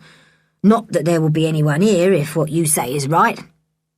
"Oh, we'll leave Tinker," said Mrs. Stick, setting off to the boat. Julian saw them embark, leaving the dog behind. Tinker watched them rowing away, his tail well down between his legs. Then he turned and ran back to the courtyard and lay down dolefully in the sun. He was very uneasy. His ears were cocked and he kept looking this way and that. He didn't like this queer island and its unexpected noises. Julian tore back to the cave and dropped down the rope, startling Edgar very much. "Come outside the cave and I'll tell you my plans," said Julian to the others. He didn't want Edgar to hear them. They all went outside. Anne had got breakfast ready while Julian had been gone, and the kettle was boiling away merrily on the little stove. "Listen," said Julian. "The Sticks have gone off in their boat back to the mainland to see if they can find their precious darling little Edgar. Mrs. Stick is all hot and bothered because she thinks someone's gone off with him, and she's afraid the poor boy will be feeling frightened and lonely." "Well," said George, "doesn't she think that the little kidnapped girl must be feeling much worse? What a horrid woman she is!" "You're right," said Julian. "Well, what I propose to do is this. We'll go down into the dungeons now and rescue the little girl and bring her here to our cave for breakfast. Then we'll take her off in our boat, go to the police, find out where her parents are, and telephone to them that she is safe." "What shall we do with Edgar?" said Anne. "I know," said George at once. "We'll put Edgar into the dungeon instead of the little girl. Think how astonished the Sticks will be to find the little girl gone, and their dear Edgar shut up in the dungeon instead." "Oh, that is a good idea," said Anne, and all the others laughed and agreed. "You stay here, Anne, and cut some more bread and butter for the little girl," said Julian. He knew that Anne hated going down into the dungeons. Anne nodded, pleased. "All right, I will. I'll just take the kettle off for a bit too, or else the water will boil away." They all went back into the cave. "Come with us, Edgar," said Julian. "You come too, Timmy." "Where are you going to take me?" said Edgar suspiciously. A nice, cosy, comfortable place where cows can't get at you, said Julian. Come on, buck up. "Rrrr," said Timmy, his nose against Edgar's leg. Edgar got up in a hurry. They all went up the rope, one after another, though Edgar was terribly scared and was sure he couldn't. But with Timmy snapping at his ankles below, he climbed up the rope remarkably quickly and was hauled out at the top by Julian. Now, quick march, said Julian, who wanted to get everything over before the sticks thought of returning. And quick march it was, over the cliffs, over the low wall of the castle, and down into the courtyard. I'm not going down into them dungeons with you, said Edgar in alarm. You are, Spotty Face, said Julian amiably. Where's my ma and pa? said Edgar, looking anxiously all round. Those cows have got them, I expect, said George. The ones that came and mooed at you and threw things, you know. Everyone giggled, except Edgar, who looked worried and pale. He did not like this kind of adventure at all. The children came to the dungeon entrance and found that the sticks had not only closed down the stone that opened the way to the dungeons, but had also dragged heavy rocks across it. Oh, blow your parents, said Julian to Edgar. Making a lot of trouble for everybody. Come on, stir yourself. All hands to these stones. Edgar, pull when we pull. Go on. You'll get into trouble if you don't. Edgar pulled with the rest, and one by one the rocks were moved away. Then the heavy trapdoor stone was hauled up too, and the flight of steps was exposed, leading down into darkness. There's Tinker! Suddenly cried Edgar, pointing to a bush some distance away. Tinker was there, hiding, quite terrified at seeing Timothy again. Fat lot of good stinker is, said Julian. No, Timmy, you're not to eat him. Stay here. You wouldn't taste nice if you did eat him. Timothy was sorry not to be able to chase Stinker round and round the island. If he couldn't chase rabbits, he might at least be allowed to chase Stinker.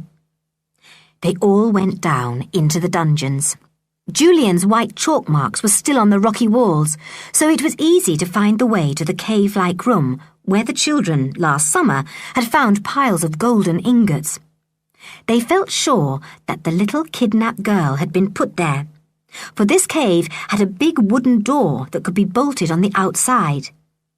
They came to the door. It was well and truly bolted. There was no sound from inside. Everyone halted outside, and Timmy scratched at the door, whining gently. He knew there was someone inside. Hello there, shouted Julian in a loud and cheerful voice. Are you all right? We've come to rescue you. There was a scrambling noise, as if someone had got up from a stool. Then a small voice sounded from the cave. Hello? Who are you? Oh, do please rescue me. I'm so lonely and frightened. Just undoing the door, called back Julian cheerfully. We're all children out here, so don't be afraid. You'll soon be safe. He shot back the bolts and flung open the door. Inside the cave, which was lighted by a lantern, stood a small girl with a scared little white face and large dark eyes. Dark red hair tumbled round her cheeks, and she had evidently been crying bitterly, for her face was dirty and tear-stained. Dick went to her and put his arm round her. Everything's all right now, he said. You're safe. We'll take you back to your mother. I do want her.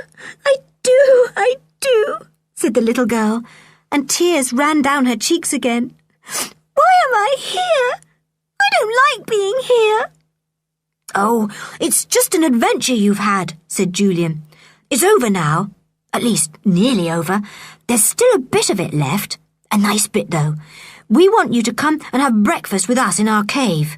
We've a lovely cave. Oh, have you? Said the little girl, rubbing her eyes. I want to go with you. I like you, but I didn't like those other people. Of course you didn't, said George. Look, this is Timothy, our dog. He wants to be friends with you. What a simply lovely dog, said the little girl, and flung her arms around Timmy's neck. He licked her in delight. George was pleased. She put her arm round the little girl. "What's your name?" she asked. "Jennifer Mary Armstrong," said the little girl. "What's yours?" "George," said George.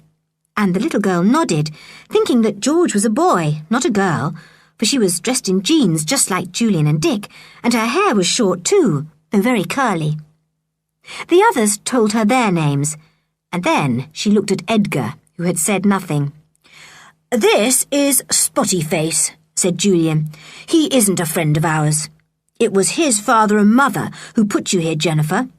Now we're going to leave him here in your place. It will be such a pleasant surprise for them, won't it?" Edgar gave a yell of dismay and tried to back away, but Julian gave him a strong shove that sent him flying into the cave.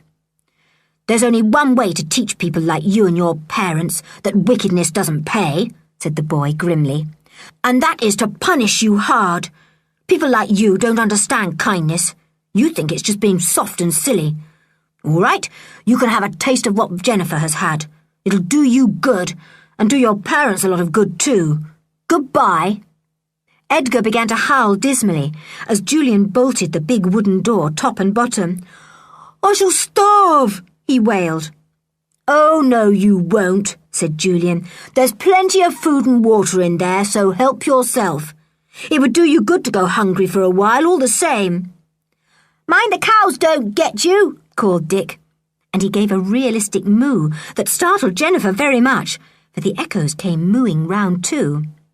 "It's all right, only the echoes," said George, smiling at her in the torchlight. Edgar howled away in the cave, sobbing like a baby. "Little coward, isn't he?" said Julian.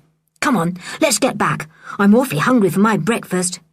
"So am I," said Jennifer, slipping her small hand into Julian's. "I wasn't hungry at all in that cave, but now I am. Thank you for rescuing me." "Don't mention it," said Julian, grinning at her. "It's a real pleasure. And an even greater one to put old Spotty Face there instead of you. Nice to give the sticks a dose of their own medicine." Jennifer didn't know what he meant, but the others did, and they chuckled. They made their way back through the dark, musty passages of the dungeons, passing many caves, big and small, on the way. They came at last to the flight of steps and went up them into the dazzling sunlight. "Oh!"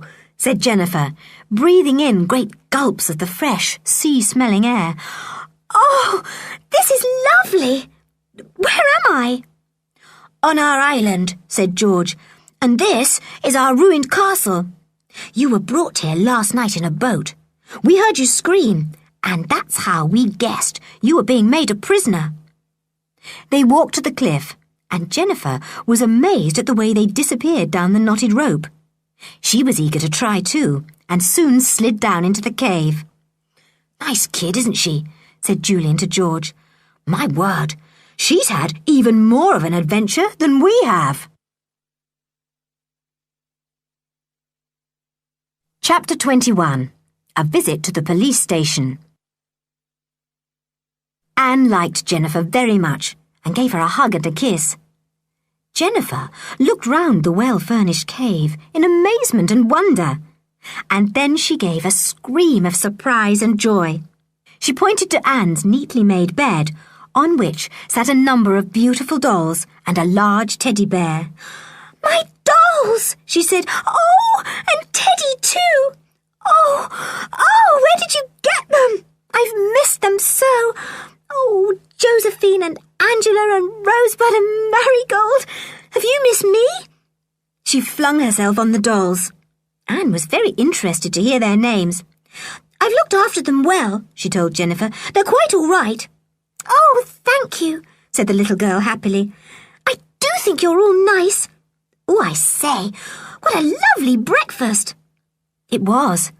Anne had opened a tin of salmon, 2 tins of peaches, a tin of milk, cut some bread and butter, and made a big jug of cocoa. Jennifer sat down and began to eat. She was very hungry, and as she ate, she began to lose her paleness and look rosy and happy. The children talked busily as they ate. Jennifer told them about herself. I was playing in the garden with my nurse, she said, and suddenly, when Nurse had gone indoors to fetch something, a man climbed over the wall, threw a shawl round my head and took me away. We live by the sea, you know, and I soon heard the sound of the waves splashing on the shore, and I knew I was being put into a boat. I was taken to a big ship and locked down in a cabin for 2 days. Then I suppose I was brought here one night. I was so frightened that I screamed. That was the scream we heard, said George. It was lucky we heard it. We had thought there was smuggling going on here, in our island. We didn't guess it was a case of kidnapping till we heard you scream, though we had found your trunk with your clothes and toys. I don't know how the man got those, said Jennifer. Maybe one of our maids helped him. There was one I didn't like at all. She was called Sarah Stick. Ah, said Julian at once. That's the one, then. It was Mr. and Mrs. Stick who brought you here. Sarah Stick, your maid, must be some relation of theirs. They must have been in the pay of someone else. I should think someone who had a ship and could bring you here to hide you. Jolly good hiding place, too, said George. No one but us would ever have found it out. They ate all their breakfast, made some more cocoa, and discussed their future plans. We'll take our boat and go to the mainland this morning, said Julian. We'll go straight to the police station with Jennifer. I expect the newspapers are full of her disappearance, and the police will recognise her at once. I hope they catch the Sticks, said George. I hope they won't disappear into thin air as soon as they hear that Jennifer is found. Yes, we must warn the police of that, said Julian thoughtfully. Better not spread the news abroad till the Sticks are caught. I wonder where they are. Let's get the boat now, said Dick. There's no point in waiting about. Jennifer's parents will be thrilled to know she is safe. I don't really want to leave this lovely cave, said Jennifer, who was thoroughly enjoying herself now. I wish I lived here too. Are you going to come back to the island and live here, Julian? Well, we shall come back for a few days more, I expect, said Julian. You see, our aunt's home is empty at the moment because she is away ill and our uncle is with her. So we might as well stay on our island till they come back. Oh, could I come back with you? Begged Jennifer, her small round face alight with joy at the thought of living in a cave on an island with these nice children and their lovely dog. Oh, do let me. I would so like it. And I do so love Timmy. I don't expect your parents would let you, especially after you've just been kidnapped, said Julian. But you can ask them if you like. They all went to the boat and got in. Julian pushed off. George steered the boat in and out of the rocks. They saw the wreck, which interested Jenny very much indeed. She badly wanted to stop, but the others thought they ought to get to land as quickly as possible. Soon they were near the beach. Alf, the fisher boy, was there. He saw them and waved. He ran to help them pull in their boat. I was coming out in my boat this morning, he said. Your father's back, Master George, but not your mother. She's getting better, they say, and will be back in a week's time. Well, what's my father come back for? Demanded George in surprise. He got worried because nobody answered the telephone, explained Alf. He came down and asked me where you all were, but I didn't tell him, of course. I kept your secret, but I was just coming out to warn you this morning. He got back last night, and wasn't he wild? No one there to give him any food, all the house upside down, and half the things gone. He's at the police station now. Golly, said George, that's just where we are going too. We shall meet him there. Oh dear, I do hope he won't be in an awful temper. You just can't do anything with my father when he's cross. Come on, said Julian. It's a good thing in a way that your father is here, George. We can explain everything to him and to the police at the same time. They left Alf, who looked very surprised to see Jennifer with the others. He couldn't make out where she had come from. Certainly she had not started out to the island with them, but she had come back in their boat. How was that? It seemed very mysterious to Alf. The children arrived at the police station and marched in, much to the surprise of the policeman there. "Hello," he said. "What's the matter? Been doing a burglary or something? And come to own up?" "Listen," said George suddenly, hearing a loud voice in the room next to theirs. "That's Father's voice." She darted to the door. The policeman called to her, shocked. "Now don't you go in there. The inspector's in there. Come over here special he has and mustn't be interrupted." But George had flung open the door and gone inside. Her father turned and saw her. He rose to his feet. "George, where have you been? How dare you go away like this and leave the house and everything? It's been robbed right and left. I've just been telling the inspector all about the things that have been stolen." "Don't worry, Father," said George. "Really don't worry. We've found them all. How's Mother?" "Better, much better," said her father, still looking amazed and angry. "Thank goodness I can go back and tell her where you are. She kept asking me about you all, and I had to keep saying you were all right so as not to worry her, but I hadn't any idea what was happening to you or where you had gone. I feel very displeased with you. Where were you?" "On the island," said George, looking rather sulky, as she often did when her father was angry with her. "Julian would tell you all about it." Julian came in, followed by Dick, Anne, Jennifer, and Timothy. The inspector, a big, clever-looking man with dark eyes under shaggy eyebrows, looked at them all closely. When he saw Jennifer, he stared hard, and then suddenly rose to his feet. "What's your name, little girl?" he said. "Jennifer Mary Armstrong," said Jenny in a surprised voice.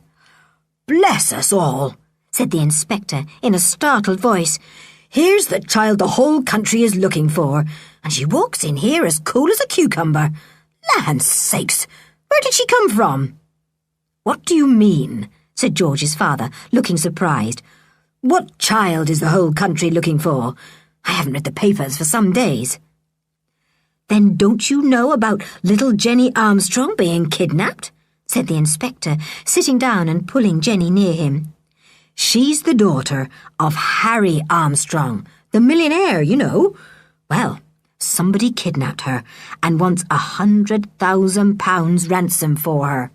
My word, we've combed the country for her, and here she is as merry as you please.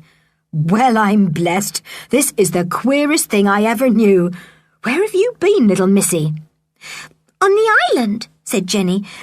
"Julian, you tell it all." So Julian told the whole story from beginning to end. The policeman from outside came in and took notes down as he spoke. Everyone listened in amazement. As for George's father, his eyes nearly fell out of his head. What adventures these children did have, to be sure, and how well they managed everything. "And do you happen to know who was the owner of the ship that brought little Miss Jenny along? The one that sent a boat off to the wreck and put her there for the sticks to take?" asked the inspector. "No," said Julian. "All we heard was that the Roma was coming that night." "Ah-ha," said the inspector, with great satisfaction in his voice. "Ah-ha, and oh, we know the Roma all right. A ship we've been watching for some time, owned by somebody we're very, very suspicious of. We think he's dabbling in a whole lot of shady deals. Now, this is very good news indeed. The thing is, where are the sticks? And how can we catch them red-handed now you've got Miss Jenny out of their clutches? They'll probably deny everything." "I know how we could catch them," said Julian quickly. "We've left their nasty son, Edgar, locked in the same dungeon where they put Jenny. If only one of us could pass the word to the sticks that is where Edgar is, they'd go back to the island all right and go right into the dungeons. So, if you found them there, it wouldn't be much good them denying that they don't know anything about the island and have never been there." "That would certainly make things a lot easier," said the inspector. He pressed a bell and another policeman came into the room. The inspector gave him a full description of Mr. and Mrs. Stick and told him to watch the countryside round about and report when they were found. Then, Master Julian, you might like to go and have a little conversation with them about their son, Edgar," said the inspector, smiling.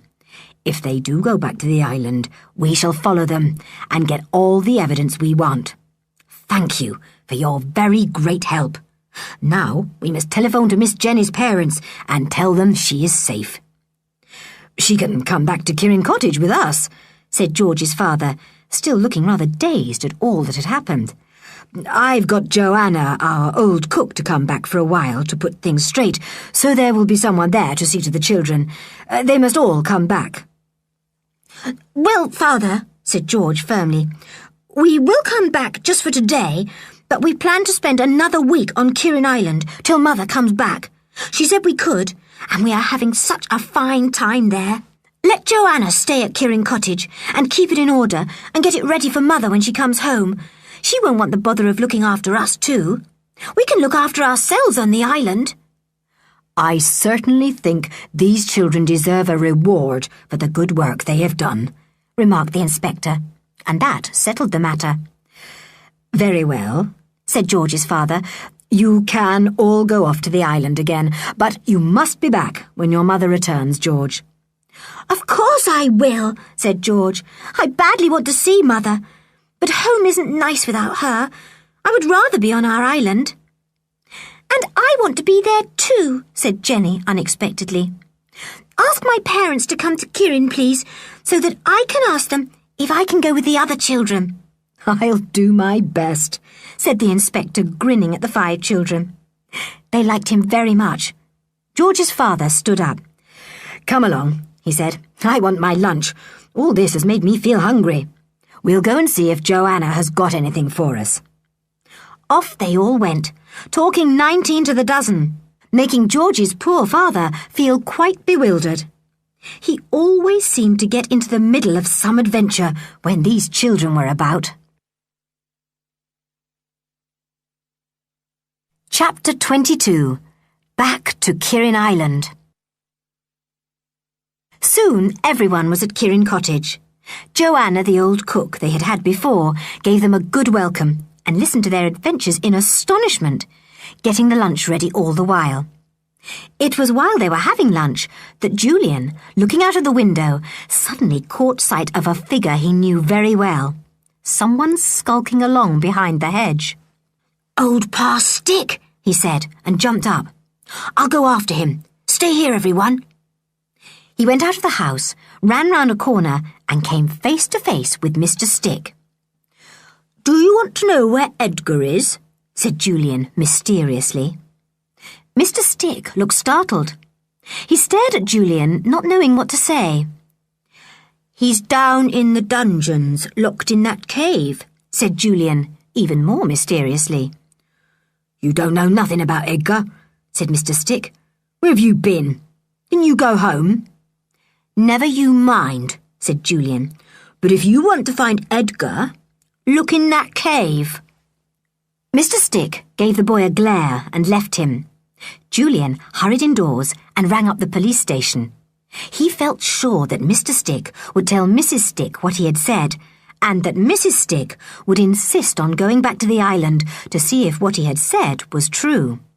So all that needed to be done was for the police to keep a watch on the boats along the shore and see when the Sticks left.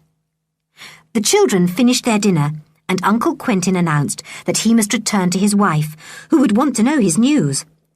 "I'll tell her you are having a fine time on the island," he said, "and we can tell her all the extraordinary details when she returns home better."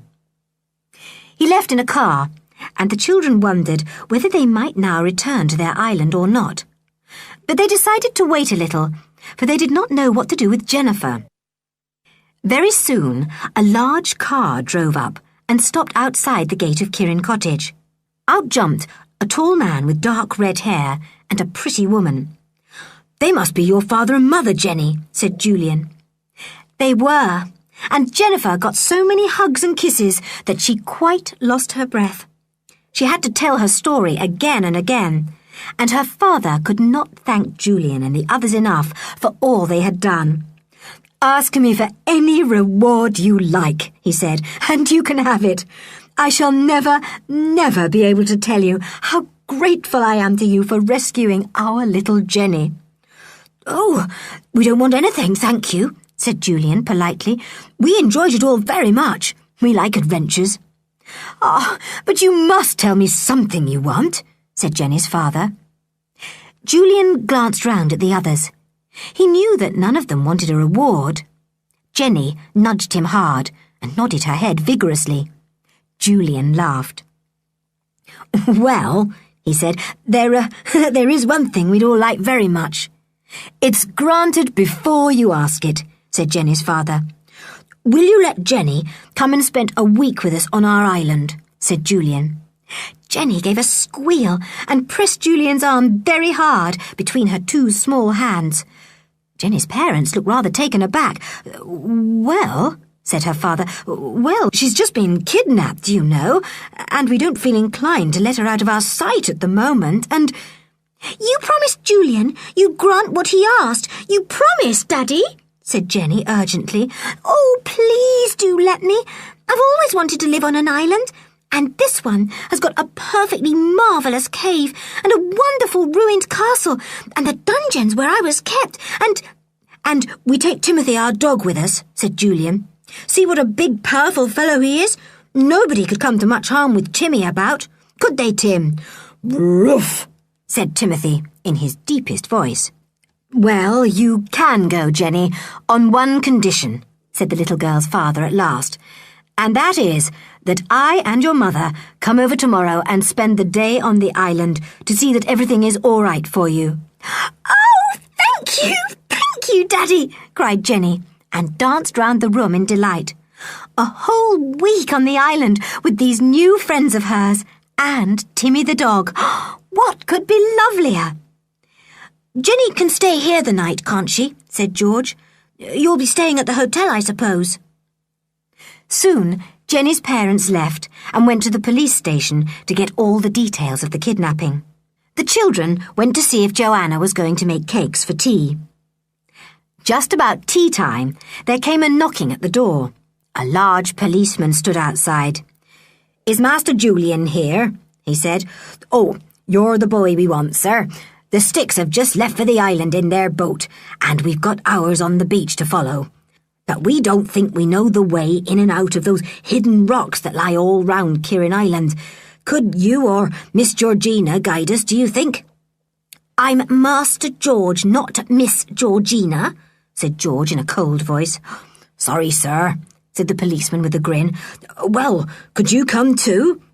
"We'll all come," said Dick, jumping up. "I want to go back to the dear old island and sleep in our cave again tonight. Why should we miss a single night? We can fetch Jenny's people tomorrow in our own boat. We'll all come."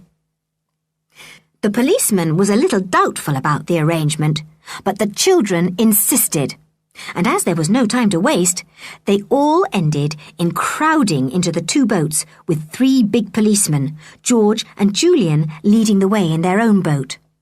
Timmy lay down at George's feet as usual. George guided the boat as cleverly as ever, and soon they landed in the usual little sandy cove. The Sticks had evidently gone round by the wreck as usual and landed on the rockier part. "Now, no noise," said Julian warningly. They all went quietly towards the ruin and came into the courtyard. There was no sign of the Sticks. "We'll go down underground," said Julian. "I've got my torch. I expect the Sticks are down there already, letting out dear Edgar." They went down the steps into the dark dungeons. Anne went too this time, holding on to the hand of one of the big policemen. They moved quietly through the long, dark, winding passages. They came at last to the door of the cave in which they had imprisoned Edgar. It was still bolted at the top and bottom. "Look," said Julian in a whisper, shining his torch onto the door. "The Sticks haven't been down here yet." "Shh," said George, as Timmy growled softly. "There's someone coming. Hide! It's the Sticks, I expect." They all hid behind the wall that ran nearby.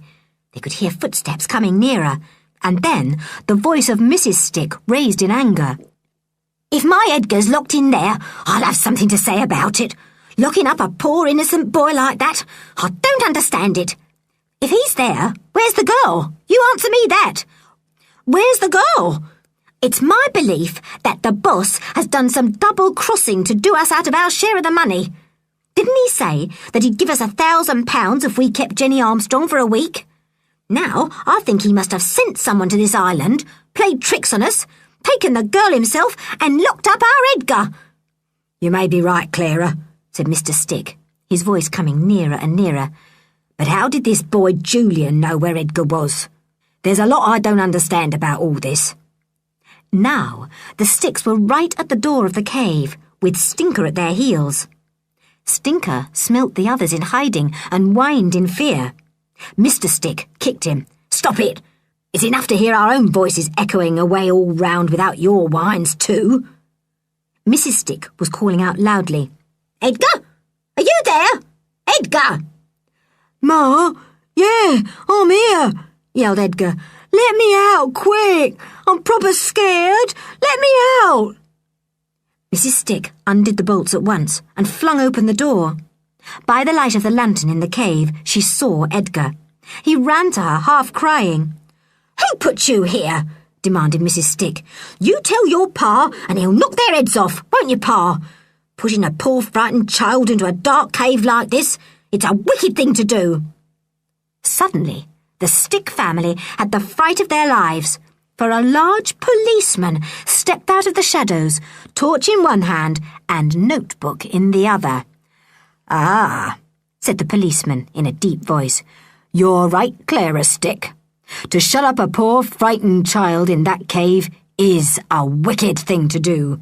And that's what you did, isn't it? You put Jenny Armstrong there. She's only a little girl. This boy of yours knew he wasn't coming to any harm, but that little girl was scared to death.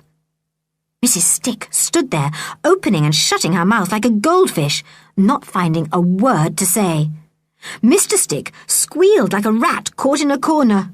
Oh, we're copped! It's a trap, that's it! We're copped! Edgar began to cry, sobbing like a 4-year-old. The other children felt disgusted with him. The Sticks suddenly caught sight of all the children when Julian switched on his torch. Snakes alive! There's all the children! And there's Jenny Armstrong too, said Mr. Stick, in a tone of the greatest amazement. What's all this? What's happening? Who shut up Edgar? We'll tell you the answers when we get to the police station, said the big policeman. Now, are you coming quietly? The Sticks went quietly, Edgar sobbing away to himself.